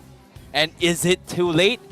Not yet. It's not late yet. It's still alive for Team Secret fans. It's still alive. As long as that path exists, no matter how small it is, there's always going to be some way to crawl through. And Team Secret has kept the door open here with this victory against one of the top teams of MPL in perhaps one of their weaker performances of the season. Perhaps Subway was kind of a weak link. Oh boy, seems like that might be the case. But all things considered here, based on the items here, I feel like Team Secret, they definitely played all their best, right? Like, I feel like everyone's just maxed out here, but Matt's damage was a little bit ridiculous here. He sold his shoes, he got his items well. I think his final items was pretty much the Wind Talker to deal with the damage burst, but even then, it seemed like he just didn't have the Weapon Master to actually even power spike his way through. But without that, he doesn't... I guess he doesn't really want to go for that route because we've seen like Stormy kind of lean towards that direction here. It seems like going for those crit percentage chance to proc more crits is going to be the way to go, just to kind of synergizes with the skills that Bruno kind of brings to the table. Yeah, obviously you would want to go for more of a crit build anyway because of the way that Bruno plays overall. And yeah, going for the tenacity here going to be very valuable overall because you are against something like a Hellcut and a Brody. Having that little bit of extra defenses, especially on low HP, could save you from like a torn apart memory, for example.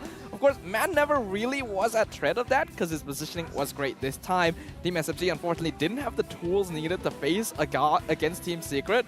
And I do like that Neo on the Labu Labu actually gets the chance to make some space. You know, we talked about Lapu Lapu being the key winning factor coming from Team Secret, right? He was banned in game number 2. But this time, letting it through seems to be a little bit of a mistake here because SMG, they tried to bring in the Hellcat to bring somewhat of a value here. But Subway, he tried his best to get somewhat of a gank on the back lines here. The timing with the Darkness Fall seems to be a little bit disconnected just because of the fact that, you know, whenever the Astro Echo has been used here, it wasn't used to kind of counterweight. Like, he was just trying to get objectives across the map, and a couple times there where he just got caught off by Neo by himself, which was a little bit questionable if you think about it.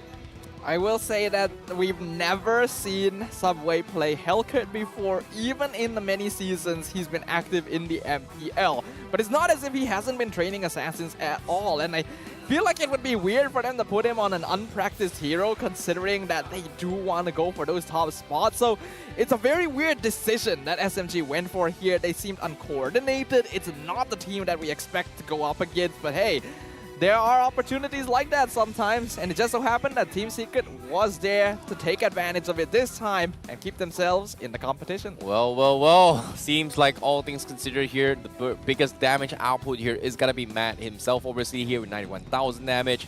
And when it comes to kiting and mirroring his way through, right? I feel like SMG, they just couldn't do that, exactly that. Like, Sasa was put in awkward positions where, hey, if he goes too front, he's gonna get caught out by this hooks coming from Martins. And every single time Team Secret tries to take a fight, Martins is always trying to put them out of position. And there were a couple of fights there where Team Secret overextended. And in particular here, there was one questionable play that Neo kind of started things out where it was very clear that SMG was disengaging.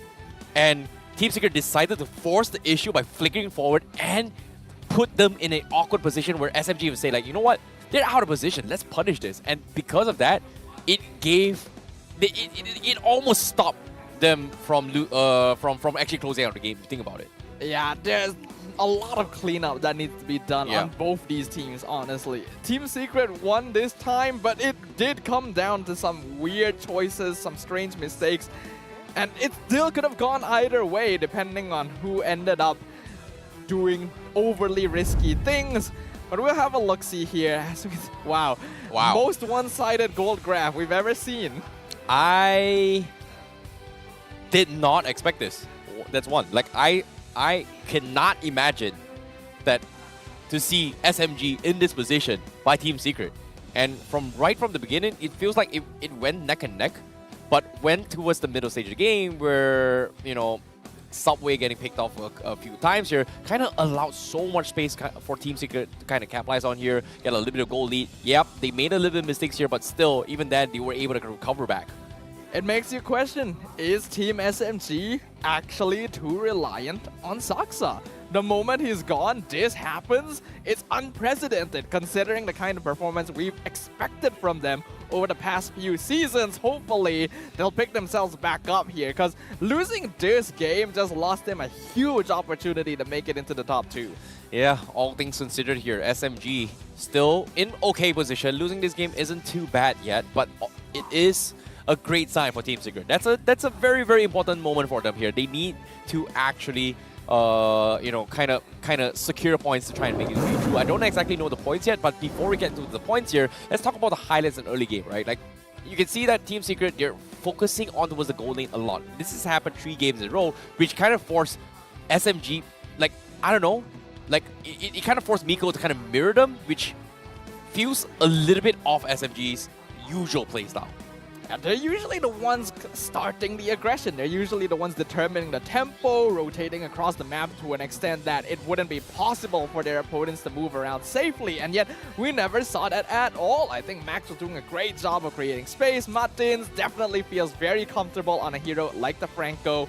And SMG deciding to overextend a lot of these fights. Like, at this point, Miko is basically gone. You don't have enough damage to follow up. There's no reason to try and force things. And then after that, even though they pick people off early, you can see that they don't have enough damage.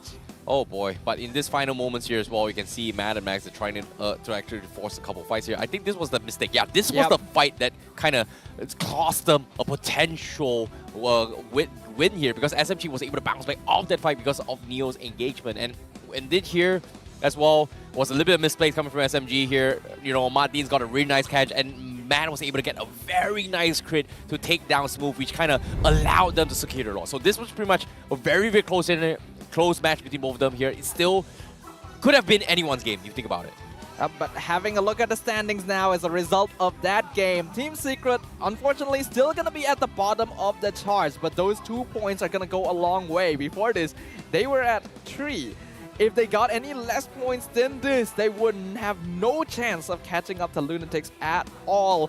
But the conditions still going to be very heavy. They have to hope that their rivals aren't going to perform too well and make sure to win the next matchup. Agreed. Meanwhile, Team SMG, they are still tying in 17 points with everyone on the top right now. Like Homeboys, RSG MY, Selangor Red Giants, they're all going neck and neck. So that's going to be a big problem for them. However, I'm more concerned on the bottom side right now because, you know, Team Secret, if they win next week's game, they need 8 points. They are going to tie with Todak.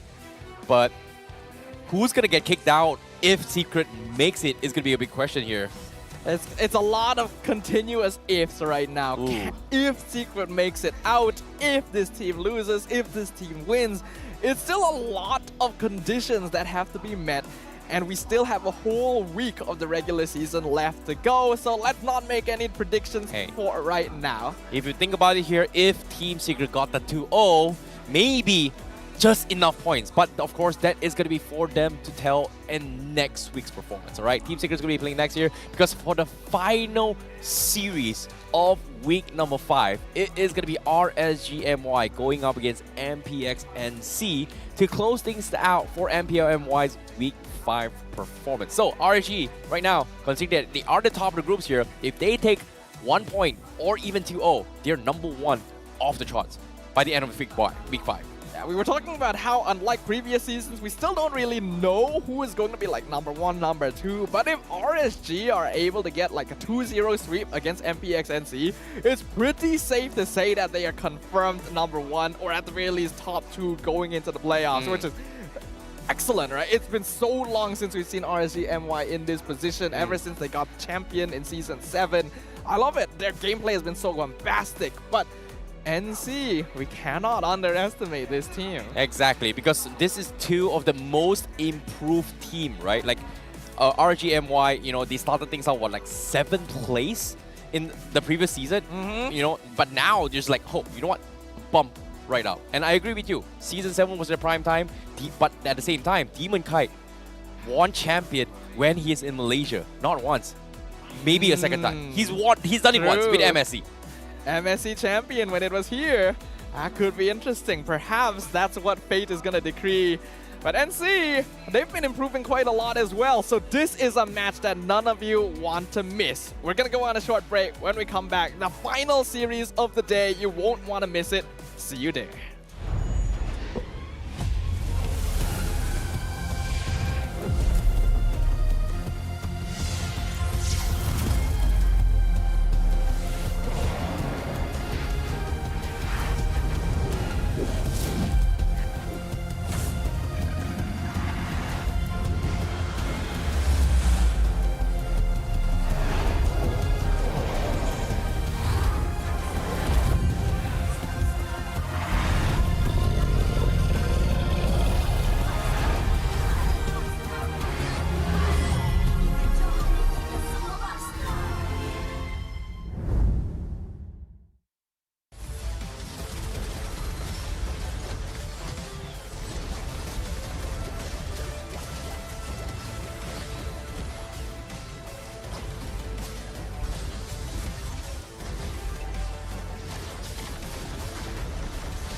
Hello guys, mari bermain rank bersama saya.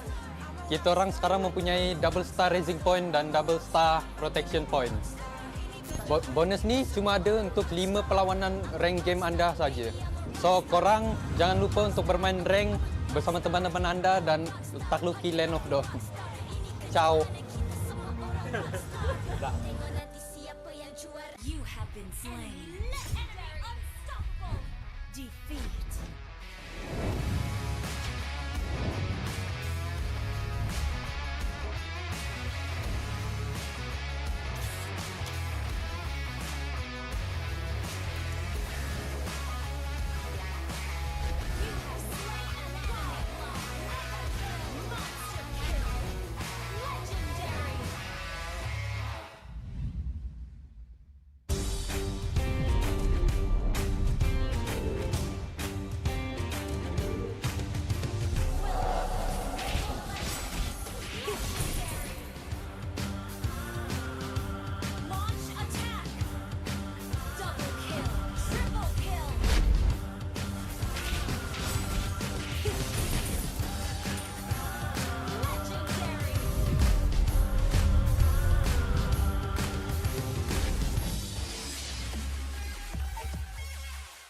Boleh. Gas.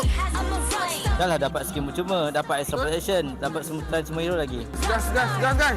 Nice. So, hello guys. So, mari kita hujung minggu ni main rank dengan kawan-kawan dan lengkapkan task korang untuk dapatkan skin ya guys. Gas. Korang let's go play Mobile Legends. Gak. Tak. Boleh. Nice.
Nep, kau pilih lah hero betul-betul. Apa benda kau pilih ni, Nep? Main macam budak. Aduh, dah lah dapat 1,500. Dapat extra protection lagi. Dapat pilih semua hero lagi. Capek, kau ni apa benda pula kau buat ni? Cuba buat betul-betul. Bunyi lah, Pak. Guys, jomlah main rank pada hujung minggu ni dan mendapatkan orang kata complete kantas dan mendapatkan skill percuma jika korang lekat kantas tu.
Hello guys, mari bermain rank bersama saya.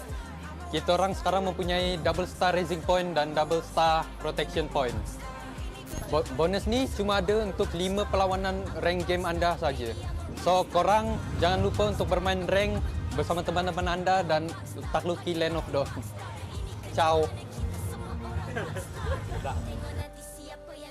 You have been slain. Unstoppable. Defeat.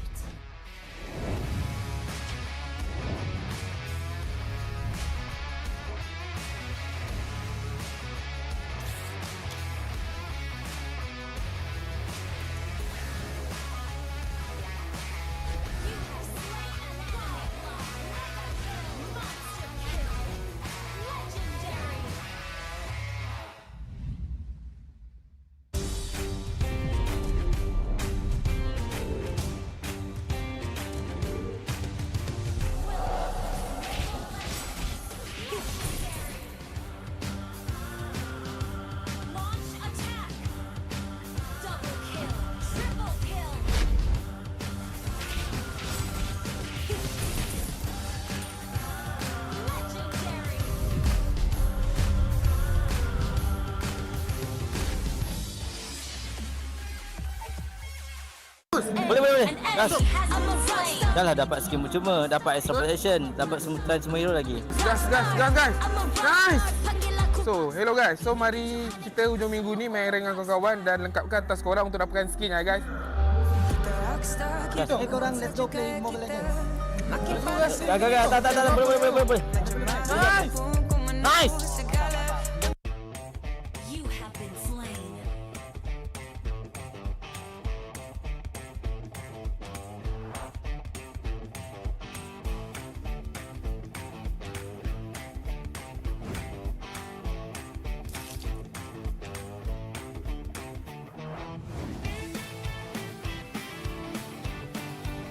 enemy has been slain.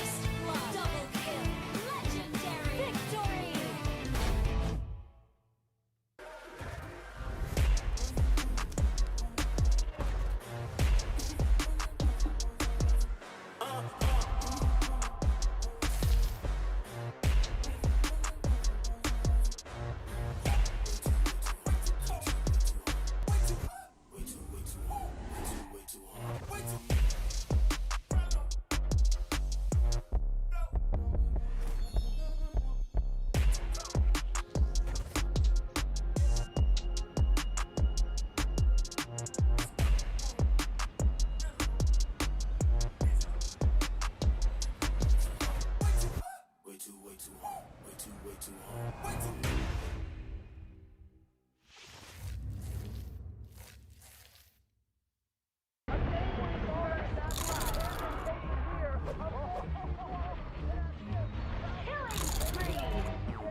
Nep, kau pilih lah hero betul-betul. Apa benda kau pilih ni, Nep? Main macam budak. Aduh, dah lah dapat 1,005. Dapat extra protection lagi. Dapat pilih semua hero lagi. Capek, kau ni apa benda pula kau buat ni? Cuba buat betul-betul. Bunyi lah, Pak. Guys, jomlah main rank pada hujung minggu ni dan mendapatkan orang kata complete tas dan mendapatkan skin percuma jika korang lekatkan tas tu.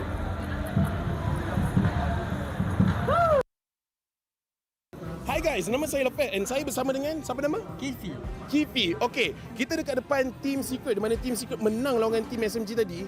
Okey, jadi Kifi dekat sini antara banyak-banyak player, nak jumpa dengan player mana? Nak jumpa player yang paling handsome, Max. Paling handsome Max. Rasanya Max dengan Max duduk sama handsome. Kenapa nak jumpa Max? Sebab dia memang the best lah. Memang saya minat dia. Memang minat dia. Kenapa minat dia? Saya minat sebab dia masuk Team Secret dengan saya tiba-tiba. Saya macam terkejut lah. Wow. Jadi saya terus minat dia. Terus minat dia. So okay, disebabkan you minat nak jumpa Max. Is Max here? Jom. Masuk dalam. Max. You're Max. Okay, come here. Easier. Come here. Okay. Max, this is Kifli. Now, Kifli, nak cakap apa dekat Max? Max, apa perasaan season kali ni? Pakai bahasa Indo boleh kan? Bisa. Campur aduk, senang, ada sedih, pusing udah pasti, semuanya lah dirasain. Jadiin pengalaman berharga lah season ini. Buat aku sendiri sama buat Mateo. Ada lagi nak tanya? Apa Max nak ucap kepada teammate pada perlawanan kali ini yang sedaya upaya untuk menang? Match yang sangat susah, nak cakap apa pada tim? Ya makasih lah masih mau berjuang walaupun kesempatan kita buat playoff ya yang kita tahu ya kecil banget. Ya makasih lah masih mau kerja keras bareng-bareng, masih mau diajak kerja keras. Makasih. Alright, there we go. And rasanya biasanya dekat sini ada pertukaran hadiah. Betul? Jadi dekat sini macam mana? Max, disebabkan dia datang dengan you, anything you nak bagi kepada Kifli? Bagi Leslie. Nah, Leslie ni punyalah ramai orang nak. Terima kasih, Max. Tapi you dapat. Again, congrats Max. Amazing performance. Terima kasih banyak Kifli. Sampai sini saja dah nampak I punya berpeluh macam mana. So we'll see you guys next time.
Hello guys, mari bermain rank bersama saya.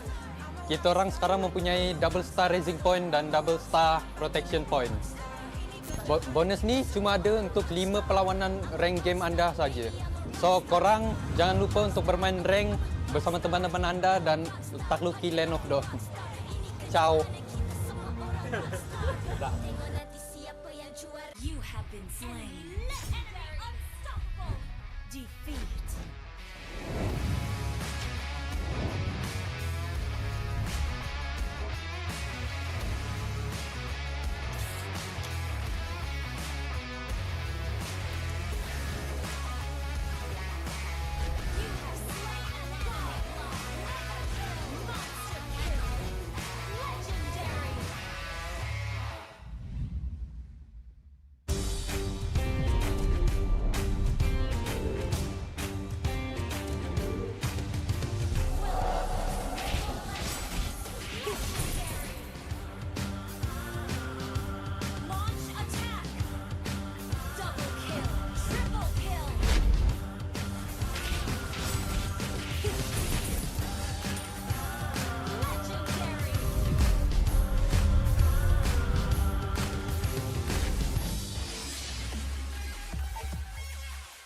Boleh. Gas.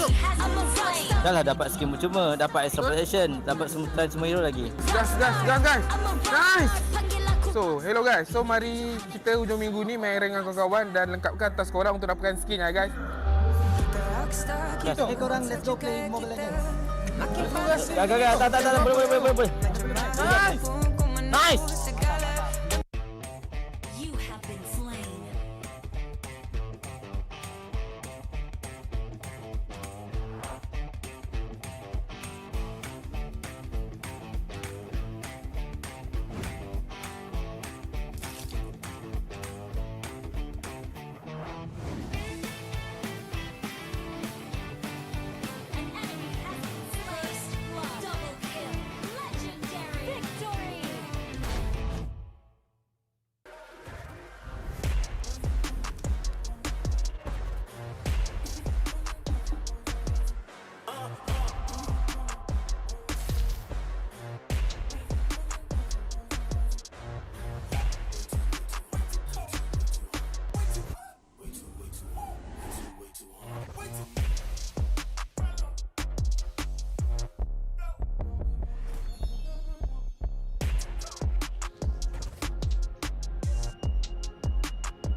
Nep, kau pilih lah hero betul-betul. Apa benda kau pilih ni, Nep? Main macam budak. Aduh, dah dapat 1005. Dapat extra protection lagi. Dapat pilih semua hero lagi.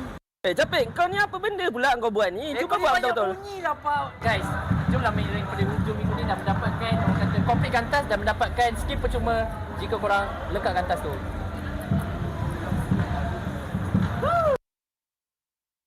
Hi guys, nama saya Lopet and saya bersama dengan siapa nama? Kifi. Okey, kita dekat depan Team Secret di mana Team Secret menang lawan Team SMG tadi. Okey, jadi Kifi dekat sini antara banyak-banyak player, nak jumpa dengan player mana? Nak jumpa player yang paling handsome, Max. Paling handsome Max? Rasanya Max dengan Max duduk sama handsome. Kenapa nak jumpa Max? Sebab dia memang the best lah kan. Memang saya minat dia. Memang minat dia? Kenapa minat dia? Sebab dia masuk Team Secret dengan saya tiba-tiba. Saya macam terkejut tau, wow. Jadi saya terus minat dia. Terus minat dia. So okay, disebabkan you minat nak jumpa Max. Is Max here? Jom. Masuk dalam. Max. You're Max. Okay, come here. Easier. Come here. Okay. Max, this is Kifli. Now, Kifli, nak cakap apa dekat Max? Max, apa perasaan season kali ni? Pakai bahasa Indo boleh kan? Bisa. Campur aduk, senang, ada sedih, pusing udah pasti, semuanya lah dirasain. Jadiin pengalaman berharga lah season ini. Buat aku sendiri sama buat Mateo. Ada lagi nak tanya? Apa Max nak ucap kepada teammate pada perlawanan kali ini yang sedaya upaya untuk menang? Match yang sangat susah, nak cakap apa pada tim? Ya makasih lah masih mau berjuang walaupun kesempatan kita buat playoff ya yang kita tahu ya kecil banget. Ya makasih lah masih mau kerja keras bareng-bareng, masih mau diajak kerja keras. Makasih. Alright, there we go. And rasanya biasanya dekat sini ada pertukaran hadiah. Betul? Jadi kat sini macam mana? Max, disebabkan dia datang dengan you, anything you nak bagi kepada Kifli? Bagi Leslie. Nah, Leslie ni punya lah ramai orang nak. Terima kasih Max. Tapi you dapat. Again, congrats Max. Amazing performance. Terima kasih banyak Kifli. Sampai sini saja dah nampak I punya berpeluh macam mana. So we'll see you guys next time.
Hello guys, mari bermain rank bersama saya.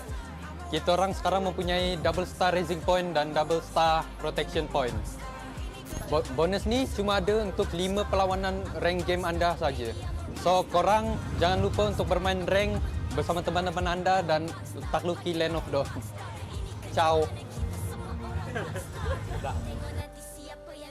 You have been slain. Unstoppable. Defeat.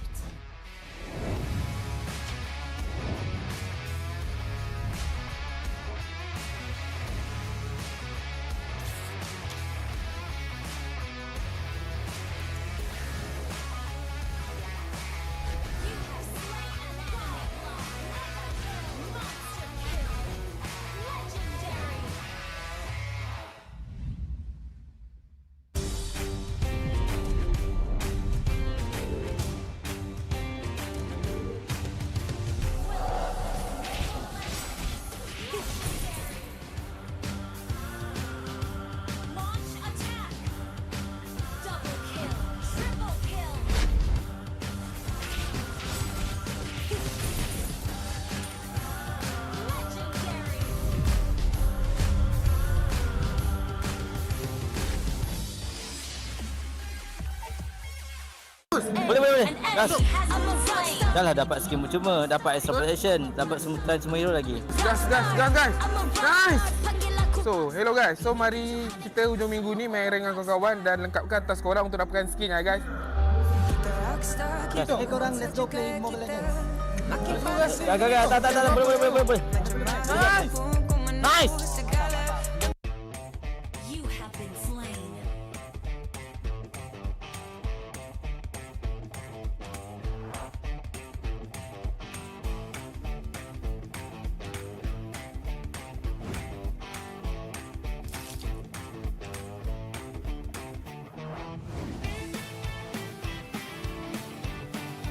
An enemy has been slain.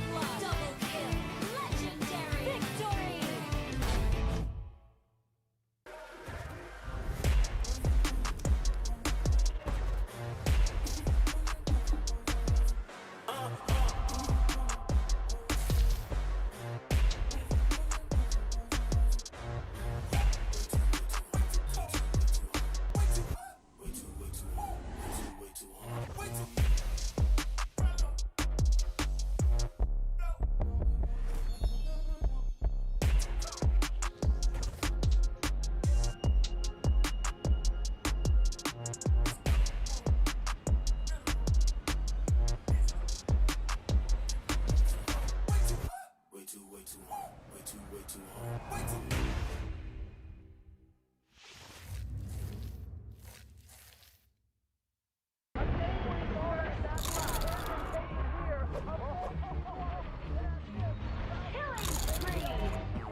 I'm a rock star.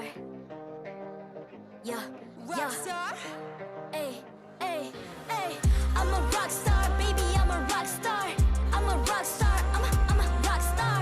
I'm a rock star, panggil aku rock star. Ini kejohanan kita semua orang rock star.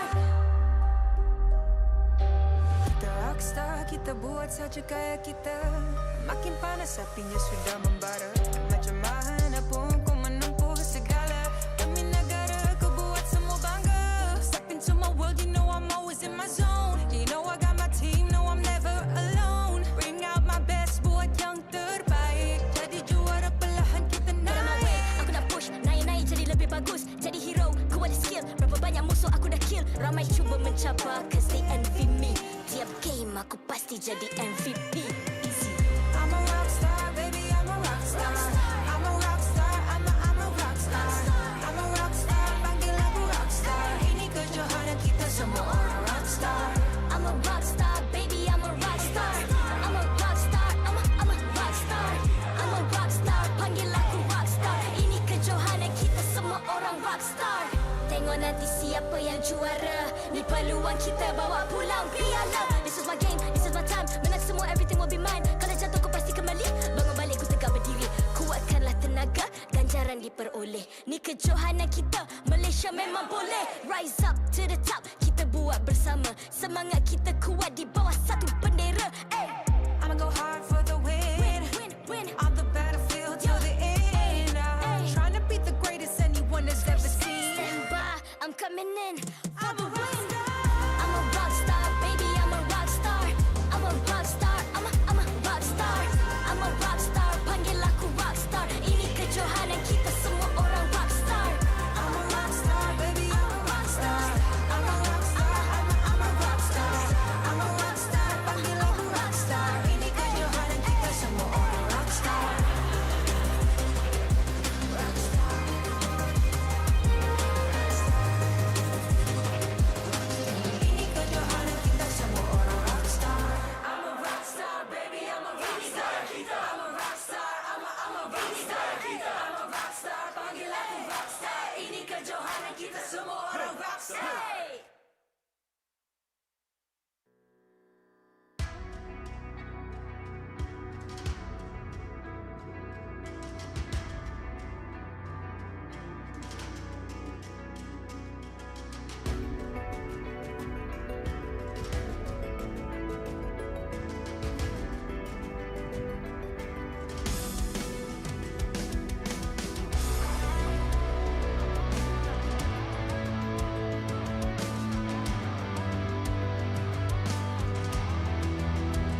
I'm a rock star. Yeah, rock star. Ay, ay, ay. I'm a rock star, baby. I'm a rock star. I'm a rock star. I'm a rock star. I'm a rock star. Panggil aku rock star. Ini kejohanan kita semua orang rock star.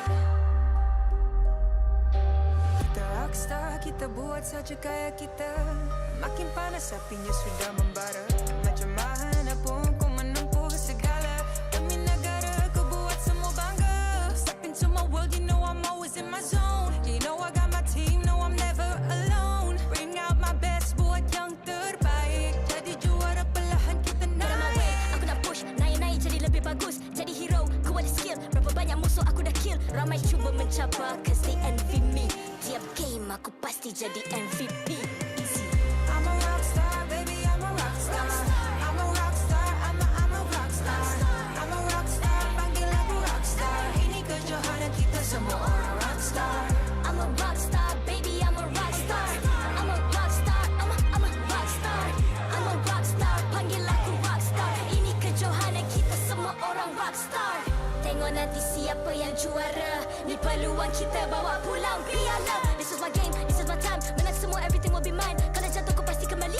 Bangun balik ku tegak berdiri. Kuatkanlah tenaga, ganjaran diperoleh. Ni kejohanan kita, Malaysia memang boleh. Rise up to the top, kita buat bersama. Semangat kita kuat di bawah satu bendera. Ay. I'ma go hard for the win. On the battlefield till the end. Trying to beat the greatest anyone has ever seen. Stand by, I'm coming in for the win. I'm a rock star, baby, I'm a rock star. I'm a rock star, I'm a rock star. I'm a rock star, panggil aku rock star. Ini kejohanan kita semua orang rock star. I'm a rockstar, baby, I'm a rockstar. I'm a rockstar, I'm a rockstar. I'm a rockstar, panggil aku rockstar. Ini kejohanan kita semua orang rockstar. Rockstar.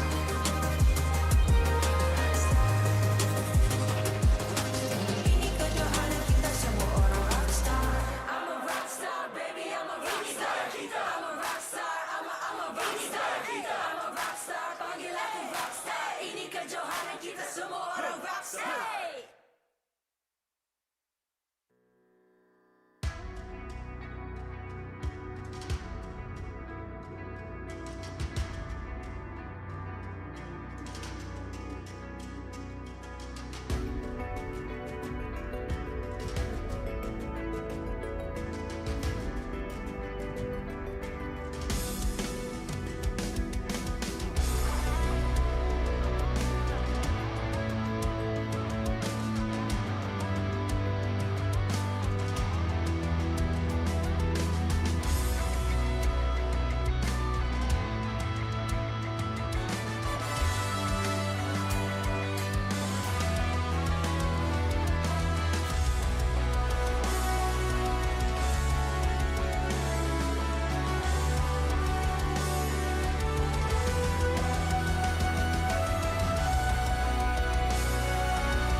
I'm a rock star.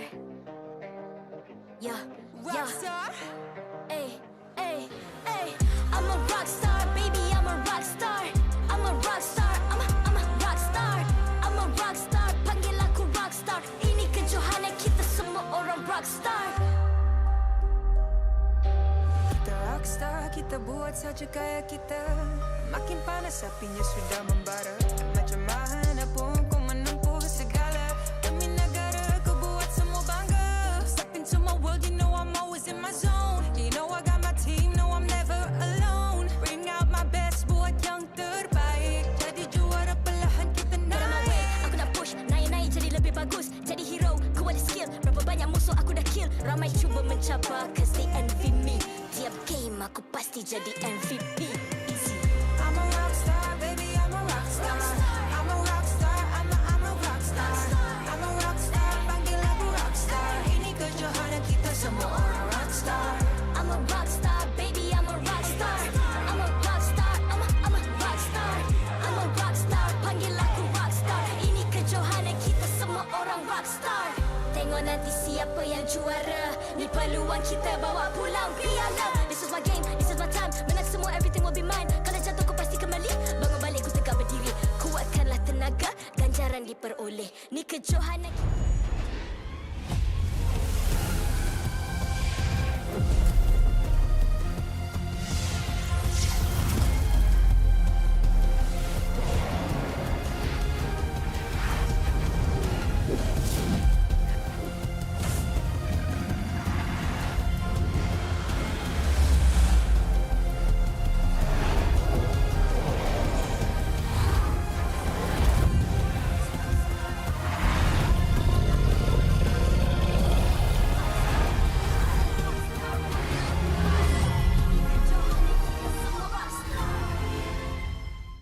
MPL Malaysia Season 12 is powered by Montong, official mobile internet hotlink.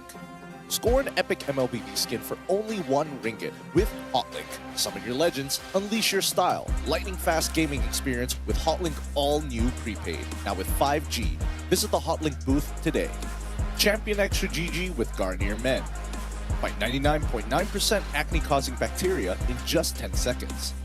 Thank you to all our sponsors for your support in MPL Malaysia Season 12. Welcome back! Selamat kembali kepada MPL Malaysia musim ke-12.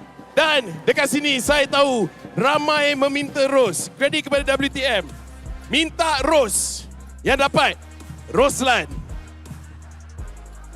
Biadab sikit tapi tak apa. Saya nampak dekat grup FB ada permintaan untuk saya pakai baju kebaya. Nak ke aku pakai baju kebaya? No. Tak boleh, tak nak. Macam mana sekalipun, ini adalah perlawanan terakhir hari ini. Di mana kita akan tengok di antara RSG MY menentang dengan NC. Dan sekarang, saya rasa bila dua-dua tim dekat sini, siapa menang, dia tenang. Tapi kita nak test dulu kekuatan fans untuk dua-dua pasukan sebelum kita invite pasukan dari ke atas pentas. Ya, ke atas pentas. Nak dengar suara MPNC, RSG, MPNC, RSG.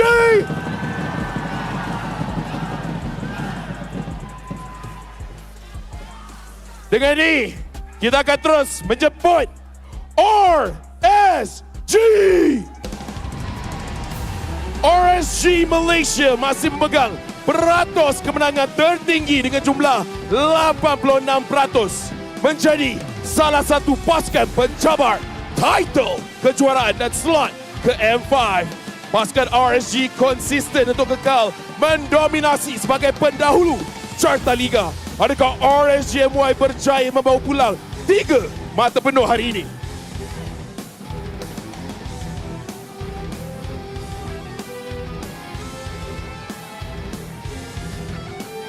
The challengers, MPNC!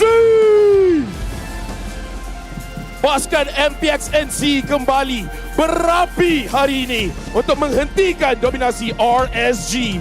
Digelar sebagai Dark Horse yang mampu memberi saingan di pentas MPL Malaysia. Adakah strategi UB dapat menghentikan kemarahan RSG MY? Ayo, Hobbit dan Hobbit!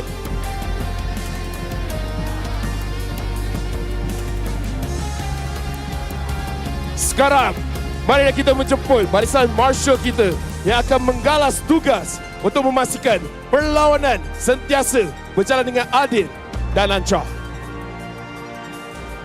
Mari kita teruskan dengan fist bump di antara pasukan sebagai tanda profesionalism. Inilah gaya kita, inilah semangat kesukanan kita. Jiran di luar gelanggang, lawan di Land of Dawn.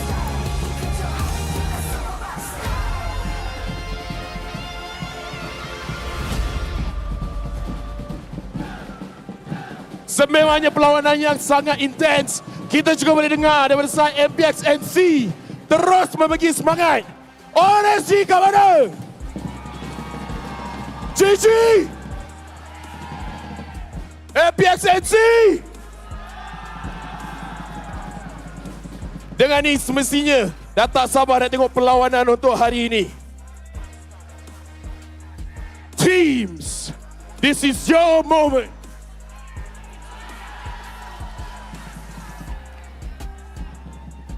Game on!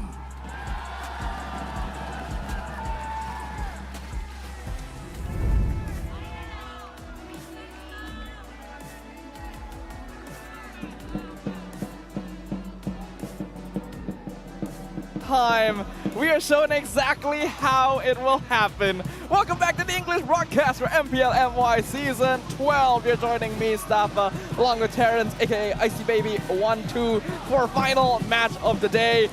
But we don't care about the last match anymore. Put LaFell back on stage.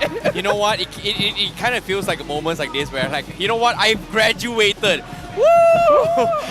That's what it felt like Basically, here. right? Oh boy. But nevertheless here, this upcoming match is going to be a very, very exciting one here.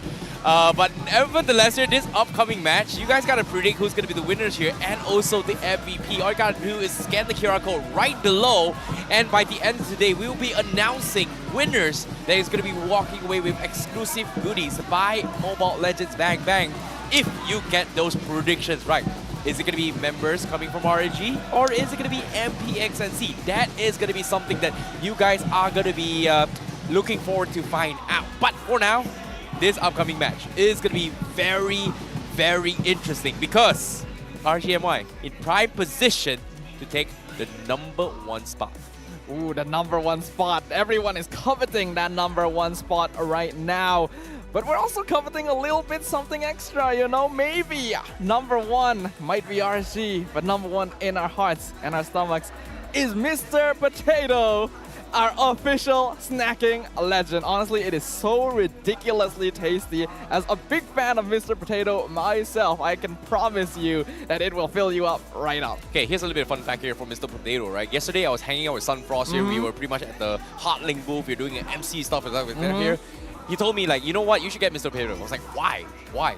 Did you know there is a special promotion at the Mr. Potato booth where it's only 15 ringgit. You get 2, I don't know, that Mr. Potato bottle can thing. Tubes. 2 tubes and 2 packets. So that's a bang for buck if you think about it. That is pretty good right there. That normally would cost a fair bit more, so sounds pretty good. But something else also sounds pretty good, and that is grabbing yourself some of the newest Neo Beast skins for Fredrin and Lilia. This series skin, as well as the related event exclusive items like the emotes, the recalls, the kill notifications, you know it, are available right now in a game. And the draw event will be live for quite a bit longer. You can see the date right there at the bottom of your screen. You can enjoy 30% off on your first 10 times draw if you're late to the party to get a guaranteed elite or better skin. And for those of you who have been consistent, you know your first one-time draw every day, 50% off. I've been pretty consistent with that one. To be honest, I couldn't wait for every single day. I just got it already. I already got my Lilia. I love my Lilia. Not a fan of Fredrin. I'm sorry to say. The skin looks good, but I don't like Fredrin as a player. But of course, all things considered here.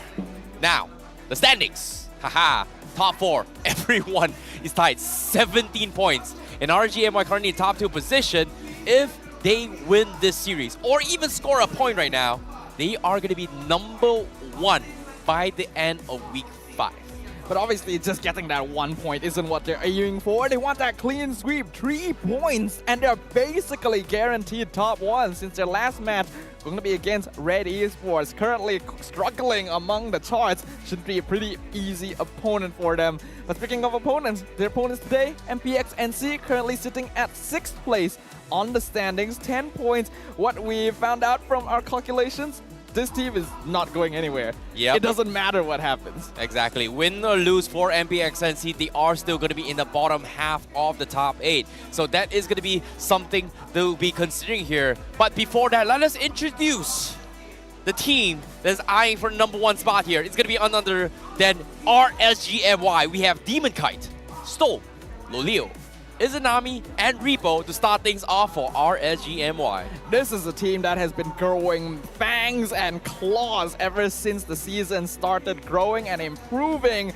And all of their players are in a terrifying state right now. Loleo is so aggro. Demon Kite, some of the best mechanics we've seen. Stome really showing his personality. But on the opposite side, we have MPNC consisting of Sonic, Hyde, Malishan, Zavs, and Yetri. Yep, of course, keeping it up with the Mali Hyde combo, we are going to be expecting a lot of meticulous covers from this too, especially ever since Hyde was called in as a pinch server for MPXNC, and ever since he came out from hiding, he has been popping off with Mali-chan here, and so far every single game MPXNC has played so far has been very, very scary. So all things considered here, first time ever in MPL MY history where teams from the bottom can beat the top and the top can lose to the bottom. I know it's the same meaning, but yes, to tell you guys why it's anything can happen is an understatement. It really is, and a lot of that has to be given over to the coaches this season. Have been doing so much for the team. The Skadaga Rain combo, solid drafts, clean executions, really strong early and mid, and objective control overall, turning RSG into an unstoppable beast. And on the opposite side, we got Coach Frizo just ascending to the position, and Pozan now becoming the analyst, who seems to have a really strong understanding of their team, of their players, and making sure that their drafts are always comfortable for whatever matchup they're facing. Agreed. And of course, you know, when it comes to the hot topic for this series, is going to be RSG MY, the most improved team here. Before this series start, the end of the previous series here, I did talk about RSG MY having one of the most improved performance since their previous season, because if you think about it here, during the regular season of Season 11, RSG MY finished it with a 5-win, 4-lose record, which normally is good on paper, but was actually 7th in the standings. Yeah, things were so skewed on the standings last season because the top teams were so far apart from the rest. And unfortunately for RSG, they actually ended up losing to Red Esports during the playoffs, finishing at 7th, 8th place last season. When you compare that performance to how they've been in the recent weeks, it's been night and day. And we're looking at the overall MVP rankings for this season as well. Loleo sitting at the very top. Wow, Loleos, he's back in action to his prime performance from Season 7. The guy that won it all with RSG MY after so many seasons. They're finally back in action, and followed by Zaps as well, who's currently in #2. Also up in contention because that is going to be his opponent right now as they fight for the overall MVP ranking by the end of the entire regular season. Wow, this is exciting. We literally have the top 2 MVP rankings in this match, and if they're able to get some more points up there, they could be competing for that overall regular season MVP. When everything comes down to it, both these players have improved so much overall that there's going to be a lot of eyes on them. Yep, you can see the smiles on Demon Kai's face as well as the cheers coming from RSG is just super, super spot on. I'm not sure if you guys can hear it on the mic, but of course, when it comes to competition here, I know the stakes may not be as high for MPXNC, right? Win or lose, it doesn't affect their standings. But for Zavs, it does affect his MVP ranking here. Yep. So in order to counter that, we have to talk about Loleo's hero pools. Can he fare well? Zavs has been known for his slot, but for Loleo's, it is his P-Tricks. And we're already seeing a little bit of difference between these two gold laners as well. Loleo, he's the aggressive type, up in your face, probably the most aggressive marksman out of anyone here in Season 12. Whereas Zavs is definitely more of a take a step back, farm up. That's why his signature pick is on that Claude pick 7 times. He wants to take a little bit more time before he starts participating, but he's no stranger to aggression as well. If they have a good matchup and Mali is able to set things up, you can expect that Zavs will participate pretty early on himself. Exactly. Or Izanami credited his home state country before, which is Sabah. He mentioned that there are a lot of good players. Zavs, also a prime example that there are talented Mobile Legends Bang Bang players from that state. And right now, they're going to be facing off each other as I would say, similar states compadres. Yep. In order to overcome all odds. And I'm looking forward for both of them to actually put on a good show for this match. There's definitely some interesting matchups between the roles here, right? We're already highlighting on Lolil versus Zabs, but let's not forget everyone else, right? Demon Kite versus Sonic. A very different matchup in terms of players. We got mechanics versus team play.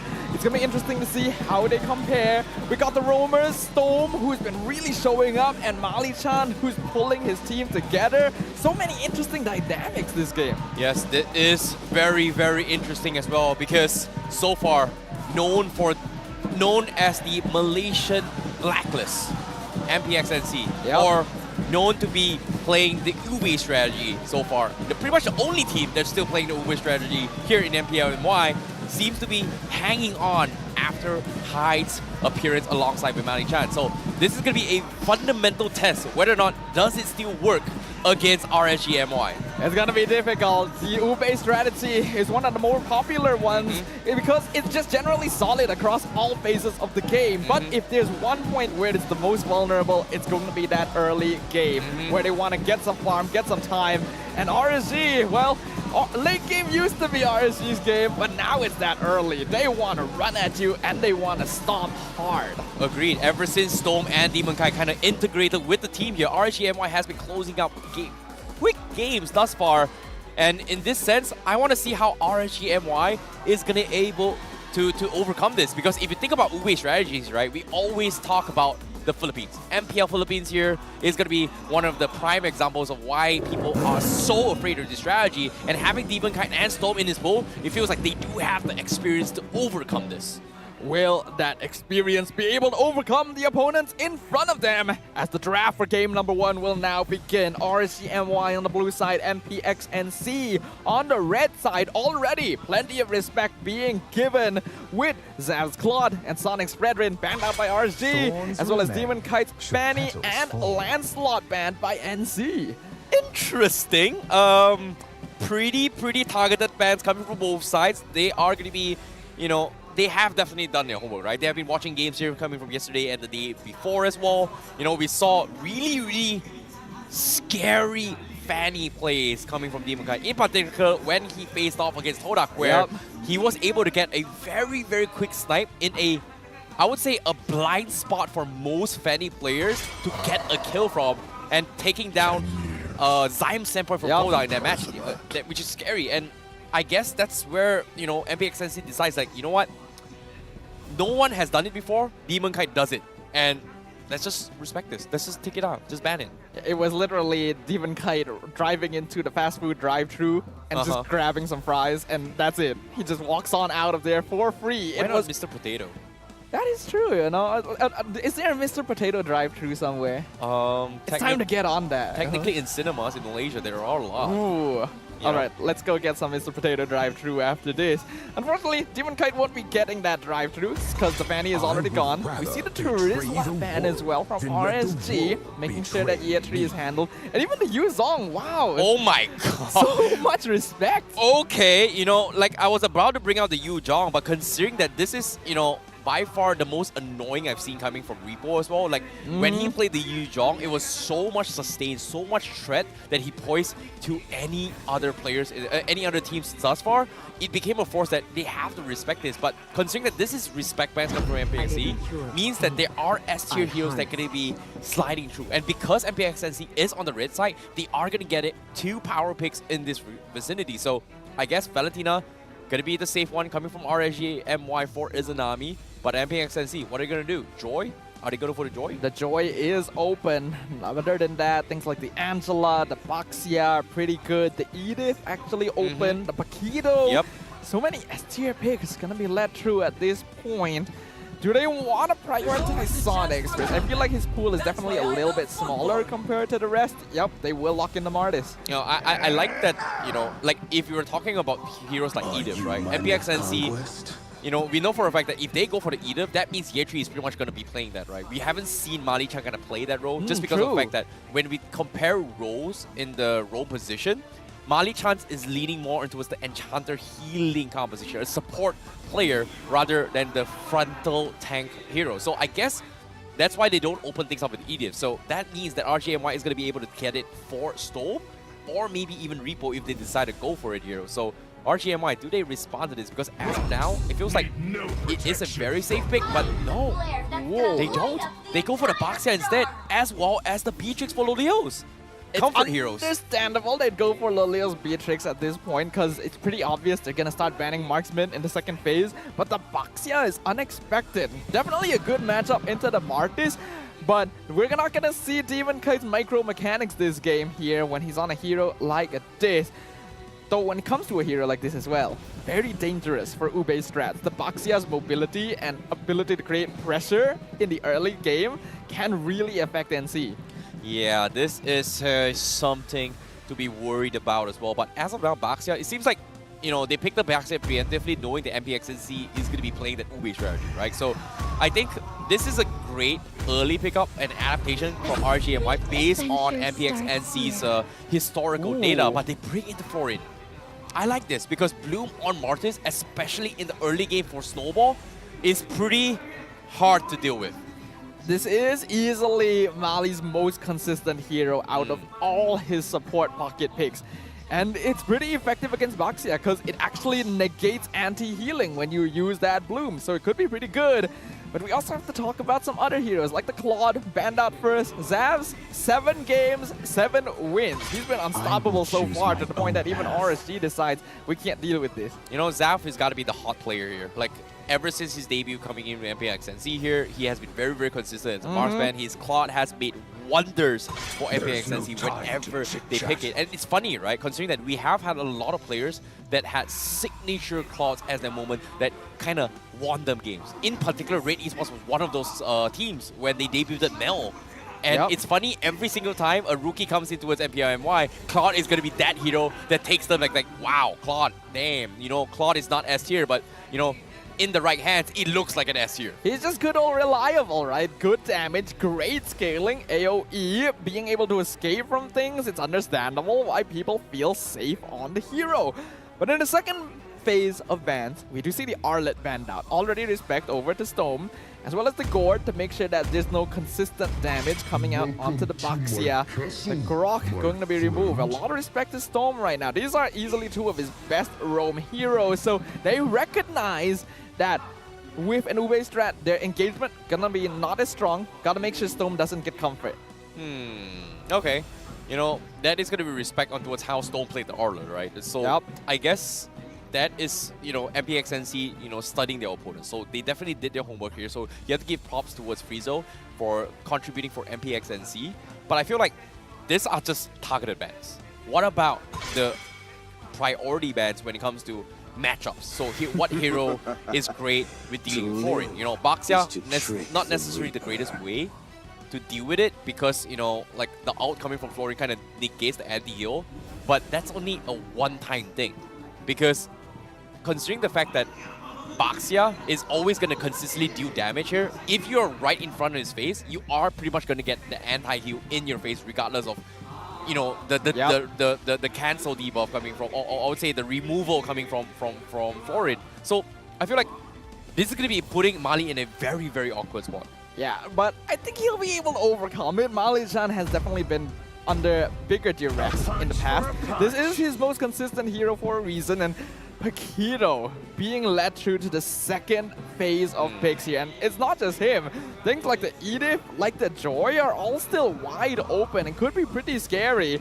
We know that Yetri was pretty strong with Joy, but the Paquito's already out, so that's unlikely. But it's still possible for RSG MY, so we will see how that goes. Yep, and in particular as well, I don't think the Joy is going to be picked up from MPXNC, right? So most likely it's going to be Repo playing it here, but I don't see Repo playing the Joy a little bit more. It's more like most likely it's going to be Demon Kite if it's happened, but if that happens, where does this Baxia go? So unlikely. I guess this Joy is going to be completely ignored coming from RSG MY, but it comes down to what Storm is going to be playing, right? So I think Edith is pretty much a clear one as well, unless he wants to go for a Cho, which is not too bad, but no, looks like we're both wrong. They are going to go for the Kaja and the Glue, 2 heroes that can isolate targets in team fights, and I'd say it's pretty much targeted towards both the Mortis as well as the Paquito. If one wrong move comes in, boom, we are going to hook you out of place and burst you down.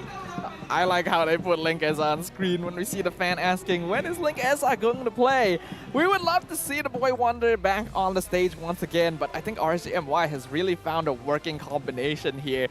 So I understand the Kaja, a great way of locking people down, suppression, going to be able to disable Martis, but I don't really see where the glue is coming from here. I feel like there were still good options, and Hyde gonna bring out one of his signatures. The Lilia will show in the Land of Dawn. Okay, here's a little bit more updated facts as well here. With the bloom being used by Florin, is that when the ultimate is casted, the healing also removes effect that reduce healings and shields and grants immunity to those effects for at least 3 seconds. So in that 3 seconds, they are looking to set up plays to trick down maybe the Baxians or etc. But even then, the 3 seconds will give you an additional HP to sustain through all the bursts that RSG MY is going to be doing for. So to be honest, I'm liking the Florin a little bit more, but I still think RSG MY has got the easier draft to play. Easier draft to play is one thing. I still am wondering whether or not the glue is the right response, but considering it's RSG MY, I certainly have learned not to doubt them overall. We see teams bringing their comfort tricks to the play as MPNC. Not going to be taking the opportunity to try out something new. They still want those points on the board to stop RSG MY from claiming that throne. We enter the Land of Dawn for game number 1 between MPNC and RSG MY. Wow, this is going to be a very exciting one as well. This is going to be an important one for RSG MY to close things off for week number 5. I'm not going to lie, RSG MY looking like a solid chat, but at the same time, we've got the newbies, Lilia skin.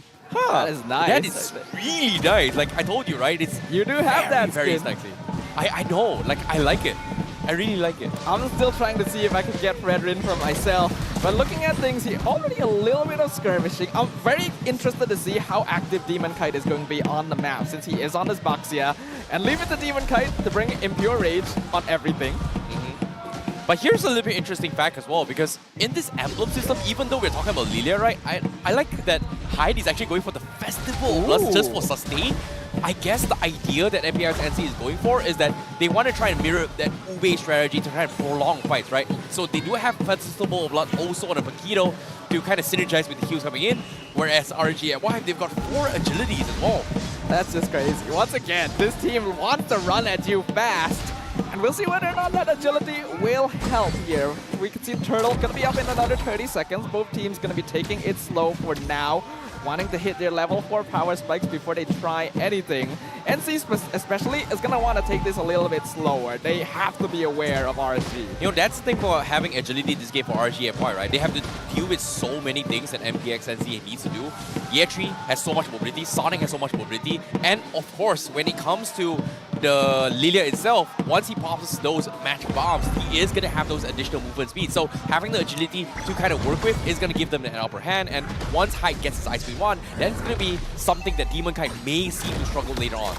Storm doesn't have level 4 yet, but Rippo gets a nice 2-man stun in the back line. Already doing a lot of damage to Mali-chan, actually, as Izanami follows up, gets the first blood by stealing away the Decimate, and now gonna be zoning out the rest of MPNC. Rippo forced the flicker out, but the turtle will go to RSG. This is good. This is huge. RSG MY, they realize the power spike, it hits a little bit quicker compared to MPNC, right? Like, if you think about it here, Sonic needs to be in this position, and Hyde can't really abuse his spells all too much, because once he starts spamming means that he is going to be out of horse if he doesn't hit those the spells. And in particular, we won't feel much of Mali-chan's presence until towards the middle stage game. Like, you need to take time to develop this bloom up for Sonic. So they are looking to try and stall time here, but RSG MY, they've got so much space to go for right now. Yeah, Tree in danger. He's literally clamped between 2 really burly dudes right now. He flickers out the safety, but the split has found him. Demon Kite slowly working him down. Heavy left punch giving a bit of extra shield, but it only prolongs the inevitable. Yeah, Tree will fall. Yep, very, very early aggression as well. We talked about how RSG MY has improved it, and they understand where to punish this, whereas MPNC, they're still trying to group up, but they're not able to get any sort of a map presence, or in this case space, because of the fact that they don't have a solid frontliner to open up the map. Because if you think about it as well, who can sustain in the front lines to match both the Kaja as well as the Baxia. Pretty much only Sonic can do that right now, unless Mali-chan goes for the defensive items. 4-member Stone flickers backwards, gets the divine judgment, and Mali-chan is dead instantly. Demon Kite applying Curtis's presence to everyone in the backline, forcing NC into defensive positions, and instantly rotates out. Stone though in danger. Oh, one more? Will Zavs get the final hit? No, he can't continue. Oh, he's so afraid of Lolios. He's so afraid of what Lolios may do to him if he overcommits his stay. So I guess he's going to try and prioritize his lane a little bit more coming in from Zavs. But at the same time, this is what I'm talking about, right? Who can open up the map? Yeatri is great, but he's on the other side of the map. If you put Sonic in front, what can he do? He needs his farm as well. So Mali-chan, despite playing so defensively, he's taking a little bit too much here. However, Zavs... He wants to 1v1 this. He has Bloom to keep himself topped up, actually coming really close. But with Storm coming in, I think he made the right choice to back that off. You cannot risk Lolios getting an early kill. But Demon Kite secures another turtle. Oh, the pressure. Look at Demon Kite. He He's got just it. getting so much info. What? Yeah, he stole it. He stole the orange. What? How? Oh boy, Sonic is not having a great time at all because of that stalled here. That is going to be resources taken away by him. And just like that, RSG MY, they've got a little bit more resources to work with. 2.3k net worth lead in just 5 minutes of the game. It may look small, but this early game, it is huge because of the fact that they need those early first item power spikes. In this case, Repo is going to have a little bit more damage, but he is going to be able to get out. However, when we talk about first item power spikes here, Lolio, Blade of Despair right from the get-go. He's going to be able to get that pretty soon. Already the tier 1 falling, so Zavs losing out in this exchange pretty heavily. Ube Strat usually prioritizes this lane quite a lot, and Bruno should always win, but that's no longer the case here. Yeatri could be in danger, but Sonic is fine. Oh boy, this is rough for MPNC right now. It's barely even 6 minutes in the game. We've got 2 Radiant Armors up on Demon Kite as well as Repo. This is gonna significantly downplay Hyde's damage, and just like that, they get the catch as well. Beautiful combo here, but the Bloom from Mali-chan instantly renders Sonic invulnerable there and keeps him topped up. Yeah, that's good. That's good for Sonic. That is good for Sonic. However, the pressure is still going to be on though. They do bait out the Black Shoe coming from Hyde, but aside from that, RSG MY, they understand that MPXNC, they don't really want to fight. Guess what? We're going to take a little bit more space. So that's exactly what RSG MY is going to do. They are going to try and deny resources away from Sonic. Oh, Izanami threatening Zavs, already doing enough damage to drop him to 60% HP. We got 4 members of MPXNC here, but I don't really like what they're doing, and it's not going to be enough damage. Nibiru is passionate, dropping them low. They take another tower, and that gold going more into the Lolil fund. I genuinely feel bad for MPXNC. They have no choice but to play defensive for all this plays, but now, once again, Demon Kai, he's going to try again. Can he get it? He's getting really close. Oh, he does! no! The Retri timing is perfect. Retri defending the mid tier 1. He's got Hyde there as well. They'll at least keep that alive, but Demon Kite is just stealing everything. Oh boy, this is rough. This is rough. Now, Bloom is up on Sonic as well. Sonic's got to make a play. They are going to try and contest the turtle. Meanwhile, RSG MY is trying to separate him with the rest of the team. And MPXNC, they realize that they can't really do too much about this, right? Like, again, who is going to be able to take space away from RSG MY? You've got Glue, you've got Demon Kite, who's right in front of you. And if you overcommit, boom, Stormy is going to go for the Divine Judgment and pull you away. So, MPXNC, they are going to try and delay this here, but can they though? I thought Stone would invest the Divine Judgment there. Sonic was out of position, but he is choosing not to. I don't think they have to force the issue. They realize that NC may have already lost the window they were playing for with this Ube strat. Yep, at the same time as well, RSG MY, they're trying to match it as well. Sonic is going to try and make a play. He does see Stone though, but the purple buff. Do they get it? No, Demon. Oh my goodness. Oh my, okay, Demon Kite, you know, what a Retri god. He just takes everything, man. Takes everything. Doesn't even need a Retri, he steals it away. You normally see a team steal 1 buff consistently, but Demon Kite is taking everything. He's 4, now 3 levels up on Sonic here. Rushing down the tower, Stone's gonna be looking for it. Oh, he flickers forward, Divine Judgment, catches out Sonic. But Bloom keeping him alive, and Izanami is the one who bites the bullet. You can't dive that, you gotta be careful. But now comes Rippo. They wanna keep this going. A nice stun there from Mali-chan. Zavs, he gets the kill on the Stone, but it's gonna cost his own life there. Not sure if it's worth it as Lolil still pelting the back line, dropping Sonic real low. RG will finally back off. I'm not gonna lie, MPXNC played that really well. They were level behind away from RSG MY. They know RSG MY is very thirsty for this kind of aggressive plays. They're capitalizing in it as well, but now you start to see signs of why Florian is so strong, right? Early game, yeah, we don't expect too much of pressure here, but if you can hold out long enough, you can start to see a lot of heroes that Malaysia is bringing to the table to keep things alive. First things first, Sonic, he was the first engager. Boom, he took so much damage, he was able to sustain it through because of those heals. Likewise, can be said from Zaps as well, and because of that, he was able to trade off a heal. Yes, they sacrificed Zaps, it's not the greatest role, but the most important objective that MPNC is looking for right now is buying time towards the later stage of the game. Yeah, honestly, the way that the Bloom just stops momentum from aggressive teams can actually affect you quite a bit mentally, especially for RCMY who wants to run him down. Ribbo actually dropping real low already with the duel with Yeatri. The Lord on half HP, split going to be used here. See if he jumps onto Yeatri afterwards. Izanami gets the steal onto the Bloom actually. Lord dropping low, 50-50, going to be within range pretty soon. Knock off Demon Kite, gets the Lord, and now Nibiru's passion into the Divine Judgment means that Sonic is gone. Demon Kite looking to chase down the rest of them, and Yeatri going to be the unfortunate victim. Double kill for Lolil. Oh, you hate to see moments here coming from MPNC, but of course RSG MY, they definitely got everything to guard, but Zaf, ooh, okay, you know, he's hitting a little bit more, but Demon Kite right now is, you know, all over the place, right? He's getting objectives, he's zoning MPNC out, and there's nothing much MPNC can do unless they can buy time, and that Lord steal was very important for them. Unfortunately, it just didn't happen for them. Yeah, we were talking beforehand, right? Demon Kite on the box, yeah, we probably won't get to see his micro this game, but he's still showing it in those retribution timings and stealing every buff away from Sonic. He's still only level 10 on the Martis compared to 14 on Demon Kite, actually behind on EXP, then Stove.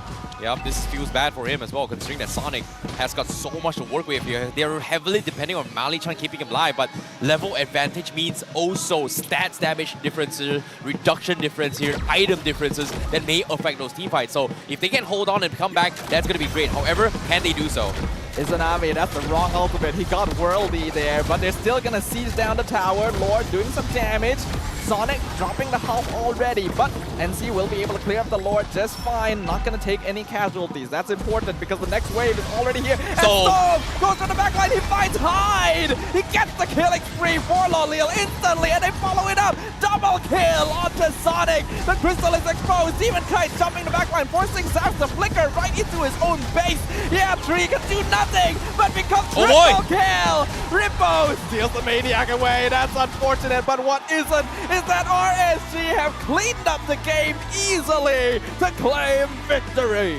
Hey, late game RSG game? No, this time it's early game RSG game. GG RSG, because that was a clinical game coming from RSG MY. An absolute domination coming in here, and you can see ice in his veins. Repo walks off the stage as if it is just a normal day at work. He doesn't need to react to anything there. That was perfectly executed. Textbook expected from RSG. I don't know what happened to this team after the midway point of this season, but they found something here, and that is some gold in their fingers. Yep, doesn't even need him at all, but it was just easy works coming in here. But we caught a glimpse of why RSG MY was able to win those games. It's because you need to warm up yourselves and keep yourself hydrated, exercising, and healthy, because when it comes to competition, mind, body, and soul, everything needs to be on point. And it seemed really synergistic there for RSG MY. Like, their games have been so clean so far. Every single time they claim that lead, they never make a single mistake. They know exactly how to put pressure. They know how to take advantage to make sure to push this advantage and not wait until the opportunity presents itself. And that doesn't allow any opponent to find chances to make comebacks. I think this is one of the big, I would say, study, right? Analysis when it comes to identifying players' habits and player playstyles, right? We have known Yeatri to be very comfortable when it comes to playing flanking XP heroes, but identifying that and abusing it is just insane because there's nothing Yeatri could have done. And I'm curious to see who was it that did it, because from the side of RSG MY, the MVP for that match is going to be Lolios himself with his Beatrix, and I'm not surprised because he's chunking up some serious big boy damages. Lolio was already at the top of the MVP charts this season, and he's just continuing to rack up those points. 5-0 and 2 on the Beatrix, creating so much space, winning lane against a Bruno-Florian combination. It's usually so volatile, the gold lane, when you play against Ube. Lolio doesn't matter to him. Yeah, he even though that MPNC was, you know, having so much emphasis on playing defensively, Lolios is just like, you know what? Come, I'm still gonna play aggressive here. I'm just gonna take objectives, and even if my team is making space for me, I am gonna try and take objectives and farm my way through. And once I get my items, I am gonna punish them. So I like how RSG MY is doing here, and I want to see what they have to say with their mic check from game number 1 in a very, very short while, because we are heading into it right now. Kau ni apa? Kau ni tinggal. I'm starting to. Oh, we have hear you. Aye, Captain. What is it? Aye, Captain. You know those guys? Why cannot we first? Okay, careful. Fight. Can we still fight? No, fight it. I can do it. Aye. Nice one. Target guys, targeting guys. Bro. We can. Nice. Are you ready, kids? Aye, Captain. I was really worried you wouldn't follow up on that. Very nice. But we did see a beautiful mic check there from RSG MY. The energy, the spirits are high, and you can see that influence their gameplay. You know, I thought you were gonna finish the whole song, man. You want me to finish the whole song? Oh, you missed the timing. Come on, man. You missed the timing. You're so bad. But you know, that's what makes you special and great. You know, not gonna lie, you're one of the most amazing. Yes, you are. Yes, you are. Anyways, enough of us. You know, our internal jokes here. Let's talk a little bit about the drafts here and itemization here. And in particular, I want to talk about Lolios, because during the 5-minute mark, his first item purchase was the Blade of Despair. He got it very quickly, and because of that, every single time MPNC is close to down towards a 50% threshold, he's getting so much value and trying to get some kills. But even then, it wasn't enough because of the fact that Florian is just there. But all things considered here, they also rushed the Radiant Armor up on Repo and Demon Kai to deal with Hyde's Lilia, which is initially, you know, thought of as a plan to buy time against RSG MY. But if you're not afraid of Lilia, there's nothing MPNC can do to them. What's impressive as well is that they really didn't have much anti here, right? Literally one dominance ice on Storm, and that's it. And somehow it's still enough damage.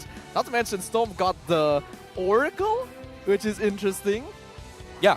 Okay, so the thing about why Oracle is good on Kaja, it kind of synergizes with the passive ability on how Spell Vamp kind of works for Kaja, right? Kaja, you know, once upon a time when it was broken, you know, it kind of felt like he was more tankier than Esmeralda back in the days, you know, trying to soak up so many shields. And so I feel like in this idea, it's great coming from them, but I personally feel that when they got the Radiant Armor, especially when Demon Kind also doubled down with the Curse Helmet just to get objective clearing done way quicker.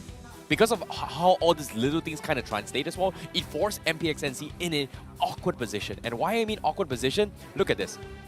Baxia's got so many items. Sonic only has a Radiant Armor and a Anti-Kiras. He doesn't even have his Fury Hammer. He doesn't even have his Hunter Strike to even threaten anyone from side of RSG MY, which is a very big problem. So the way how RSG MY itemized it was designed to snowball and shut down resources away from MPNC. They already know when they're against an Ube strat. If they can shut them down early, then their scaling slows down massively. Not to mention they don't really have a bulky front line here, so they are quite easily able to run them down. I like the idea of the Lilia to try and slow down the engage, but when the Baxia just rolls on in without a care in the world, your backline just becomes way too vulnerable. Not to mention Yetri losing EXP lane means that he couldn't contribute. Yep, in terms of damage output as well, obviously, you know, RSG MY is going to have the bigger damage, right? He's got 145,000 here. The poke damage is real.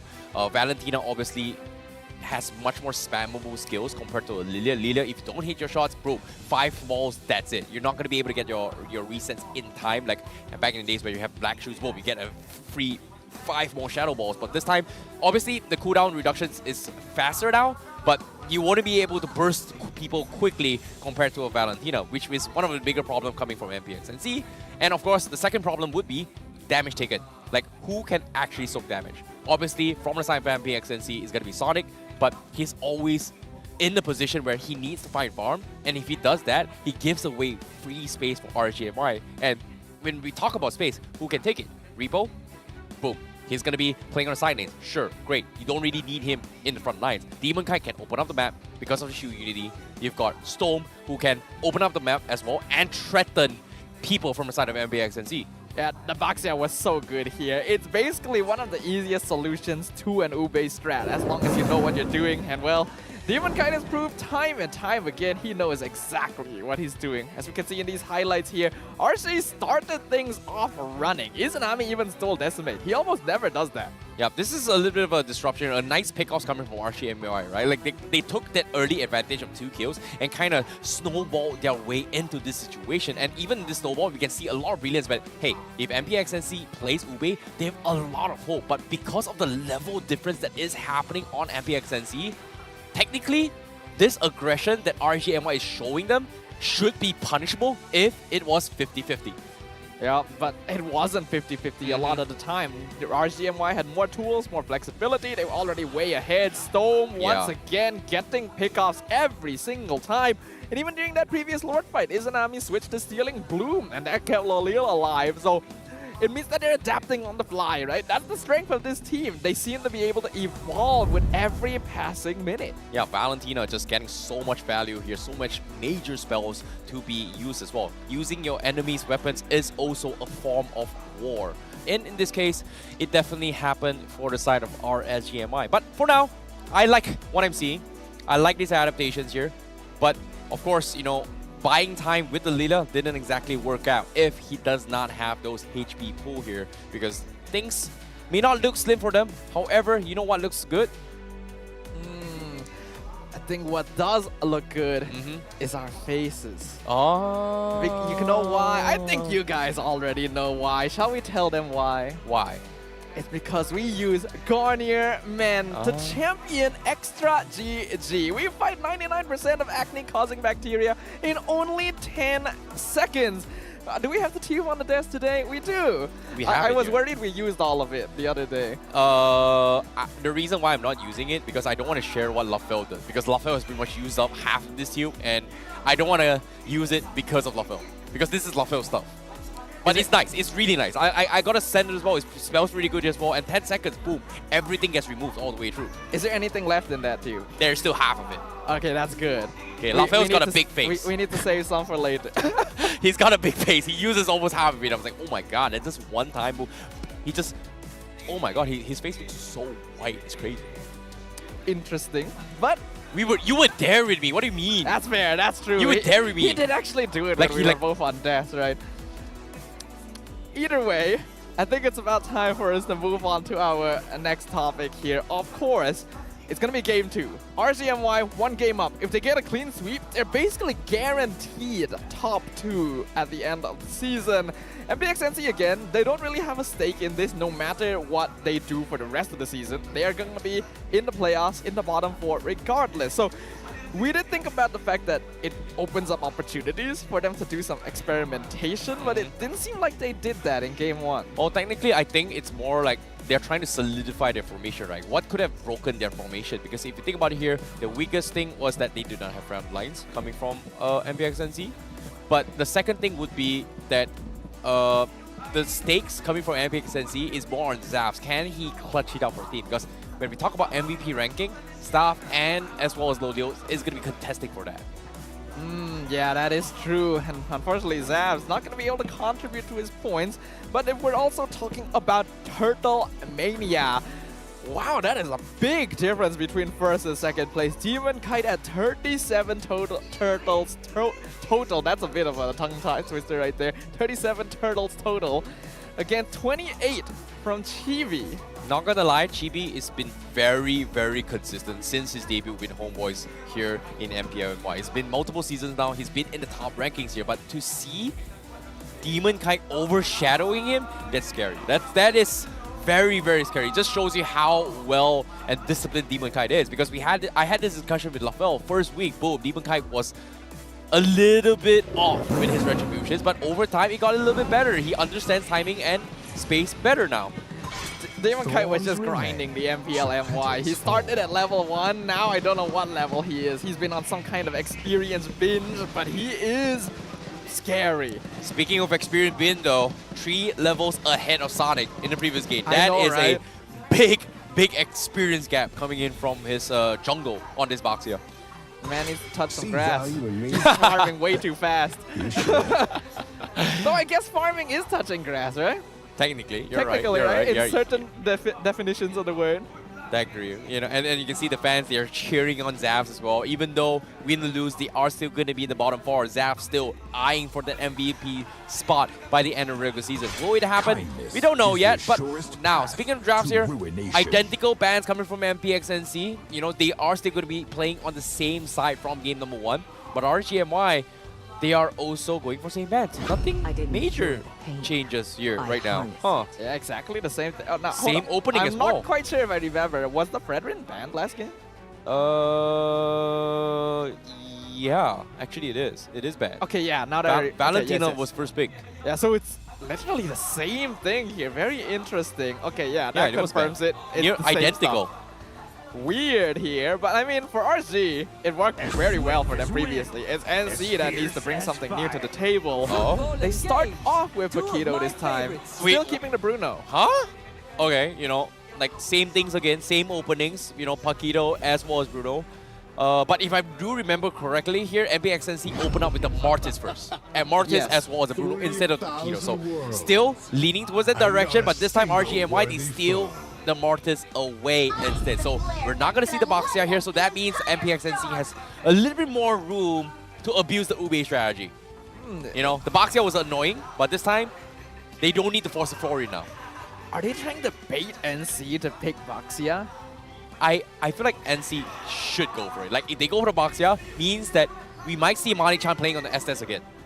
The S could be good here, not too bad. Or I'm not gonna lie, when MPXNC debuted that, and I tried it out on my ranked games, I actually won against a composition that is kind of annoying and popular in the Indo region pub games, which is the Valir and Xbox combo. Oh, I hate that. That's so annoying. It's so slow, but because of Estes Hughes as well as Boxia being able to sustain everything, boom, they can't do anything. Once they throw all their spells, Boxer just runs in and kills them all. Literally through the fire and the flames, right? Yep. Being able to go through that, very good. But not sure we'll see that. NC did prioritize the Eve instead. Real manipulation, going to give him more room to play with, but oh my god, I love that. Did you see that? What? I cannot believe he did that so fast. He edited. Look at that. Look at What? that. That is great. That's amazing. Yo, this is the Kagura pose that Lafel posed in the previous season. Apology is my craft. Diggy is my name. It's a quick edit. I like it. I love it. That's so good. You guys work so fun. Hey guys, English podcast. Do something for us too. Yeah, we want to. I mean, but we're not posing. Really posing. We can't match the swagger that Lafel has on stage. True. Because he's got Garnier Men. True that. However, let's talk a little bit more items here. Yves, they are going to be picking it coming in from MPX. And see, Diggy being banned from RGMY means that, you know, CC control is going to be the way to go. You know, Marty is very, very extreme, annoying with it as well. But I'm more curious on whether or not do they play another one for Repo, because Khalid is something that they have demonstrated. And I feel like Khalid chain CC to out-sustain the Ube isn't too bad of a solution for RGMY. Previously, we did question the glue choice for Repo, but after seeing how it performed, I understand now that their goal was literally just to keep Yetri in lane, because they realized that NC want to play around the space that the Paquito will create. So I wouldn't be surprised if we see Rippo on something that'll just keep Yetri around here instead of straight up winning the 1v1. But we will see. The Baxia does get banned out by RSG MY and the Grok by NC, meaning that the Arlet that was previously banned out will be available if Stone wants to lock it in. I think they're feeling safer since Eve won't get affected by that final slash. So we will see what's going to be the picks here. It's very important for NC to try and get a foothold in this game. Oh boy, this is very, very interesting as well. But you know what's interesting? I just literally received a text asking me not to cosplay Lafel. Why? Why would you do it to me? Like, to be honest, he's got too much swag, man. He's got too much swag. But enough of that. Okay, back to the game. Sorry, sidetrack a little bit here. But of course, now Edith. Okay, this is a rogue Edith coming from Mali Han. Wow. Yeah, we haven't seen that yet. We did mention we haven't seen Mali play Edith. The reason why I took a little bit too long to react to this is that Mali Chan is known for his enchanted supports. There are a couple of Jawhead games before back in the days. That was ages ago. Nowadays, if it's Edith. engagement, it would be Lolita. Yeah, Lolita is like his you know, comfort pick, but I think it isn't too bad because if you think about playstyles, Edith has pretty similar mechanics to a Jawhead slash Lolita, if that makes sense. I get what you mean somewhat, but also not really. But RCMY gonna go for, ooh, Kadita Rome. Storm expanding his unique hero picks once again. And we have to remember, back when Storm was in the Philippines, he played mid. Okay. But is he going to go for the Exort boots though? Got you right there, aren't you? Is he going to go for the Exort boots though? Sometimes I wonder whether Kadita actually needs shoes, right? No, he needs shoes, but is he going to go for the Exort boots? No, but like if you're swimming around everywhere, you wouldn't need shoes, right? Fair enough, you just need fins, huh? That's Maybe true, they should chop the fins off Toda. Wow. Wait, they did. Okay. They did. Whoops, sorry, whoop. We need to not be thinking about having sashimi right now. Oh my god, look at that! The LaFell edits! You know, we need LaFell Oh my god! We need LaFell to host more often. These are great. You know, I can literally see in the group chat, Rose is just complaining, how do I top that? LaFell, you're such a meme. When Rose comes back, she has such a big shoes to fill now. I know, right? He's such a meme. Maybe... I don't know, man. I'm not going to go anywhere. Because like, his shoe size is massive. Wow. Yo, nice stuff. Nice. Now, we did see a shift, though, at the end there because we were distracted by LaFell leading the plane in. They did pick Angela. So this is Yetri on Edith and the Paquito jungle. Well, speaking of which here, draft's pretty much on step. Whether or not Storm goes for the Exort shoes, we gotta find out. But for now, this is gonna be RSG MY going for the double mage strategy to go up against MPNC. And this day, they do have the Angela, and I'm looking forward whether or not will they be able to bounce back. It's double mage versus double mage for a quadruple mage combo here in the land of Dawn. RSG MY 1 game up. Can they secure their throne at the top of the charts versus MPNC? Well, this is going to be a fun one because now Demon Kite is going to show Sonic how it's done. But interesting enough, MPNC, they actually put the Paquito jungle instead. Yetri is sick of it and he's going to go to Edith instead. So, okay. Yeah, because the Angela came in. Okay, now it makes sense. Now it makes sense why the Angela kind of fit in the pool right now. But the question here is, who's going to be able to sustain the front lines, right? Because Paquito, obviously early game, going for tank build is not the greatest here. You are going to be expecting to go for Fury Hammer, that's one. Opening up a map with Angela, not the greatest as well. So Yetri is going to take a lot of initiative to push forward. The audience cam is showing more LaFell memes. Look at that. That's What the that's a heck? LaFell yin yang overturn What the right heck? there. I love it. I want to see more of this stuff. But we do see Hyde already taking a good amount of damage. Good mid lane dominance by Izanami. And speaking of, Sonic actually diving pretty deep. Gonna get knocked up, but no damage, no combo yet, so he's fine. LaFell is everywhere. Oh, he's even on No, cam look now. at his face now. He's on the cam now. He's booing you as well. He's mad. He's... Oh boy, LaFell, like, come on, man. The game's happening, but you know, LaFell's power is just... LaFell's swag is everywhere. Yeah, Even now, I just can't pronounce LaFell's name properly anymore. We gotta put LaFell on the back shelf for a moment. Focus on the game. Let's talk about some emblems here. What do you think about 3 Impure Rage on RSG MY? Did Storm go for the Exort boots? We'll have to see. Oh, no. Oh, okay, close. He got concealed. He got concealed. He got concealed. Not Exort boots. But nevertheless here, RSG MY, they are going to be looking for a lot of bursty composition, right? I think Sustain is going to be the name of the game coming from RSG MY. Because if you think about here, when it comes to healing, obviously Angela is going to provide a little bit more. So it comes down to whether or not RSG MY gets the kites. Manipulation, a really beautiful knock-up into the 2-man falling star moon. Turtle goes the Demon Kite, and so will Yetri, Sonic, and Sam slain in quick order in exchange for only Stone. You know, Storm, I don't know how he does it, but for Storm on this Kadita to get a 2-man stomp that look like a Lord Stomp to completely turn the tides in RGMY's favor, that is insane. 2-man knock-up into falling star moon. Just great, right? You don't expect that kind of combo for the first Turtle fight, but NC already falling into the trap. RGMY already 1.3k net worth lead here in the first 3 minutes of the game. Definitely not as big as before, but still worrying. Their control over the map is strong. Yeah, and as of now, because of this early lead, I want to see how RGMY kind of abuse this, right? That right now they're trying to take the fact that Storm is life-threatening because he's got an early 4, barely even 4 minutes of the game. So if MPXNC walks into the wrong bush, we are going to be expecting one-shot combos with Disrupt Waves coming in from him. So I guess right now it is going to be very similar conditions to how Game 1 kind of look for MPXNC, and RGMY is looking to try and jeopardize this. Yeah, we do see the first items coming out now. Haas Claws, Clock of Destiny, nothing too unusual. In terms of EXP, Rippo definitely doing a good job. Oh, we got a gank pincer movement. Storm gonna be looking for the engagement onto Zavs and Mali Chan. They get the pull in.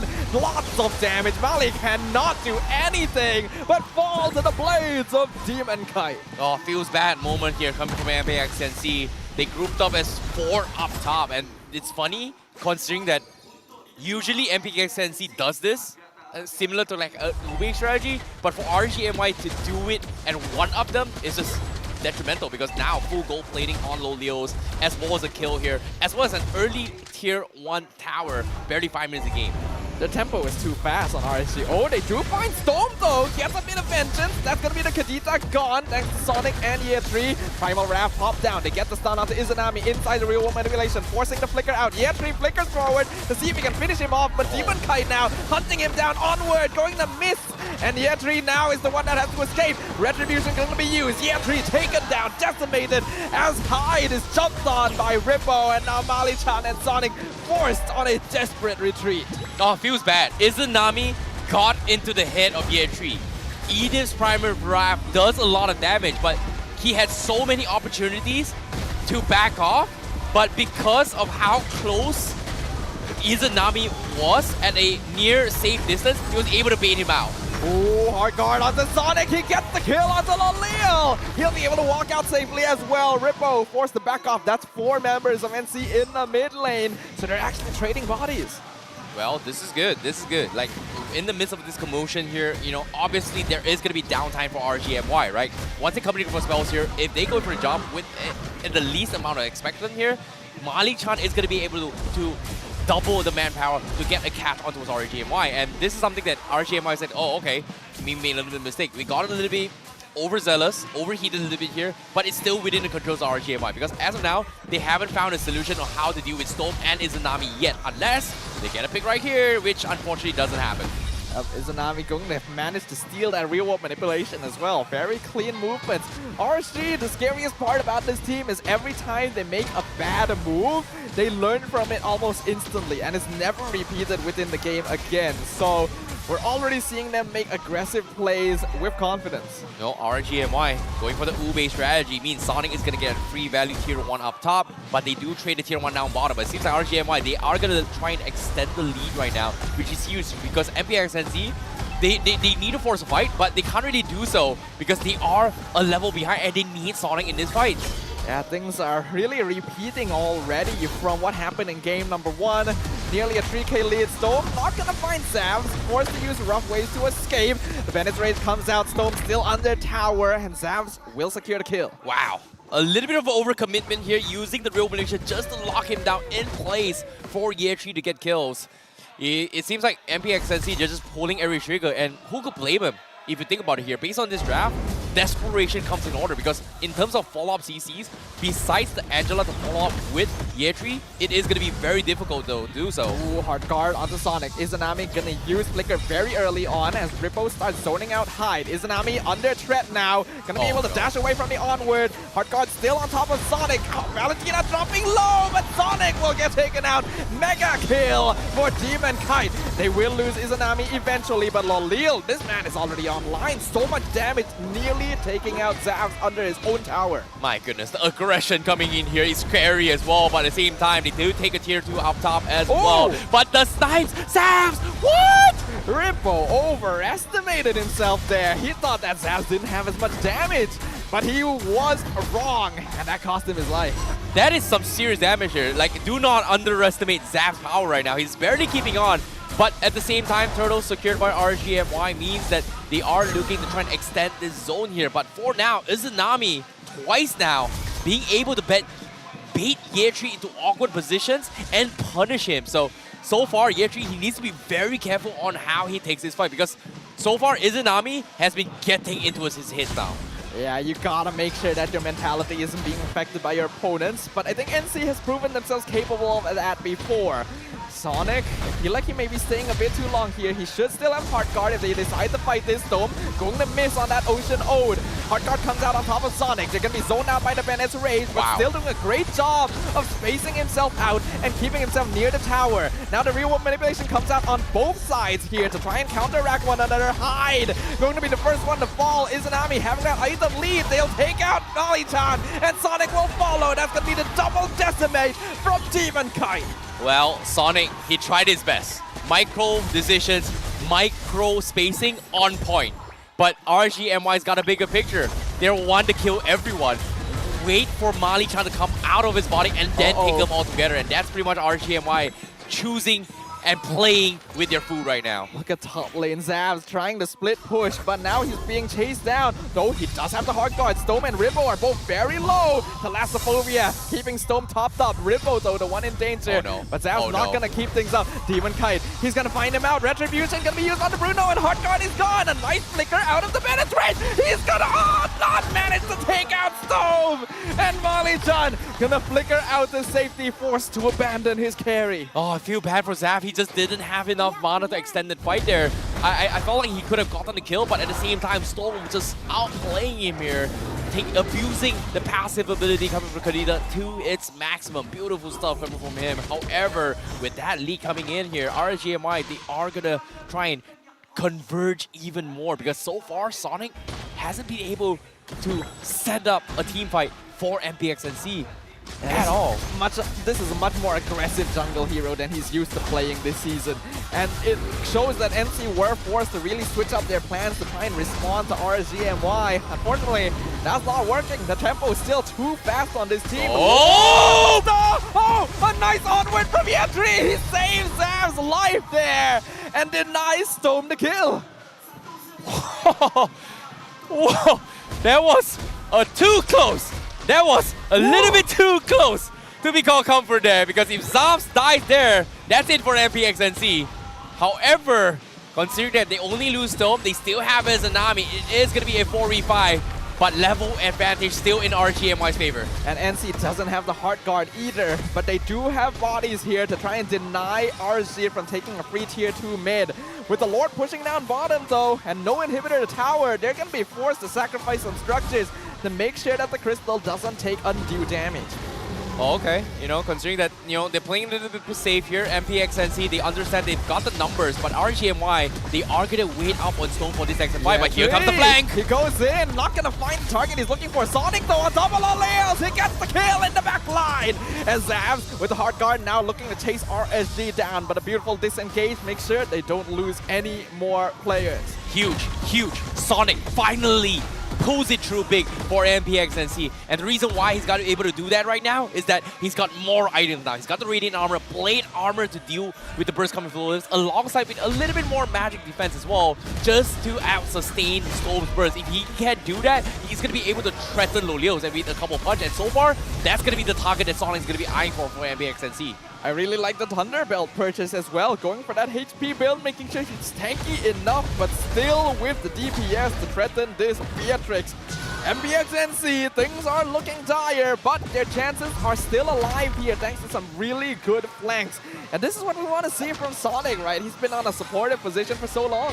Yep, it is. But at the same time as well, I guess Sonic is in a position where he needs to be able to threaten the backlines, right? Play catch up, considering that RSG MY has got like 4 agility. That's 1. 2, it is going to be the defensive version of the Ice Queen one. And so far, Hyde hasn't been able to do too much because every single time he tries to set up for the play, the team here, RSG MY has got Storm and also Izanami just looking to one-shot him. Yeah, Izanami full damage as well, so his real world manipulation actually does more damage than Hyde's here. The copy overpowering the original. RGMY just gonna continue controlling the map. 4k gold lead, Lord spawning in another 25 seconds, and they know that NC cannot really extend further than a couple of inches outside their base, so as long as they play this safe, they're still fine. Now, this is going to be a problem right now for MPNC right now. Lolios, he just got his Deadly Blade as well, because that is going to be something that actually deals with the healings coming from Mali. But of course, there is going to be a couple of trade lows here, but aside from that, it is going to be bobbing and weaving for now, because Blade of Emphases, sorry, not Blade of Emphases, the Halberd here coming from Lolios is going to start to affect the sustainabilities of both Yeatri as well as Mali-chan. I do like the Athenas on Sonic though. That'll save him from if Storm were to engage on him, and he did a good job of avoiding that, actually forcing the wasted Petrify earlier too. Oh yeah, 3 flickers forward, 2-man earth shatters to the real manipulation. Izanami though pops it in return. Hard guard on top of Zaz. Izanami will fall, but Nibiru's pass and finds Year 3. Lolil is online. He is scary, this man. You cannot be under the eyes of his gun right now. Lord, gonna be worked on. A mid-lane mage for an XP lane, absolutely worth it for RGMY, but because as of now, they need somebody to open up the map. Sonic dropping low, but he's able to dash out. But with that kind of HP, he can no longer contest the Lord. He has to regen off the wave. Demon Kite gonna be pulling it to their side. NC, they are still 4-man strong. 4v4. The chance is still there. They need to open up the map. Like, it's hard because the Lord now in RSG favor, MY's favor, it is gonna be very, very difficult. It has to be very, very crucial, and it has to be in a clutch moment. But of course, it is all comes down to finding opportunities. Rippo jumps in, but the Rumwaves misses again. A beautiful movement by Hyde. Though Hard Guard was used to make sure he would escape that, meaning that it's not going to be on Sonic or Zaz. Sonic, the snipe, not going to land. Sonic will survive for now, gets terrified, but they need to keep their jungler alive. Rippo jumps in again, a bit too far, but they get locked up. 2-man, Zaz forced to use Wind of Nature, denies the Decimate, but falls to Lolils. And there is Izanami, zones out the backline. Real World Manipulation comes out again, and Hyde is dead. Triple kill for Lolil. RSGMY looking to end the game now. 3 members down on MPNC. What a catch coming in from them as well. And now at the bases here, Yeatri, he's trying his best, but there's only so much he can do. Hard Guard will not save him, or Mortality Pop. Demon Kite is godlike, and the crystal is exposed. RSGMY with a clean sweep against MPNC to secure their top 2 position here in MPL MY Season 12. What a game for RSGMY. Absolutely dominating coming in from them. What a game indeed. And you can see Repo already taunting his way through, all in a day's work as well. Easy peasy lemon squeezy. No problem at all for RSGMY here. Very valiant efforts by MPNC. Their improvement still on full display. But RSG has just evolved to a different level entirely. Their tempo, their momentum is perfect. This is full control over the Land of Dawn. What a game coming from them. But of course, MPNC, they tried their best. But sometimes the best may not be enough here. However, I want to see what RSGMY has to say after that clean 2-0 as we throw it over to the host. Give it up for RSG MY! Sememangnya kemenangan yang sangat-sangat confident. Tetapi dekat sini saya nak cakap yang saya ni ada wakil rakyat punya perasaan sedikit. Disebabkan mungkin you guys tak perasan. During the game ada yang tanya, kenapa Ling Eza tak main? Mungkin Ling Eza adalah senjata kita. Senjata rahsia. Nampak diorang tengah tunggu. Jadi ni kita campak tepi dulu. Dekat sini pun kan, sebenarnya last question untuk you. Tengok Ling Eza guys tu, excited. Izanami pun ada question for you. Walaupun dalam game ini menang dengan sangat-sangat confident, ramai orang dah cakap Loyal kembali kepada Prime. Repo menunjukkan dia adalah King of Taunting, King of EXP. Tapi ada yang cakap Izanami masih tak cukup lagi, macam tak perform. Izanami ada tak apa-apa personal punya harapan untuk season kali ini as the Prince of Mage? Sebenarnya saya okey je sebab kami main as a team kan. Jadi perform tu belakang cerita lah. Yang penting menang. Mati 10 pun tak apa. Ya, betul. Ya, betul. Dan yang last, sebenarnya kena tanya pada Repo balik. Sekarang ni rasa sejuk sikit tak? Rasa sejuk tu. Rasa sejuk kan? Okey, ini satu kerisauan. Daripada musim ke-7, orang cakap tempat kedua regular season yang akan jadi juara. Tapi sekarang ni RSG MY tempat pertama. Jadi dekat sini, ada rasa macam risau ke tempat pertama tak boleh jadi champion? Sebenarnya tak ada risau pun sebab kita nak ubah benda tu. Daripada sebelum ni nombor 2 asyik champion, kali ni nombor 1 champion. Memang baiklah Ripo. Tapi dengan ni rasanya siapakah MVP of the match? In 3, 2, 1, MVP is Demon kita! Demon Kind, first and foremost, you said before you want to be the best jungler in Malaysia. Do you think you've achieved that? I think for now so because I still want to be champion here in Malaysia, so that I can achieve being the best jungler here in Malaysia. Another question. If with this lineup going to M5 and then you become the champions of M5, do you think you will still stay in Malaysia? I think for now I haven't decided yet, but soon I will have an answer for that. All right, guys, give it up for RSG MY! Thank you very much. Thank you very much. You guys is mana? Plus 2. All right, you guys can leave. Thank you very much. Amazing match by both teams. Tapi kita nak throw pada caster, but before that, cuba teka hero apa. Okay, sabar jap. Ada voice line untuk bantu korang.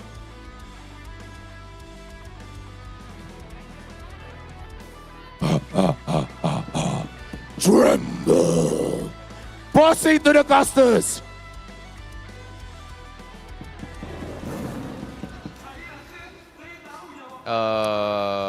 Well, it looks like a demon. In this case, maybe that is a cosplay of Demon Kite. I feel like we'd be putting down Demon Kite if we say that. MVP of the match doesn't deserve slander like that. Lafel. Enough. Sometimes in life, too much is too much. But I'm not gonna lie, too much laughter is actually very good, you know? Sometimes laughter makes your life much healthier, much more peaceful, and happier. I like it. I imagine Demon Kite is going to be pretty happy after his performance there. 9-0-12 across 2 games on the Baxia, on the Martis. In pure rage every single time. He does love the damage potential on this emblem specifically. And his performance is clean. Being able to secure every single neutral objective. Rotations are great. What more is there to say? I'm sorry, man. LaFell. I getcha. What is that, bro? I believe that was probably Hellcat, just to say it at the end. But we're gonna throw it over to the mic check so we can forget what our eyes have just seen. RSG, what you got for us? Yes. Yeah. Oh, you so happy lah. You so happy. Storm. I want to. I poking the edit. I will go. I get fighter.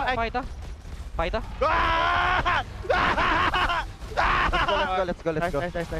Oh, I dive that. Jalan bonus. Oh, pakito bot. Jalan. One. Kata ball. Okay. I'm fine. One. Bruno flicker. Santai guys, santai. Just defend me. Nice. Bruno. Still ulti. Backup. Nice. Dying. Go. Dead. GG guys. GG. Go in guys. And. Nice one. Clean, disciplined, well executed. Not much more to say about that. You think RSG would be a little bit more chaotic, but when they're in the land of Dawn, they know what's at stake, and they have their eyes on that shiny throne at number 1. You know what's shiny? It's people's smiles. And you know what's really, really cool about that?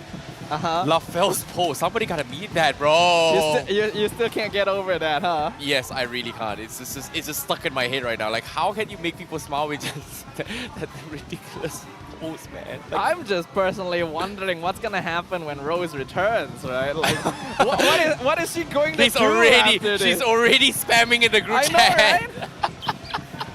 It's just ruined forever. The landscape of MPL hosting is forever changed with LaFell one day on stage. He always takes it one step further. But instead of one step further here, let's talk about items real quick here on RSG MY. And of course, Demon Kite, he went for the Radiant Armor and Blade Armor here to deal with the overall sustains. Radiant Armor, obviously, great way to deal with Yves, as was Angela and Edith. Blade Armor in particular to deal with the crits coming from Bruno. So far, I'm not gonna lie, Zaf has been very, very threatening, and a lot of instances, Zaf should have gotten the kill, but because of how nimble Demon Kite has been choosing his fights and getting those decimations, it pretty much sets up in a way where he is able to secure objectives very, very easily for RGMY. RSG is just honestly so nimble, right? Every single time you think one of them is gonna get picked off, they somehow find a way to escape it. There's not even that much agility on their side this game, right? Not even like many quantum charges. The communication is just so clean that their movements are always perfectly coordinated. Agreed. Movement speed wise as well, obviously high. He tried his best with this Ice Queen one and Glowing one, but there's just so much at stake for him because every single time he drops his real manipulation, we are going to be expecting RGMI to kind of mirror that. And look at his items, right? He's got Enchanted Talisman, Ice Queen 1, Glowing 1. Logically, as a mage, is great. But when you have a Valentina and Kadita constantly trying to target you, it's extremely difficult to do your job. And even though he's got the Festival of Blood, he hasn't been able to sustain through the initial burst. And this was a big problem that MPXNC has faced from game 1 and game number 2, if you think about it as well, because if the burst is so quick and so fast, the heals coming from Malichan will no longer be relevant at all. Yeah, the Angela was not able to contribute too much in terms of the love waves. The hard guard was definitely useful at certain circumstances. Jumping on top of Zavs, jumping on top of Sonic allowed them to play much more aggressively and actually trade out kills onto Lolil a lot of the time, onto Izanami, Rippo even being caught out once, which is very unusual. So still props over the MPXNC, but when you're facing down the jaws of the beast, it's understandable that you would falter. Yep. In terms of damage output as well, obviously, you know, Islam is going to be topping it alongside with Lolios, but 70,000 damage coming from Lolios thus far. He has been setting up some really, really nice outs here, and I feel like Lolios, he's the rich guy in carry, it's an understatement, right? Like, he was just getting so much value in an early stage game here, 4 minutes getting a tower again, and it seems like 2 games now in a row, RGMI has been prioritizing and winning those early games with Lolios. And so far, they have been doing it every single time with him on this Beatrix. They understand the meta. They know that if you're able to win your lanes, win your early rotations, then instantly momentum shifts very heavily to you. And it makes it difficult for the enemy team to actually farm up if their lineup is not suited for splitting up the map. And Ube is very bad at splitting up the map, so why not play into that strength? And that's exactly what we saw, which we can relive in the highlights. Yep, you can see multiple instances in this fight. This was a very, very sick two-man knockout coming from Storm, which allowed him to survive. And it's funny because we didn't really talk about this here. He was able to buy so much time from for the team, where Hyde isn't able to get quick kills and levels to actually kind of scale on towards the next target here. And then we see mid-game, we did see some moments of really good plays. Sonic actually being aggressive, which we love to see. He's oftentimes on tank supports nowadays, being able to jump in with hard guard. This was really unfortunate though. The fact that he ended up dying there. Izanami was traded, but still not the most worth. And then Hyde got completely outscaled, literally dying to his own copied real-world manipulation, the ultimates from Lolils, the decimates from Demon Kite. The rundown, once again, too strong. Yep, I agree. And again, Storm has been very, very annoying throughout all these fights, right? Because every single time MPNC tries to kill him, they just couldn't at all because Storm was able to get out there. But this was pretty much a very good turning point for MPNC where they finally had a chance for Sonic to intercept. But like we said as well, right? Ube's strategy needs all 5 of them. But when Sonic is forced to split push, means they're not together as 5. And we talk about this multiple times when it comes to Ube, right? Together we stand, divided we fall. In this case, that is what RSG MY wants to do. They divide them into awkward situations where they become the Ube instead. Yeah, RSG is so good at splitting up these fights. It's controlled chaos, and they're the ones in control.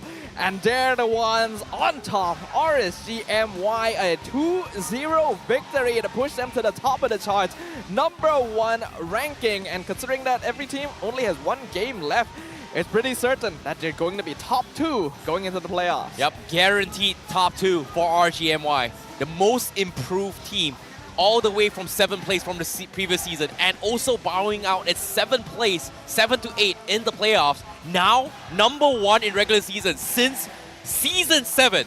Seems like 777 seems to be the lucky number for RGMY. It is like a dream for them. On the opposite end though, MPXNC, like we already mentioned, no matter what happens for their remaining matches, they are confirmed bottom 4. It's just how they shift between 5th, 6th, and 7th place. But that's totally fine for them. They've already done a great job this season. And of course, the teams that's going to be trying to fight for that final spot in the top 2 is going to be teams on the 17 points, which is Homeboys, Selangor Red Giants, and Team SMG. And of course, you know, MPXNC, nothing much going to be affected by them. But all things considered, we have a little bit of a difference in schedule for the final week of the regular season. Yep, it is only going to be on Saturday and Sunday. So if you guys are watching for MPL on Friday, sorry to say, there's not going to be a show there because there's only 1 match for each team left. On Saturday, we're going to start off with Team Secret versus MPXNC, followed by the Red Giants versus Team SMG, and then Red Esports versus RSG MY. Yep. All things considered here, that is going to be important matches here, especially for Team Secret. They needed to 2-0 MPXNC in order to stay potentially alive for the play-ins, which is going to be happening, well, in about 3 weeks' time, roughly around there. It's going to be exciting here. Only 1 week left of the Season 12 regular season. It feels like time has gone so fast, and yet so much has happened. So many surprises, so much joy, so much sadness among these teams, unexpected situations, and the rankings definitely reflect that. Hey, you know, every season we always have a clear indicator who's going to be #1 and bottom. But you know who's #1 right now? You guys at home. Because you guys, whoever has predicted the winners for all 3 series by the end of the day here, this is the winners right below, down in the screen as well. Expect a mail being sent to your accounts with those rewards. So congratulations to the winners down below. Yep. I feel like today was definitely a little tricky here, considering some of the matches didn't go the way many people would predict. So if your name is down there, good job to you. You're definitely smarter than we are here on desk. But now that we are reaching the end of the day, the end of week 5, I just can't believe how far we've come this season. It's been so competitive. Yep, it has been so competitive, especially when the ticket towards M5 is slowly going to be unveiling in the graphs of some of these teams here. And who's going to be representing Malaysia, that is going to be very close. And considering that how close we have reached here, and yesterday was how we celebrated Malaysia Day, it's crazy to see how much stake, how much emotions, how much inspirations that has been throwing around here in MPL MY. And this past so many seasons has been an amazing journey for Mobile Legends Bang Bang. Yeah, there's a lot of emotional stakes, not just from the players, but from us as viewers and fans across Malaysia to do well on the international stage. Now that we've seen the kind of competition we have here in Season 12, things are looking really promising, and I'm really excited to send these teams off onto the international stage. We have the wildcards happening here as well at the end of the year. So much excitement to look forward to. I agree, there's just so much things that can happen here. However, in the final weeks is where things are going to be set in stone here. There can only be 8 that makes into the play-ins and playoffs, and there will be 2 that will be out and running for that contention, as well as the MPL MY Season 13. Who is it going to be? The fighting has been so intense. Even the bottom teams have been showing new signs of life here with Team Secret taking down SMG. We never know anymore what is going to happen. In the past, things were so set in stone. It was so black and white. But now, there's color everywhere. Yeah, there is indeed color here. Chances for Malaysia to potentially hold the trophy in the international stage. Looking pretty good here. However, all things considered, that is going to be a different story to be told in the near future to come. But what I do know is that all you guys watching at home, it has been an amazing journey with you guys for this past Season 5 seasons here, especially in the English broadcast. We have evolved by having special guests. Wow! Thank you guys so much. Guests. Amazing. Like, we have never had special guests on the English broadcast, and because of you guys and people around Malaysia who's been here to support us, thank you all for always watching the English broadcast. We've been second fiddle to the Malay broadcast for so long. Unfortunately, we still kind of are, but hey, at least we get some cooler scraps this time, and hopefully the English broadcast will continue to grow as this cast becomes even more international for all of you. I'm sure there's a lot of other MPL fans watching as well. Hopefully our teams are giving you a good time. Yep, we do have a little bit more, but at the same time, I feel like all things considered, to this past 3 days has really surprised me. Like, this past 5 weeks has been a lot of meta shifts. Initially, it was a lot of like Cho, first week, Cho, and then, you know, out of nowhere, we're talking about potential Hanzo bigs, and then we talk about Gord now. And I feel like there's just so much change in Mobile Legends now because of the endless. You just expect the unexpected. The most unpredictable MPL MY ever is happening right now. I love it. I want to see more different heroes. But for now, we're going to be ending our stream for this week. My name's Stafa. This is Terrence, Ice Baby 1, 2. Thanks for joining us. We'll see you for week 6.